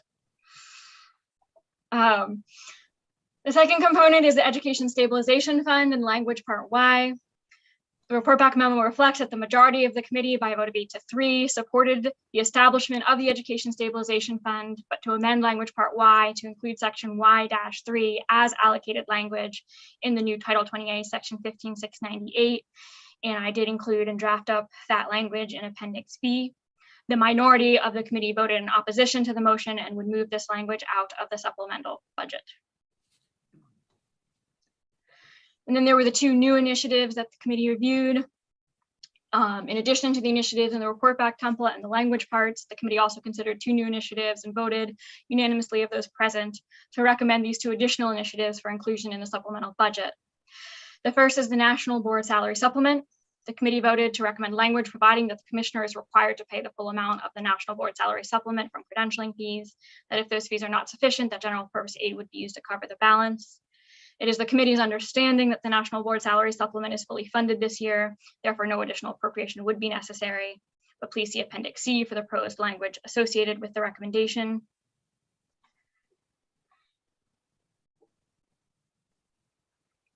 And then on the internet-based school lunch application, last session, the committee passed and the legislature enacted LD 961, an act to provide equity and access to applications for the National School Lunch Program and School Breakfast Program under Public Law 2021, Chapter 961. I need to double check that number. That might be an error right there, but I'll double check that. This law requires the Department of Education to make available to public schools the internet-based application for free or reduced price meals on the department's publicly accessible website, to make the application understandable in uniform format and to the maximum extent practicable in a language that parents and legal guardians can understand. That public schools may make this internet-based application available on their own websites as well. And the data submitted through the internet-based application may not be visible to the department and must be transmitted directly to applicable public schools. Subsequently, it came to the committee's attention that one aspect that members had intended to be included was not, specifically that all public schools must accept the data that is submitted through the internet-based application. Although committee members had anticipated using another legislative vehicle or potentially a committee bill regarding this issue this session, the importance of accessibility to the application for free or reduced price meals under the federal National School Lunch Program is especially acute with the passage of initiatives funding the difference between the federal reimbursement for a free breakfast or lunch and the full price of a breakfast or lunch for students that are ineligible for reduced price breakfast or lunch, to implement changes enacted by the legislature in Public Law 2021, Chapter 398, Part 0000. Accordingly, the committee unanimously of those present voted to recommend the inclusion of this language in the supplemental budget to increase access to and hopefully increase use of the internet-based application for free or reduced price meals. And please see Appendix D for the language associated with the recommendation. So I know that was a little bit more background necessarily, but I did want to make sure that when you reported back to AFA, they understood sort of the background of the conversations that were had on those 2 issues. I did include the draft language associated with each of those if you want me to go through them, but I don't need to if you don't want me to. Right. Are there any questions of Hillary at this point? Hillary, if I could ask you one about just this last language, and I want to thank Representative Millett for bringing it forward because it's very important. For example, in Portland school system, we have been at 55, 60% free and reduced lunch, and now we're down to 40%. And there are all kinds of different reasons, but when you're making allocations decisions based on free and reduced lunch and you have that type of drop off, it's obviously problematic. But there was also the other bill that we had in that was the department was looking at other metrics that could be used to determine eligibility for free and reduced lunch. What this language does is just simply say that the data that's collected by the internet application would be used by the school district, not any of these other alternative data points that we might be talking about. No, this language is just specific for people who use the internet application. Schools get that data, they have to use the data. And at some point, we'll get a report from the department about possible alternative data points. I think so. It's something we had hoped to schedule a little bit earlier. My understanding is there were some staff changes, and that's partly why that report hasn't come to the committee yet. That's one reason why I think Representative Millett wanted to make sure this language got included here, because we don't have that bill and we can't use that committee bill as a vehicle. No, but the combination of this bill and this language with looking at alternative data points might then get us back to pre-pandemic understanding of who's qualifying for free and reduced lunch. So thank you.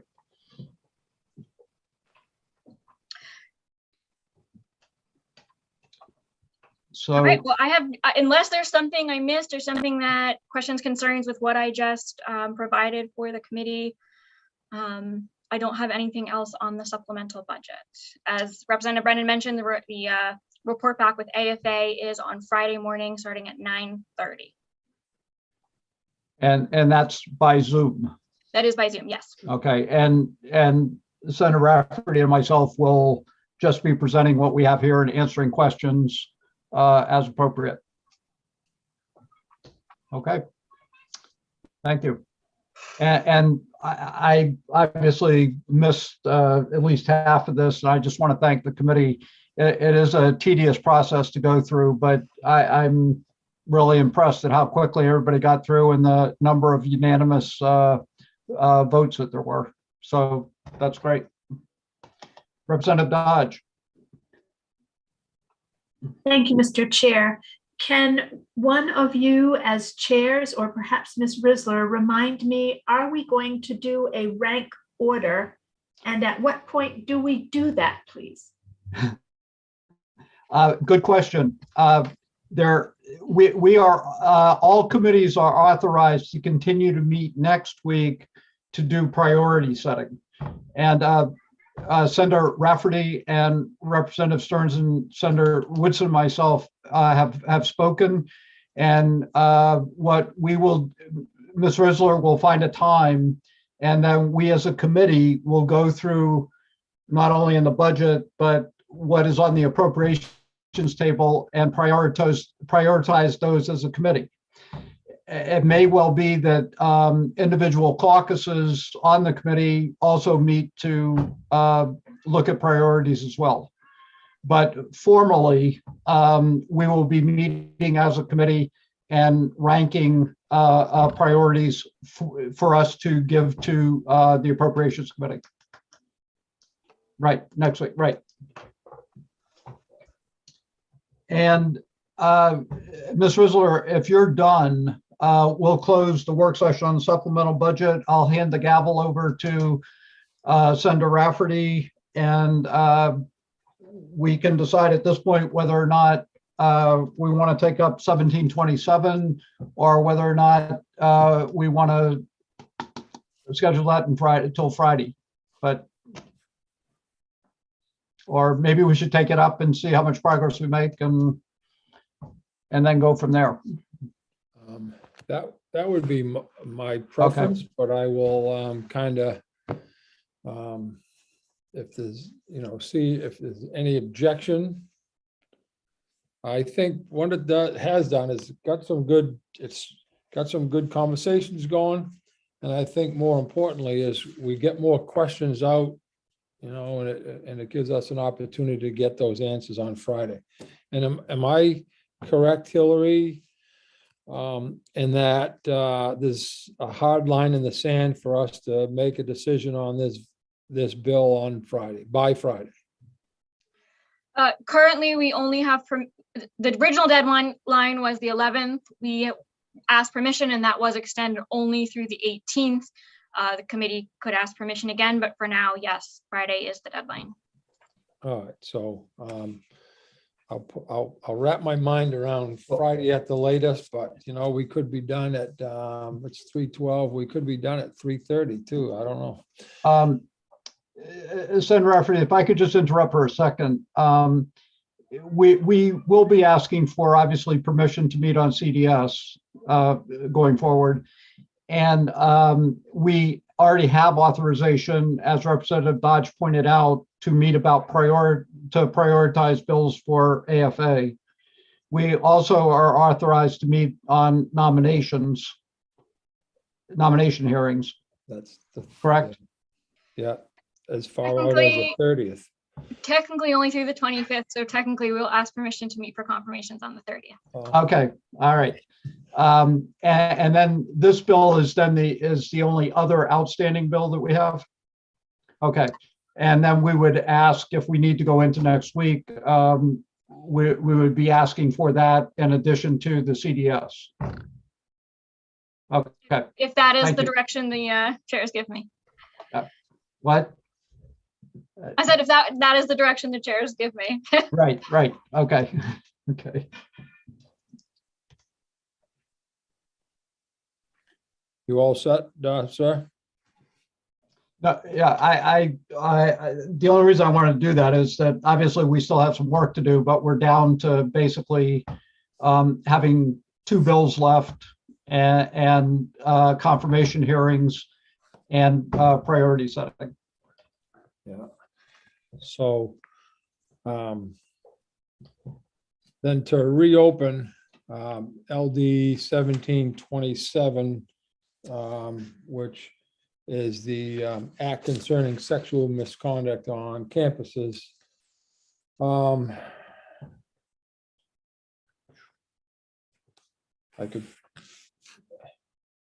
I'm having a struggle here, remembering where we left off, because I've had so many conversations and those are blending between community committee members and people outside of the committee. So Representative Millet.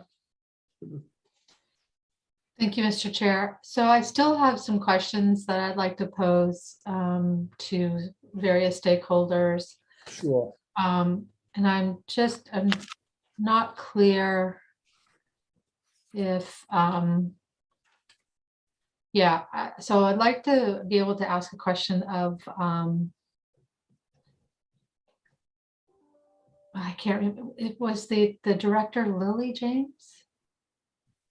Yes, Oh, thank for- you, Eli. Yes, I have a question for Ms. James, if possible. Great. Wow, man, you're fast, Eli. Thank you. Hi, Lily, or Ms. James. So in the public hearing, a concern was raised about of some very specific language. It's on page 4 of the amended bill, the sponsor's amendment. I don't have a line number, but it's section G, subsection 1, saying the procedure be uniformly applied for all disciplinary hearings. So there was a question raised about that uniformly applied. Somebody made a reference to the fact that Title IX has an informal versus formal process. I was wondering if you could speak to whether this would impact that. Thank you. Well, thank you, Representative Millet and committee. It's great to be back with you this afternoon and happy to speak more to that. So that, just as some context for the committee, comes in the section around policy and making sure that there's clarity and consistency about how sexual misconduct is addressed on each campus. And so to your question, Representative Millet, currently there are, some processes that exist on campuses. Maybe in the future there will be even more processes.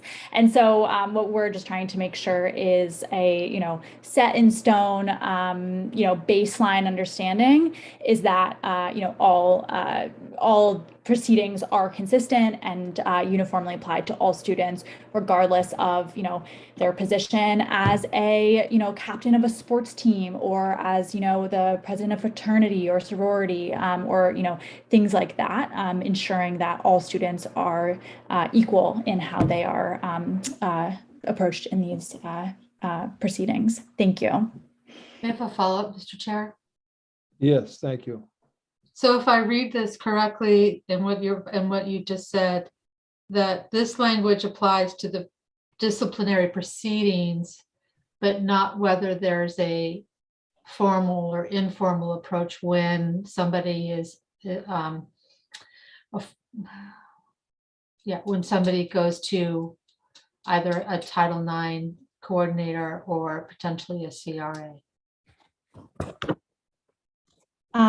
Thank you, Representative. I'm not sure if I'm totally grasping your question. So tell me if this is a helpful answer, but the thing that it makes me think of is that yes, the intention of this is to make sure that the procedure is consistent across all processes, regardless of sort of how you got to that process or who is involved in that process. But I'm not sure that actually answers your question. I think I'm good. Thank you, Mr. Eli. Joe Cohen from the Foundation for Individual Rights in Education is in the attendees list. He also spoke at our public hearing. He may have some more information on this specific topic should the chairs wish to hear from him. Excuse me. Yes, I would be interested in hearing that.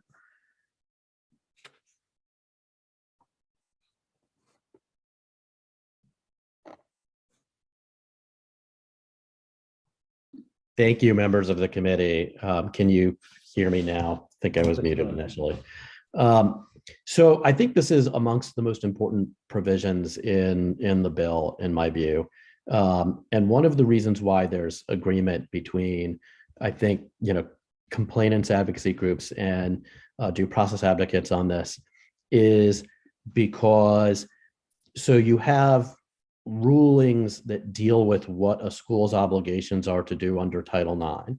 And when you have either a court case or regulations, the court or the regulating body's jurisdiction only extends to dictating how the rules should be in the context that they're deciding.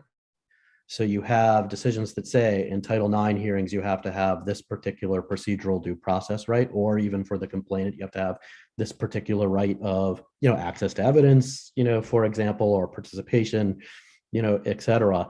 But those rulings and regs, talk about that specific context, Title IX. So you have some instances where, the schools reluctantly don't really want to provide some of these substantive rights, and therefore reserve the right to not provide them in other kinds of campus disciplinary hearings. And that holds true both to complainants in other kinds of cases and to accused students. So, this provision would end the wraparound of having to only have, these protections in this one, context of campus sex assault. On the other side of the coin, it also protects them from watering down protections for complainants in this context as well, which is why you see the agreement on both sides. I hope that helped explain why it's there. At least my understanding why it's there. Thank you for the clarification and also adding that both sides agree. The only thing I would ask is at some point, can someone email me the language you all are considering? Because I haven't seen any of the extra drafts. I'm happy to put in my email address in the chat to staff to not be afraid. We're working on, or working with currently the Senate President's draft. That was the original amended draft. There have been other suggestions coming at us, but in terms of our work, we're still working from President Jackson's amended draft, which basically is about 15 pages long, has a lot of red through it.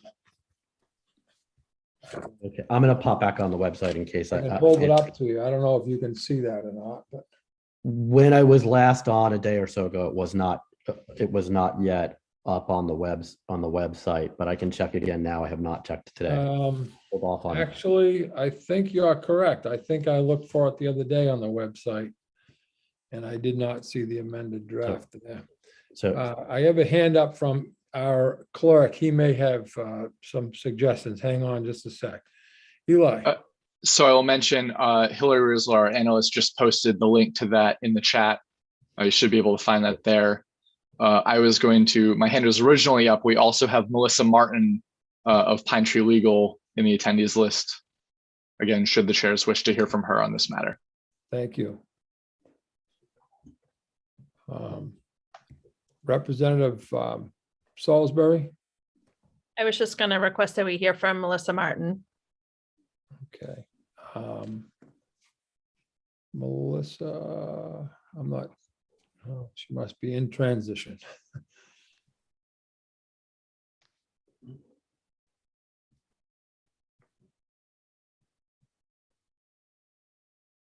Good afternoon. Good afternoon. I'm happy to address the point that was just raised about the uniform application of procedures. I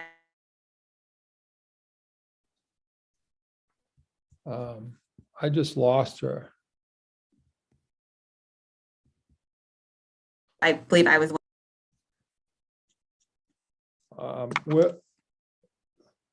We're unable to hear you at this time. Oh, I apologize. Of course, I'm working in my office today, so the technology is not as good as at my house. Can you hear me better now? Yes. Okay. I'm happy to talk about the uniform application of procedures that was just mentioned, if that would be helpful. I had mentioned it in my testimony at the public hearing, and I could go into more detail about the concern, I think, that of that specific language. Thank you. If you would. So in Title IX currently, there are 2 different tracks that students can opt to go down. And we've heard a lot about wanting to create more options for survivors, which I think is absolutely true. I've represented a lot of student survivors who are making the choice about whether they want to go down the informal or formal process. And it's not uncommon that students change their mind during the process and may sort of switch back and forth, where they start to go down the formal process and then realize that they have different goals in mind and may choose to try to reach an informal resolution. They may try to do that. The negotiations may fall apart. They may go back to the formal resolution. So it's really a process where I think having a lot of options available can help meet students and where they are and with what their needs are as the investigation goes on. The current Title IX policies, although a lot of them could really have room to grow, one of the good things is that they do give these 2 different options. In the informal process, student survivors can still ask for a lot of the same protections that they would get after the resolution of a formal process, but they don't necessarily have to go through, or they don't have to go through the process of this formal hearing and formal interview.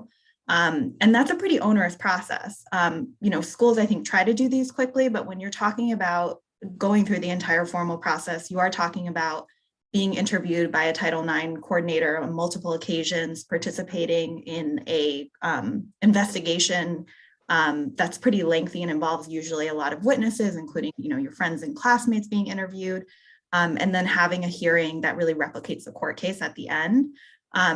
I am worried that this language as written seems to indicate that this process needs to be applied, and the language that's described in here really mimics a formal process. Not all survivors want to go through that formal process. A lot want to opt into this informal process. And my concern is that the uniformly applied language may make the schools believe that they need to put everyone into this more formal process. If you read the paragraph right after this, it talks about an investigation, including a hearing. That seems to be describing this formal process, not the informal alternative. And if me reading this as an attorney, I would read this as seeming to take away that option of the informal process.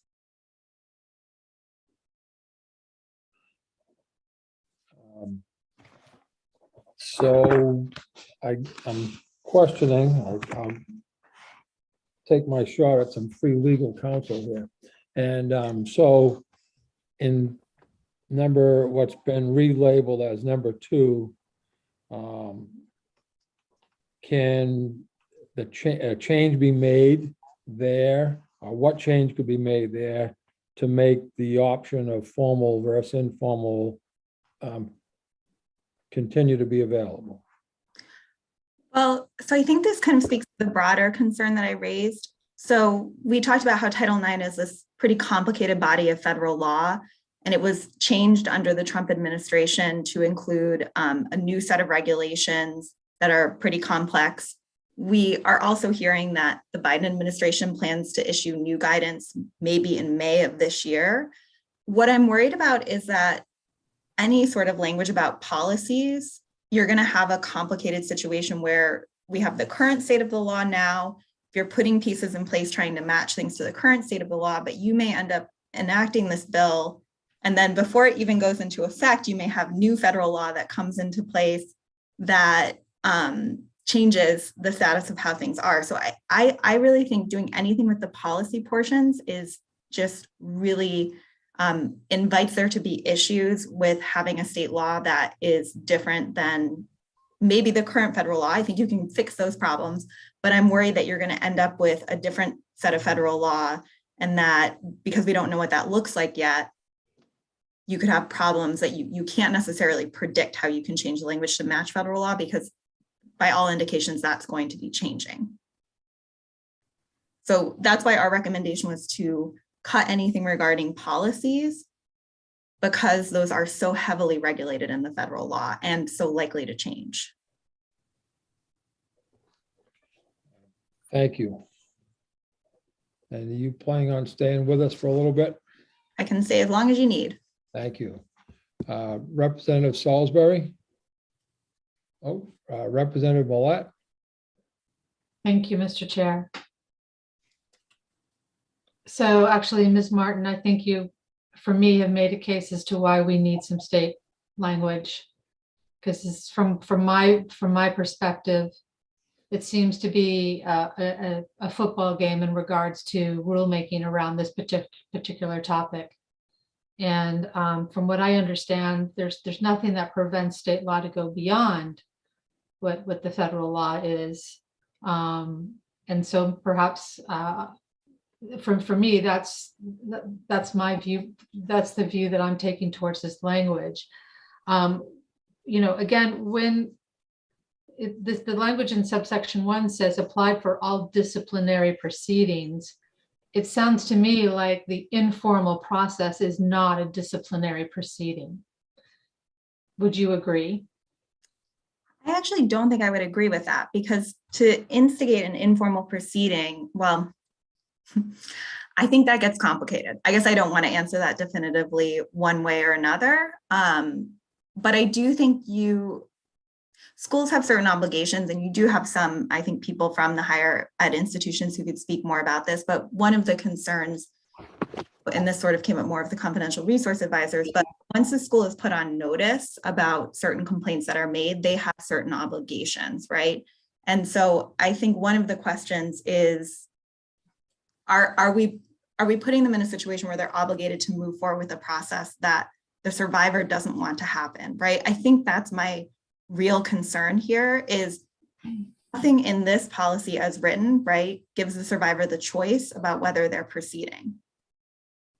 Once the school is that if a student goes to a Title IX coordinator, that there are certain actions that coordinator must take, irrelevant of how that student feels? Yes and no, but the student could opt into the informal process, right? And I think my concern that I'm raising about the way this state law is written is it doesn't seem to give that student the option to sort of opt into a different process at that point. And so to have a survivor go to raised a whole host of new concerns for me, frankly, because I have been told that Title IX coordinators are not obligated to take actions unless a student authorizes that individual. But that does not sound like now that's actually the case. Well, so I would want you to bring in one of the Title IX coordinators or one of the attorneys from the higher ed institutions to speak more to that. So when I'm representing survivors, I'm thinking from the survivor point of view. I think it is a little more complicated because I do think it gets into issues of whether the school has been put on notice about certain actions. So I think it gets into a more complicated issue for the schools. Well, you are the Pine Tree legal attorney. Right. So I believe you're an expert that can weigh in. What constitutes putting on notice? So I think I just want to make sure I understand your question. You want to know if a student goes and makes a report to a Title IX coordinator, is the Title IX coordinator obligated to proceed with an investigation currently, my understanding under current law? And then do I think that would be different if this state law was passed? Well, no, actually, my question is in regards to what you just said. I'd like to know what you mean by put on notice, given notice, or put on notice. Right. So I don't think right now, I think in terms of that specific case, is the Title IX coordinator going to pursue a complaint that the student doesn't want under current Title IX law? I think the answer is no, but I do think the school has some more general requirements under sort of separate laws about what they've been made aware of. Right. And this is sort of one of the concerns that we brought up to you all in terms of the confidential resource advisors. I think there's some broader requirements that schools have when they're made aware of reports, right? When their employees are made aware of reports. So I don't think they're going. That doesn't fall under Title IX. That doesn't fall under Title IX. Where does that come from? I don't have the statutory in my head, but we have talked about it recently in meetings, so I know that the school attorneys or representatives could speak to that in more detail. Thank you. I think I see Mr. Khan raising his hand there. I can answer part of this, pretty definitively.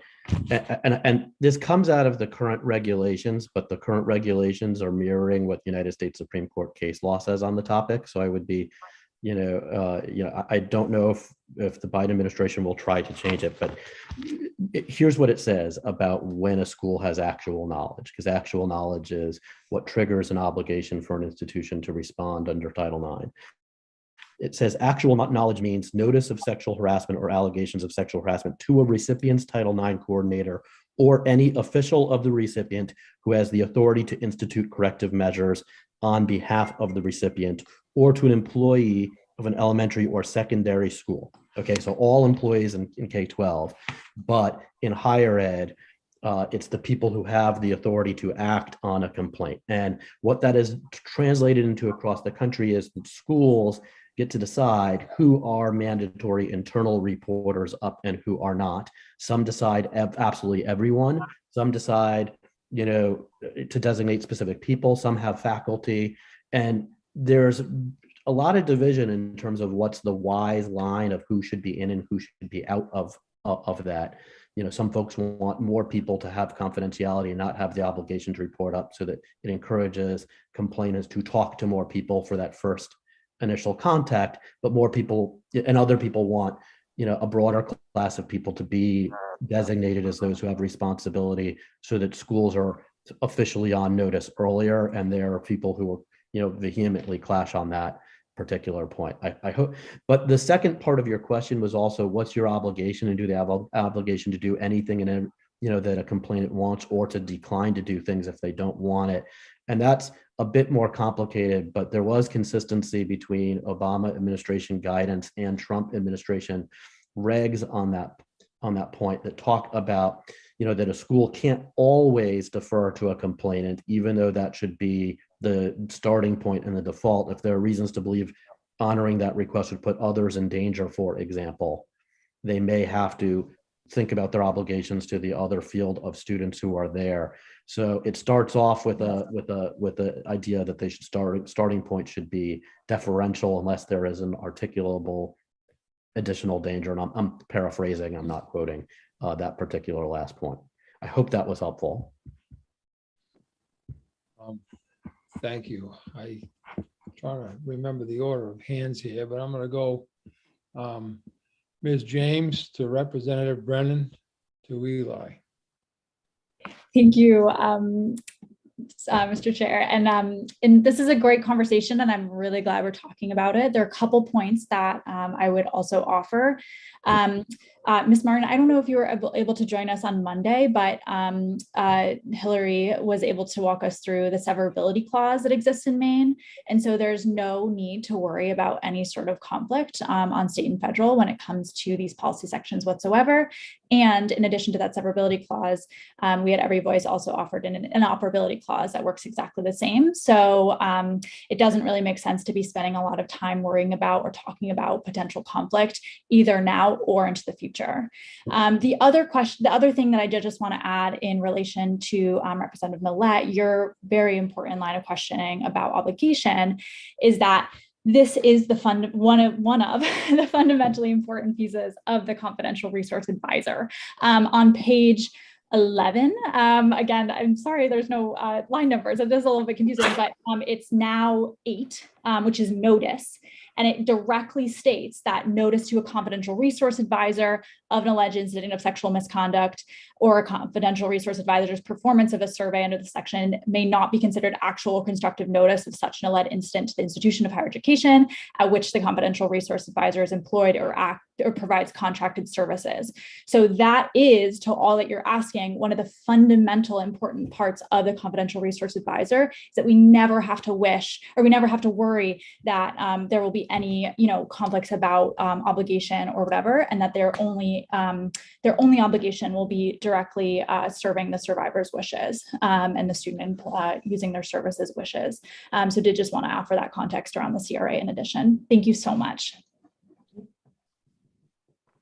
Thank you, Ms. James. Representative Brennan, and then thank you, Senator Rafferty, and I will make my questions fairly short because I'm supposed to be someplace else at 3:30. First, I don't know who Lily James is. I don't know two of the other, Lottie Parsons or India McNeil. So if you could introduce yourself, that would be helpful to me. Absolutely. Senator Brennan, really appreciate that. I'm Lily James. I serve as co-executive director for the Every Voice Coalition. I know you've worked with some of our colleagues in the past. We have a lot of different students on our team, and I think you've met with other ones in the past. Okay. And India, can I turn it over to you next? Okay. Yeah, thank you, Representative Brennan. My name is India McNeil. I am the current co-state director for Every Voice Maine. And I believe you talked to one of my colleagues and actually fellow students, Zoe Nguyen, when this bill was initially filed, and you agreed to be a co-sponsor. So that's my connection. Okay. I just need your name and title. Yeah. And Ms. Parsons? Yes, I'm Lottie Parsons. I am also a state director in Maine alongside India. Okay. All right, thank you. Ms. Martin, my first question, we've talked about the policies, the potential conflict with Title IX. We've talked about the fact that there might be some federal legislation to move things around. It would be possible, this is kind of a question, but we could put a trigger in the legislation saying once the federal government does act on Title IX or makes changes, then it would provoke a rulemaking or policy changes within the state, so that we're not having a parallel process of simultaneously changing and doing policies and then have the, as you predicted, the federal government. Would that be an approach that might work for you? I think the only thing I foresee as an issue with that, well, two things. I would say, I think that could work in many ways. One thing I will point out is that the definition of who is covered under this state policy is much broader than who would be covered by Title IX. So one concern that I've sort of thought through in a number of ways is if a survivor experienced something that would be considered sexual harassment under Title IX, and they were going to go through a Title IX investigation, but they also experienced, for example, in the state policy, abuse, no matter where it occurred, can be investigated. So things that happened in a situation that was off campus that wouldn't be covered by Title IX could also come up. So you could have the same survivor be eligible for the state process and Title IX. So that, I think that's one of my concerns. And just some of the specific language as is until the federal law changes. I think, the one that we just talked about where I think it could remove that informal process the way that I read it currently. I mean, because we could write this so that we don't start changing state policies until we have some clarity at the federal level. So that's just a thought. Yes, until then, sorry, I think that's right. Great and idea. it would Yes. then trigger that. Yes. Yeah. My second question is, you said you represent survivors through Pine Tree. Has it been your experience that survivors or victims have been reluctant to speak with or engage university personnel around these issues? Sometimes. I think it depends. I think every survivor has a really different experience. And some people have really positive experiences working with their Title IX coordinator, and some people don't. So I think giving as many, I think this is a place where, the working group really agrees with every voice. Giving options to survivors is really important. And having both the on-campus option, which survivors already have with Title IX, but also having some options of other people to turn to. So there have been times, for example, where I was able to have a really productive working relationship with the Title IX coordinator, but at the time I got involved to represent my client, their relationship with the Title IX coordinator had sort of broken down. Okay.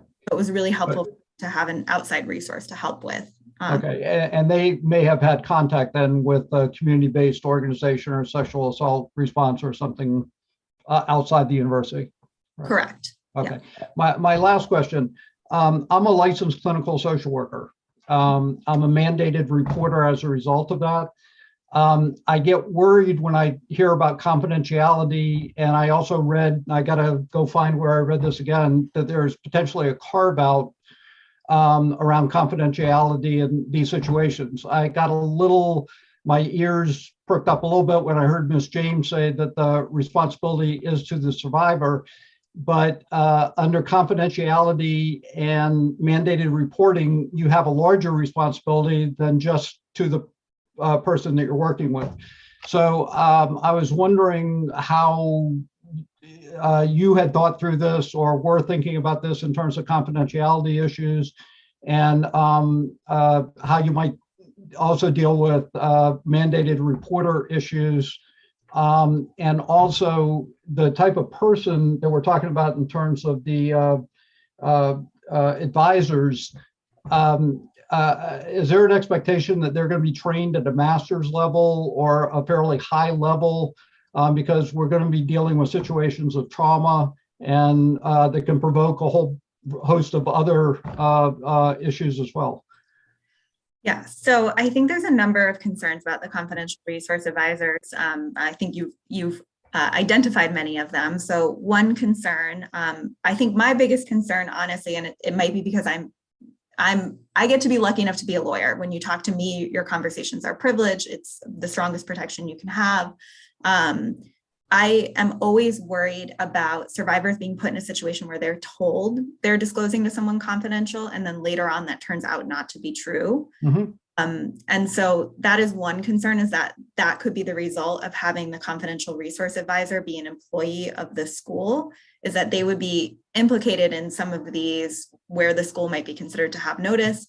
It also puts them in a tricky position because they're basically alone then in their position, because since they are confidential, they're not able to go to their colleagues to get support and guidance. And this is somebody who's going to be hearing stories of student sexual abuse and domestic violence and needing to respond to that without having, the type of support and supervision that we would normally give to a licensed clinical social worker or a Title IX coordinator.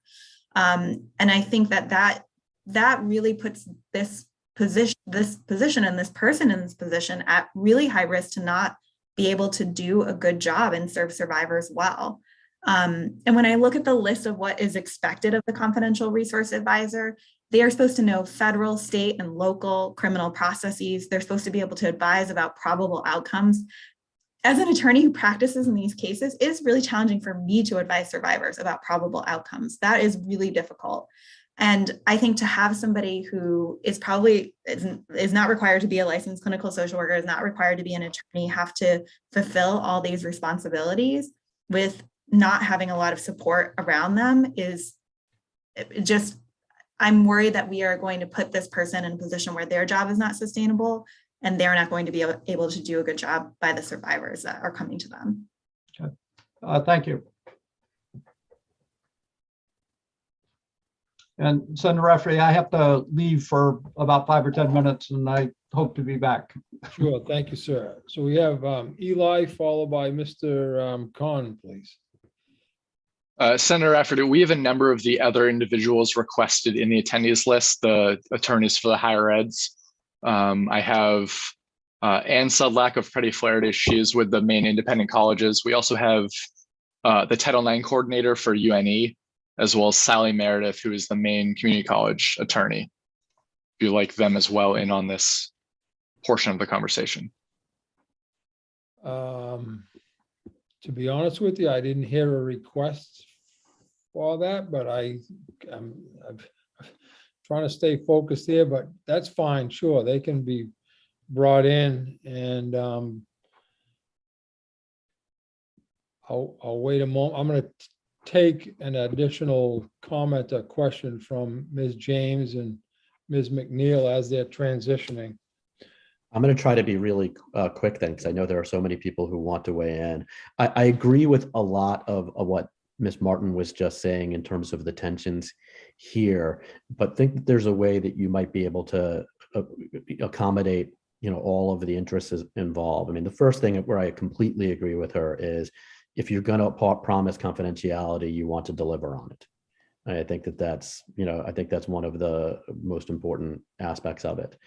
But I think one way you can handle it is to pare down some of the responsibility. So the responsibility here of this person in this role is to help a student navigate the system, know what resources are available to them, et cetera. That kind of role, although it's a bit more limited, still provides really helpful resources, I think, to complainants if that person knows the rest of the other places where where the right folks like Pine Tree Legal can be accessed, and where you get into problems is when you start commingling responsibilities, and therefore you have the problem that Ms. Martin was describing in terms of if they can't share details, how can they consult with colleagues, et cetera.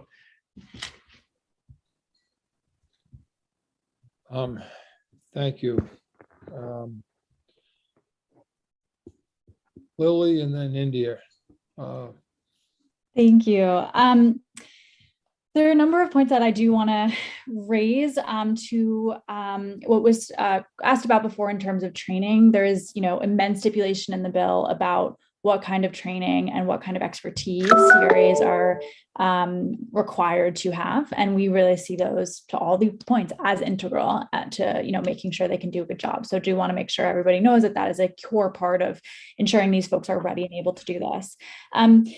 To the question about confidentiality and, being able to coordinate, I do want to just kind of maybe zoom out a bit and just sort of make sure that we're all on the same page about how that confidentiality works and how that would actually exist in practice. And I think probably an example would really help on this.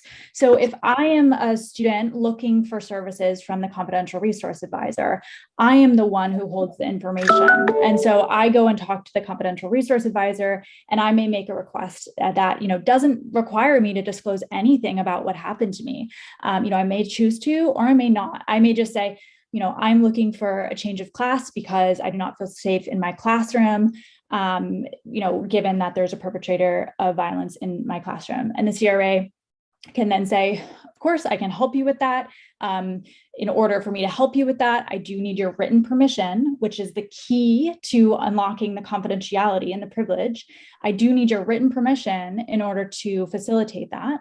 And so I would have to, as the person seeking services, give written permission. Lily James, give written permission for this confidential resource advisor to, coordinate with my professor in this one class, not disclosing, again, any information about what happened other than just my name. It doesn't matter other than just, whatever is needed in terms of facilitating that change. And then it can happen. And so there's no reason to believe that in, the process, there would be any necessity to disclose anything about incidences or, confidentiality or, any sort of personalized information. All that is needed is permission from me, the person seeking help, to use my name or identifying information. And so that is really, I think, at the core. And then the last thing I would offer is the question about, support in a university setting is absolutely. And again, I'm not sure I see how and in what ways it's necessary to disclose personal identifying information in order to receive support in such a setting. Counselors at a counseling office in a university setting, for example, also have this similar privilege, and they are able to, be able to support their colleagues, and, they're hopefully not sharing personal information about what's being shared in their sessions. And so, a CRA could, say, I had this really tough situation and I'm wanting support, but that doesn't require them to disclose any information. And so I think it's it's currently practice on campus for similar situations like this to occur, and again, like a counseling service example. And there's no reason, in my mind, to believe that it would not be possible for the CRA. And the last thing I'd offer too is just a reminder again that this has already been passed into law in several other states. And we've talked to many folks who are in the CRA position, and we've never heard any of these concerns brought up. And if they were, we would of course be, interested in seeing and addressing them. But from our experience, we're just not seeing that that's a concern at all as we're in this implementation process. So thank you. I know that's a little long-winded, but I appreciate appreciate the ability to share those. Thank you. I'm just going to pause for a moment, make a quick statement, and see if we can't get back on track. As I'm sitting here, the number of faces on my screen is growing. I'm starting to lose track of who's who. So what I'd like to do is get back to my legislative committee. And if you have specific questions to ask, I would encourage you to do so. And for those of you, you're welcome to stay in the audience, but I would just request that you wait until you're specifically asked a question, or if I can get to you, I will be happy to do so. I did, I'm going to go to Representative Salisbury, Representative Stearns. Eli, did you have a question of me? Yes, my apologies. Are you asking me to move everyone back into the attendees list at this point? I don't have a problem with them staying, okay. Honestly, but I'm really not open to comments from them other than answering specific questions at this point, because what we're coming down to is we're debating, and it's up to us to decide based on information we have, not who's the best debater. And so that's what I want to try to keep it to. Okay. So that said, I hope that clears it up. And I'm not trying to shun anyone in any way, but this is at least our third work session on this. It is a very difficult topic, and we are trying to do it, due diligence as best we possibly can. So Representative Salisbury, followed by Representative Stearns. Thank you, Mr. Chair. Thank you for that clarification. I wanted to make a comment. I don't really have a question at this point. So when we first started having this discussion, and I emails and comments from the Every Voice Coalition, and then comments I know that we've all had also with the University Main System and outside groups that support. I think that at the heart of all of this and this bill and the amendment, the goal is to make sure that students that suffer sexual misconduct are best served. And I think that we all want to do what we think is best, and we want to make sure that we have the resources available, and we want to make sure that students aren't in a position where they're not getting their needs met. I think that is at the heart of all of this. We really want to do what's best. And I think what happens but what I've seen is then when you get down into the nitty gritty, then there's like two different ways to do things. And it specifically gets around to the CRA position, which is a sticking point for me, is a new sticking point for me. And I'm sorry, that I feel like I'm flipping and flopping here to some people I've talked to. I am very concerned about that, and I am not convinced that is the right way to go. Most of everything else I am comfortable with, because again, I feel at the heart of this matter is making sure that students have the resources that they need. And in looking to experts in the field of helping survivors and helping students and helping people that have experienced this sort of trauma, I'm not convinced that that's the right way to go. I do like this amendment. It is better, but I am very hung up on this CRA position. And so far, up to just a few moments ago, I have not heard anything that would make me feel like 100% that's the way that we need to go. So I just want to put that out there. Thank you. Thank you. I appreciate that very much. Representative Stearns. Thank you, Mr. Chair. And I have to tell you, I really thank you for bringing up the process and the protocol of the work session in the committee. As a matter of fact, that was the first reason for me to raise my hand. This obviously is a sensitive and it's a complex matter. I agree with Representative Salisbury that I believe we all have the same intent at the end of the day. And one of the pieces, my comment would be that even though it might have been against committee protocol a bit, it's very obvious from the discussion here today, in my opinion, that this is nowhere near ready for prime time to bring forward to the legislature. There are several pieces here that need to be fleshed out. If we were to pass something along these lines, we'll be doing something to the universities, in my opinion, rather than with the universities, to make sure that we have uncomplicated as much as possible and effective mechanisms for dealing with the problem. So I guess that's where I weigh in at this point. I think it's extremely important work. It's work that needs to be done. But at this point, I'm not sure the legislature of the state of Maine is ready, or certainly this committee, or certainly this committee member, I'll speak for myself, is not ready to move forward with something that, in my opinion, would make matters more complex and perhaps have unintended consequences in trying to make things better for students. I'm just going to ask you to give it more thought, because I think we'll have further conversations on that. Just would be interested in knowing what matters seem to further complicate it. I'm not asking for an answer. I'm just asking for thought so that we can come back as a group and have that discussion. Representative Lyman, followed by Representative Millet. Thank you, Mr. Chair.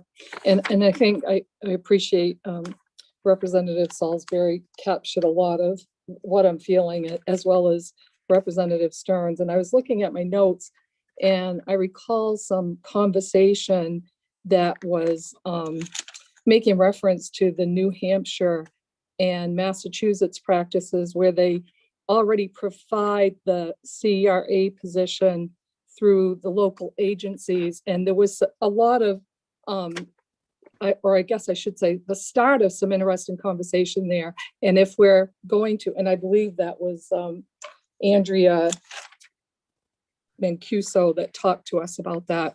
And I mean, if we're going to keep going with this, although I do agree that we're not ready as legislator to move forward with this, but if we do, I would want to dig into that more. Thank you. Thank you.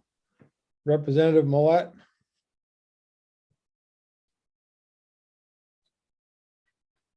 Thank you, Mr. Chair.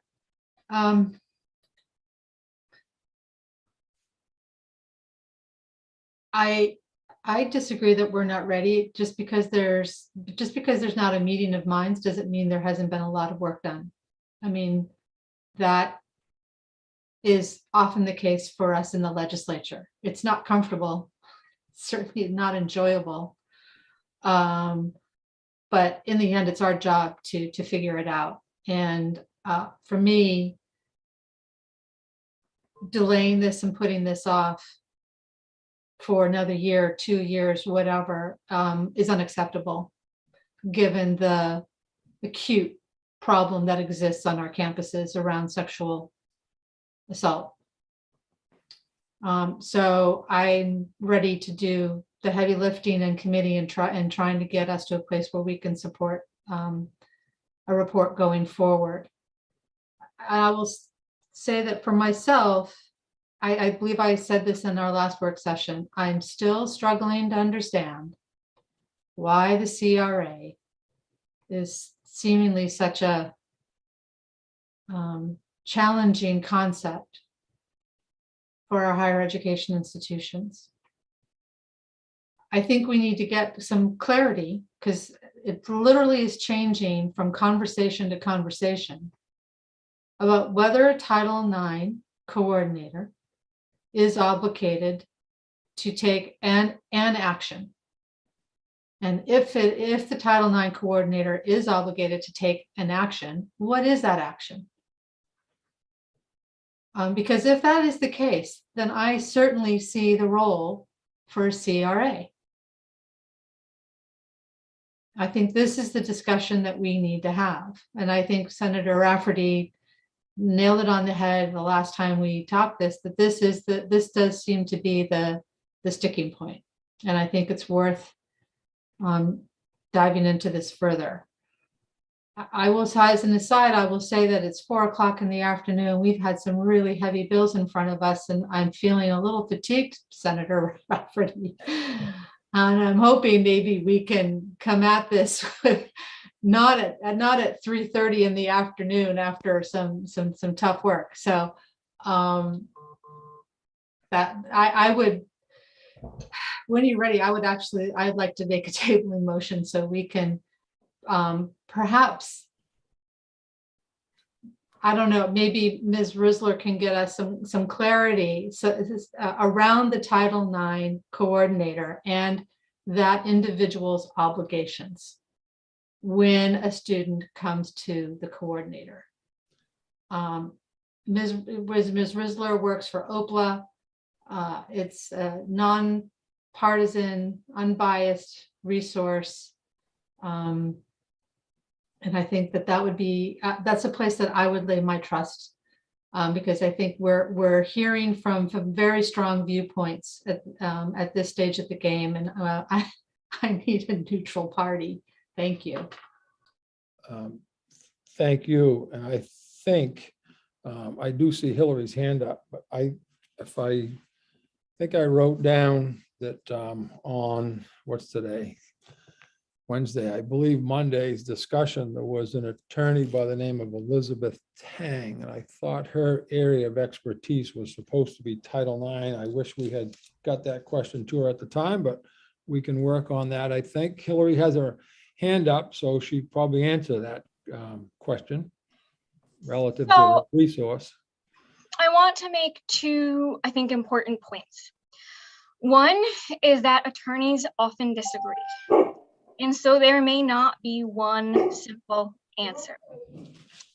Two, I am not an expert in this area of law, and I am highly unlikely to be able to give this committee a fully nonpartisan neutral position by Friday. Maybe it's Declan, I don't know, let's find out. So those are the 2 points that I need to make. Okay. And I'll ask, was it every voice, was Ms. Tang with every voice? Yes, I believe so. Okay, thank you. So I would like her contact number and Mr. Khan as well. If you could share your contact, that would be helpful to me as well. And I'm going to go to Representative Crockett's been patiently waiting. Hillary, I'm sorry, did I cut you off? I want to add that I can certainly see what I could find by Friday, but it's highly unlikely I'd be able to have a complete answer for you. Okay, thank you. Representative Crockett, followed by Representative Millett. Yes, thank you, Mr. Chair. First thing I want to say, I 100% concur with what Representative Millett was saying and proposed with respect to what we should do with this bill. And I do want to just, bring it back a little bit. There's a reason why we have the CRA request. And the reason is that the current process with just the Title IX folks isn't getting it done for the victims. So in my view, that overrides just about everything and is priority one here. So I look forward to more discussion. Thank you very much, sir. Representative Millett and then Representative Salisbury. Thank you, Mr. Chair. I would say that if my plea for a tabling goes unheeded and we continue this conversation, I would ask that the sponsor be allowed to join us. Thank you. Actually, well, thank you. I would like to give the sponsor an opportunity before we're done today but I'll go to, and so Mr. Murphy, if you can see if he is available and to do so, I'm going to go to Representative Salisbury, followed by, saw another hand, I thought. No. Thank you, Mr. Chair. Representative Stoll, thank you. I just wanted to say that we have some Title IX coordinators here. I don't know if that's helpful. We have some that might be able to help with some of those questions. Amy Parker, I know, is Who is the Title IX coordinator? Amy Parker. I'm sorry?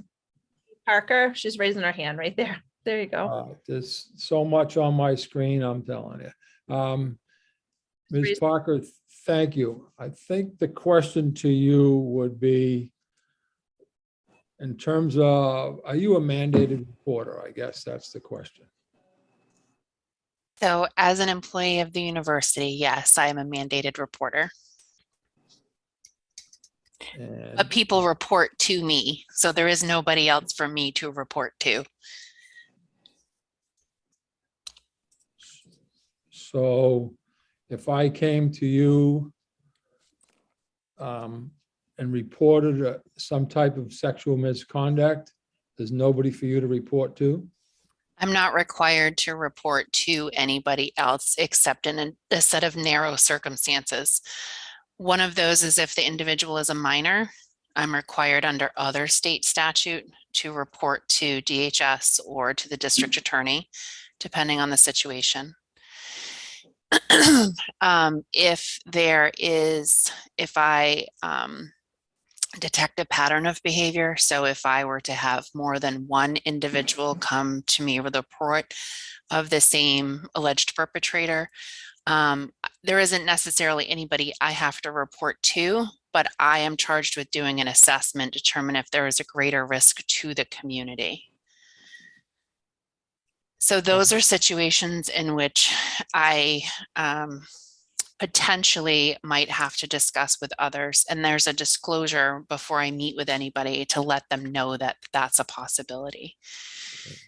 So I also explain that I can't move forward with an investigation without a witness. So, if somebody just says this happened to me, I have the authority to initiate an investigation, but it will not be productive if I have somebody who's not cooperative in the process. And so I've not had a case where I had to move forward without the permission of the individual. Most of the situations that I manage are not actually investigations or the process that has been referred to. Most students just want support and resources or supportive measures through accommodations. So just because you used two different terms, I think you've clarified the investigation piece can happen without a witness, but what about an assessment? How would you go about doing an assessment? And how is that different than an investigation, I guess? So an assessment is typically an assessment of the alleged perpetrator based on information that we have about them to see what risk they may or may not pose to the community.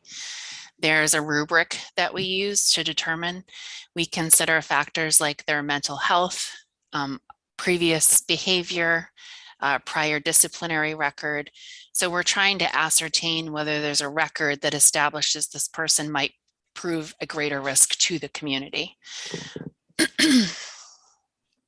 And would that only be if the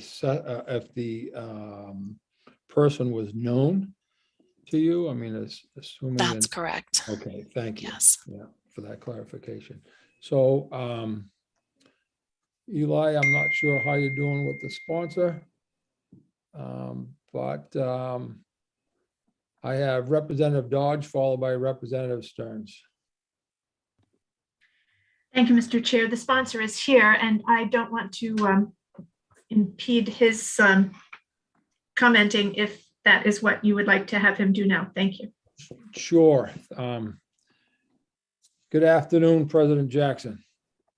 Good afternoon, Senator Rafferty, Representative Brennan, members of the Education Committee.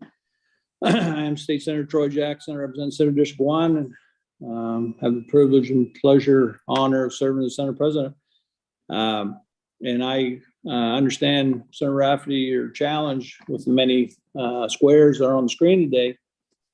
Whew, I thought taking on the large industrial landowners was big, hard to do. I guess this is a new one for me here.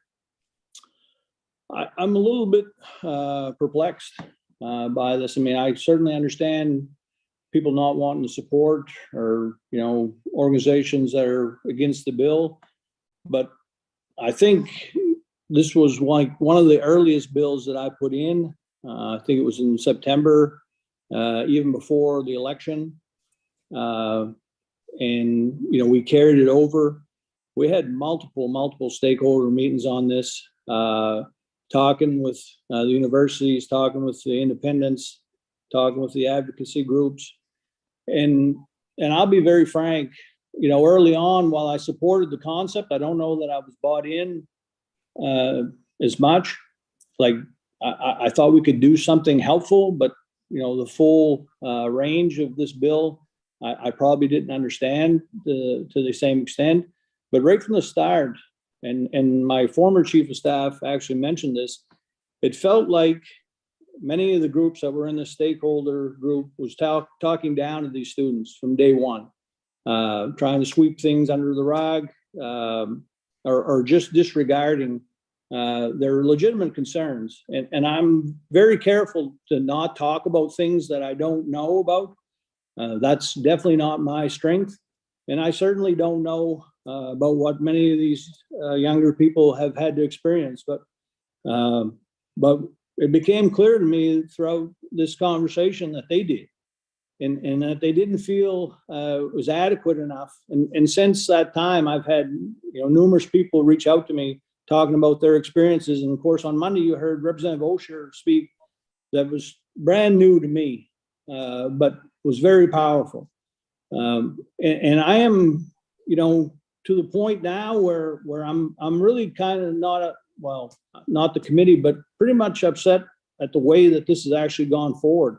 I mean, here we are at the end of the session. This bill has been in front of us since all the way back the session before, and people are still saying that it's not ready for prime time. I don't think for some of these organizations it's ever going to be ready for prime time. I think they want to. What we've watched is this got delayed out until right to the end, and now there's not enough time.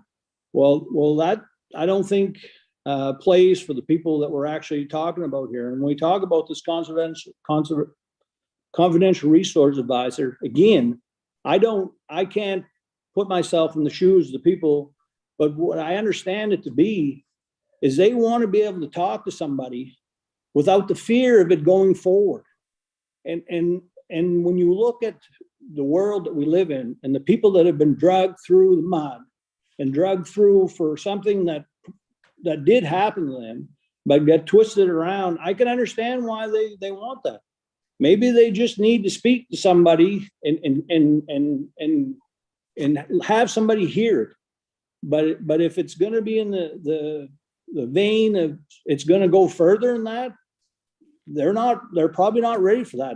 And that's what I imagine of this, why they want that. And for people to, you know, be against that or whatever, I think it's really unfortunate. I mean, if anyone thinks that, you know, this isn't a problem or anything like that, then I guess, I don't know, I'm in the wrong line of work. But I do want to finish off by saying that throughout all these meetings, and there was a pile of them, the only people that I felt actually tried to compromise was the students that are here today that are actually talking about this bill. I mean, everyone else seemed like they tried to disregard it, tried to talk down to them, talk down to me, which is fine. I'm not that smart a person. I don't have all the PhDs and credentials, and that's okay. But what I do know is that people that feel like they have had an issue and stuff like that should have the ability to go to somebody and feel comfortable talking about it. And apparently they don't have that now, and that's why the damn bill's here. Thank you very much, sir.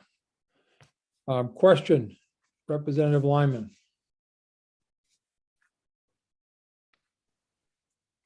Thank you, Mr. Chair.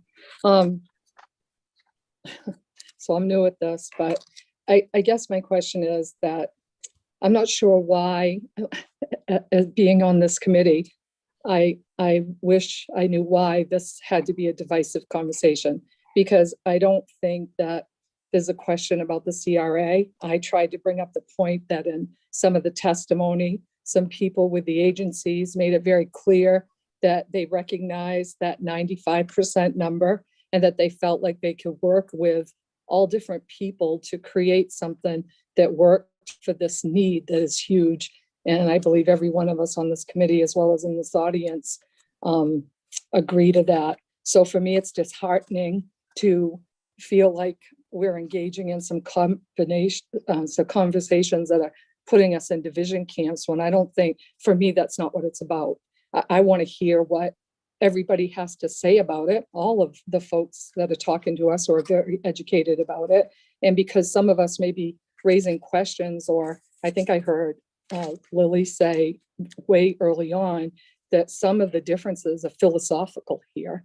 And that is clearly what I'm getting from a message. So as a new person in this role, I just want to navigate those waters some. I absolutely am alarmed about this information. I haven't heard the agencies that exist, heard that there's 13 in the state, they're just as alarmed. But I also heard points made that they would like to work collaboratively with the schools and the students to come up with a program that works.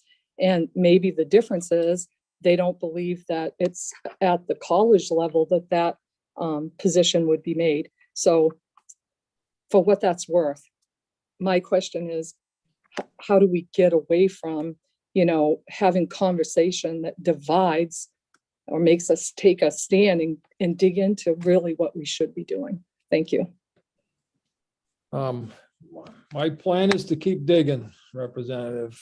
We'll keep digging. So I'm going to take a question from Representative Brennan, followed by Representative Dodge. And thank you.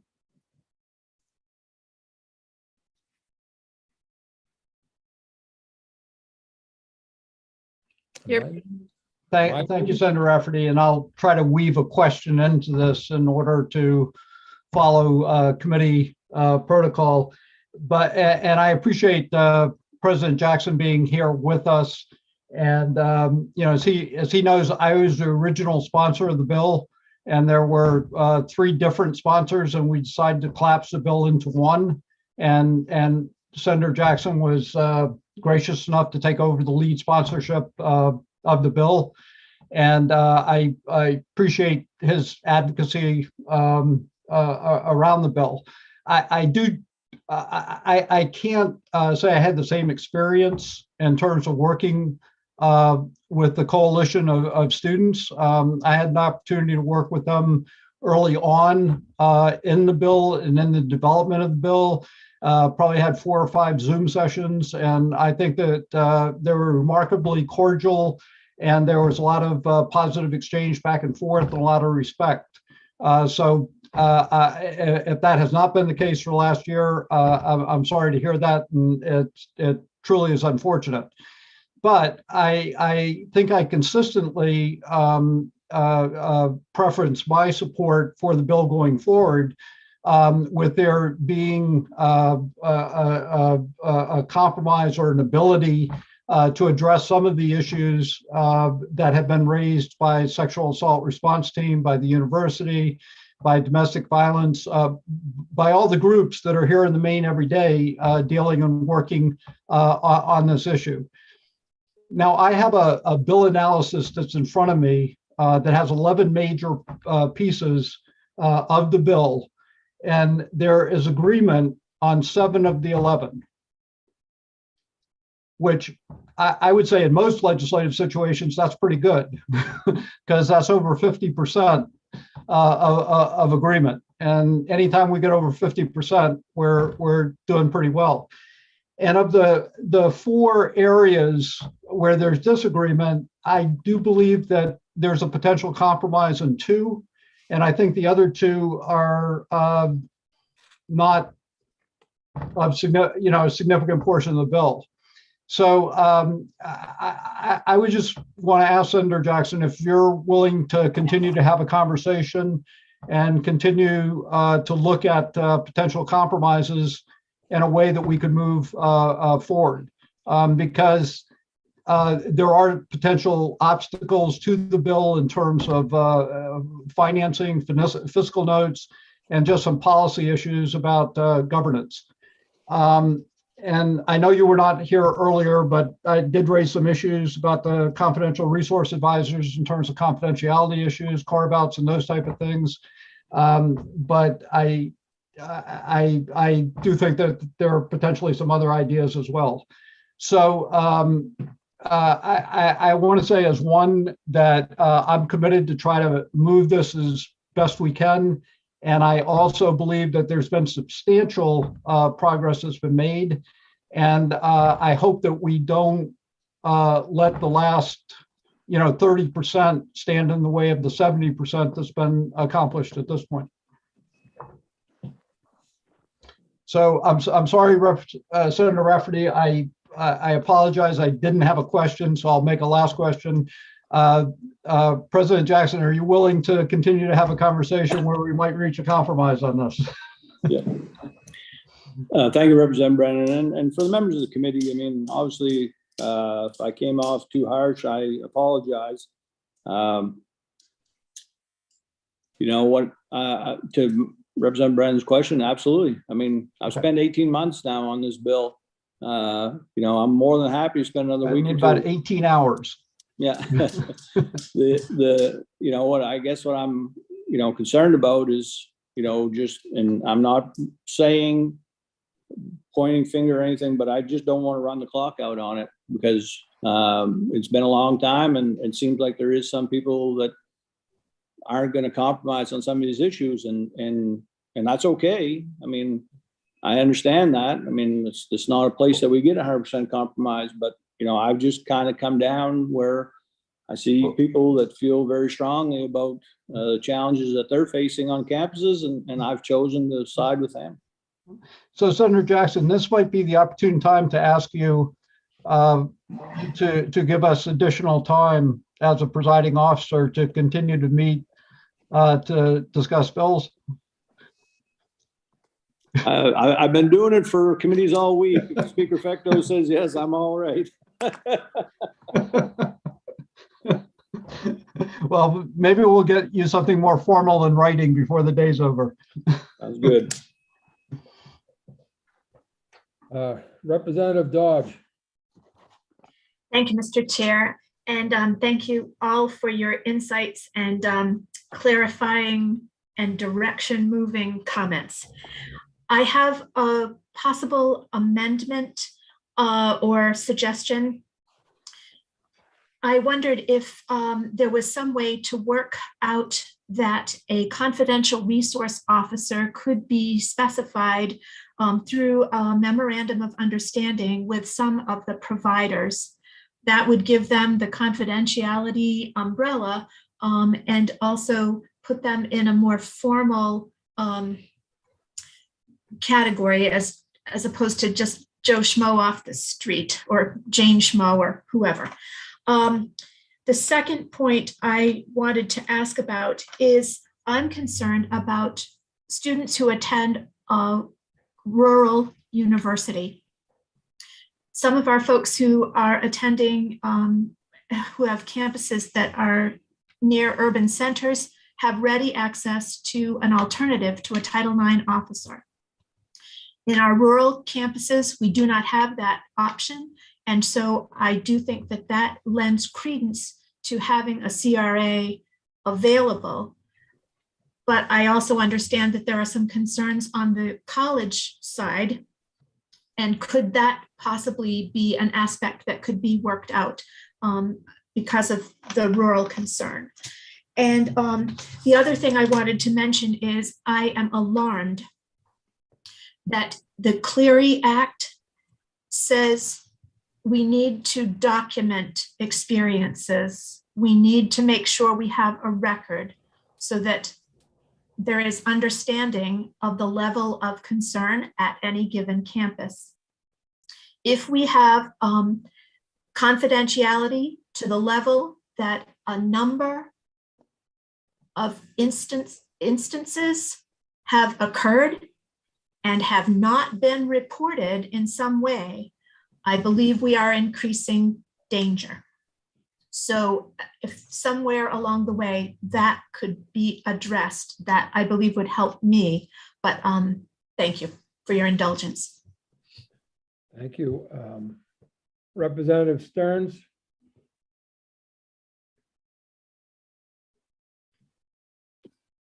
Thank you, Mr. Chair. Sorry, I got my hand and my mute button confused.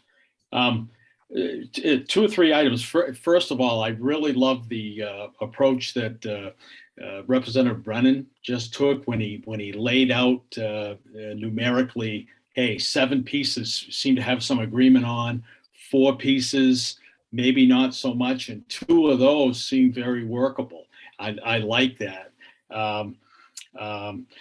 Second piece, I empathize with President Jackson. It's been at it a long time, but for us on this end of the thing, we're just getting there. This is Bill 1727. I haven't seen this much, and it's complicated, which led to my comment early on saying right now it's not ready for prime time. And I hope that's not taken as a sign that I'm not willing to work through some of these pieces. But and lastly, I am very, very, very much in favor of the informal process, but it has to be well thought out. It has to be very well defined, even though it's informal. And I think that benefits victims. It can, if done appropriately, benefit maybe a perpetrator, if you will. But in my opinion, it might lead to more recognition of issues that are there that are being withheld because of the how formidable the formal process is. So, and lastly, I love the technique of putting the Senate president on the spot on screen to try to get an extension for for next week. But I think there's work to be done that can be done. Thank you very much. Sorry, gotta find Ms. James, followed by Representative McCray, please. Thank you, Mr. Chair. Representative Dodge, I just did want to answer those 3 very important questions that you raised. Is this an appropriate time to address those questions? Should I go for it? Okay, so those are great questions. To the question about what if we were to just put in the CRA through the memorandum of understanding with an organization, I love that idea, and that's in the bill. That is an option for CRAs to be available through those centers. It's on, I won't read it, but it's on page 9 in the bill. An institution may partner with one of these MOUs organizations in order to provide the confidential resource advisor. That is an option, and it is so important to provide those options.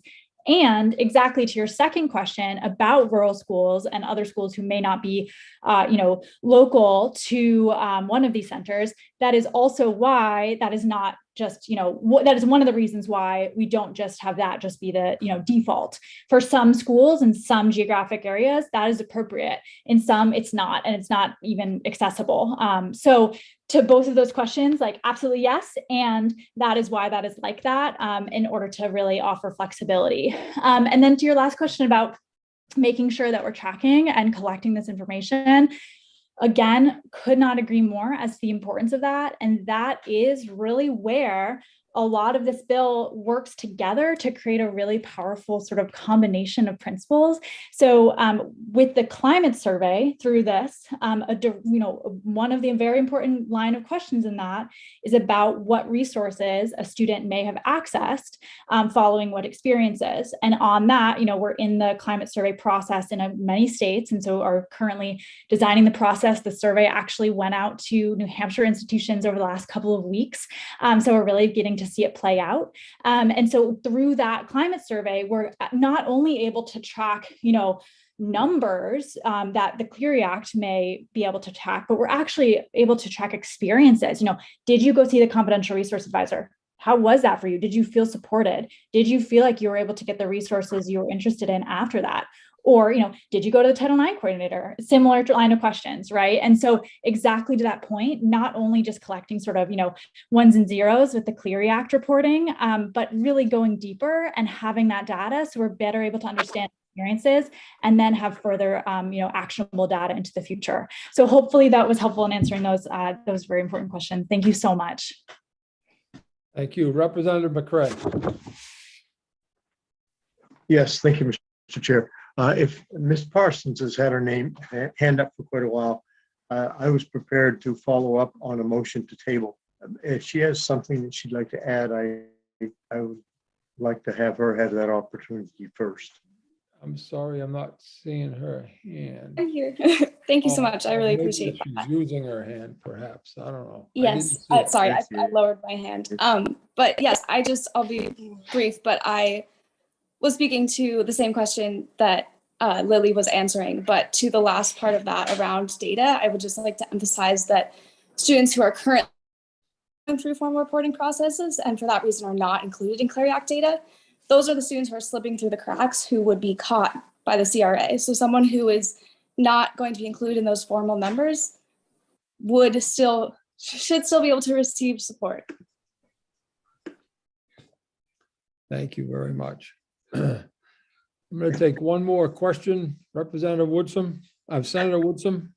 Thank you. Why don't we, I like Representative Brennan's train of thought on this. 7 of 11 issues have been agreed on. I would like to see those listed or brought out again so we can discuss those. I would think that would resolve a lot of the questions and issues that we're having and concerns. Can those be listed? I would have to. For further discussion, Yeah, Representative Brennan, the document you're referring to, because I'm working off the amended copy of President Jackson's bill. So if you could share that with the committee members, please, I'd appreciate that. And that said, folks, I think that we could have some time to regroup here. I think I'm ready. Representative McCray. Thank you very much, Mr. Chair. That was my sentiment exactly. I think we're at a spot where we can talk this till midnight. We've got the focus. I think we're very, very close to having something. I'm fully in support of taking this as far as we can get it. So I think so I moved the table till Friday. I'll second that. Thank you. I have a table motion till Friday morning. I believe our first thing on our agenda Friday morning at 9:30 is the I know what I know, but I'm blanking. Budget. Thank you very much. Appropriations Committee. And it was seconded. Thank you, Representative Crockett. So all those in favor of tabling at this time, committee members, majority are in favor. Thank you. I don't think we need clearly a majority in favor. So we will do so. I just want to thank all of you present. I know this, again, I agree that we could probably go on and on and on. I could probably talk myself right now till midnight in terms of all that's on in my head, but I am personally determined to come up with a solution Friday morning. And I hope we all can come in with that approach and be ready, well rested. We have, not due to COVID, not due to weather, but due to flooding, we have, it looks like a day off tomorrow from our session, but it certainly gives us ample time to review some of the things that we've heard relative to this bill and any others. so it can be fresh to go Friday morning. Eli, A note for the committee on Friday, since we have just tabled this to Friday. You will be receiving one Zoom link for the AFA report back. I will be sending you a separate Zoom link for this tabled hearing. And I'll make that very clear in my emails. Back end stuff you don't need to know, but essentially AFA meeting is being run by that committee, and then I will be running this hearing. So 2 links on Friday.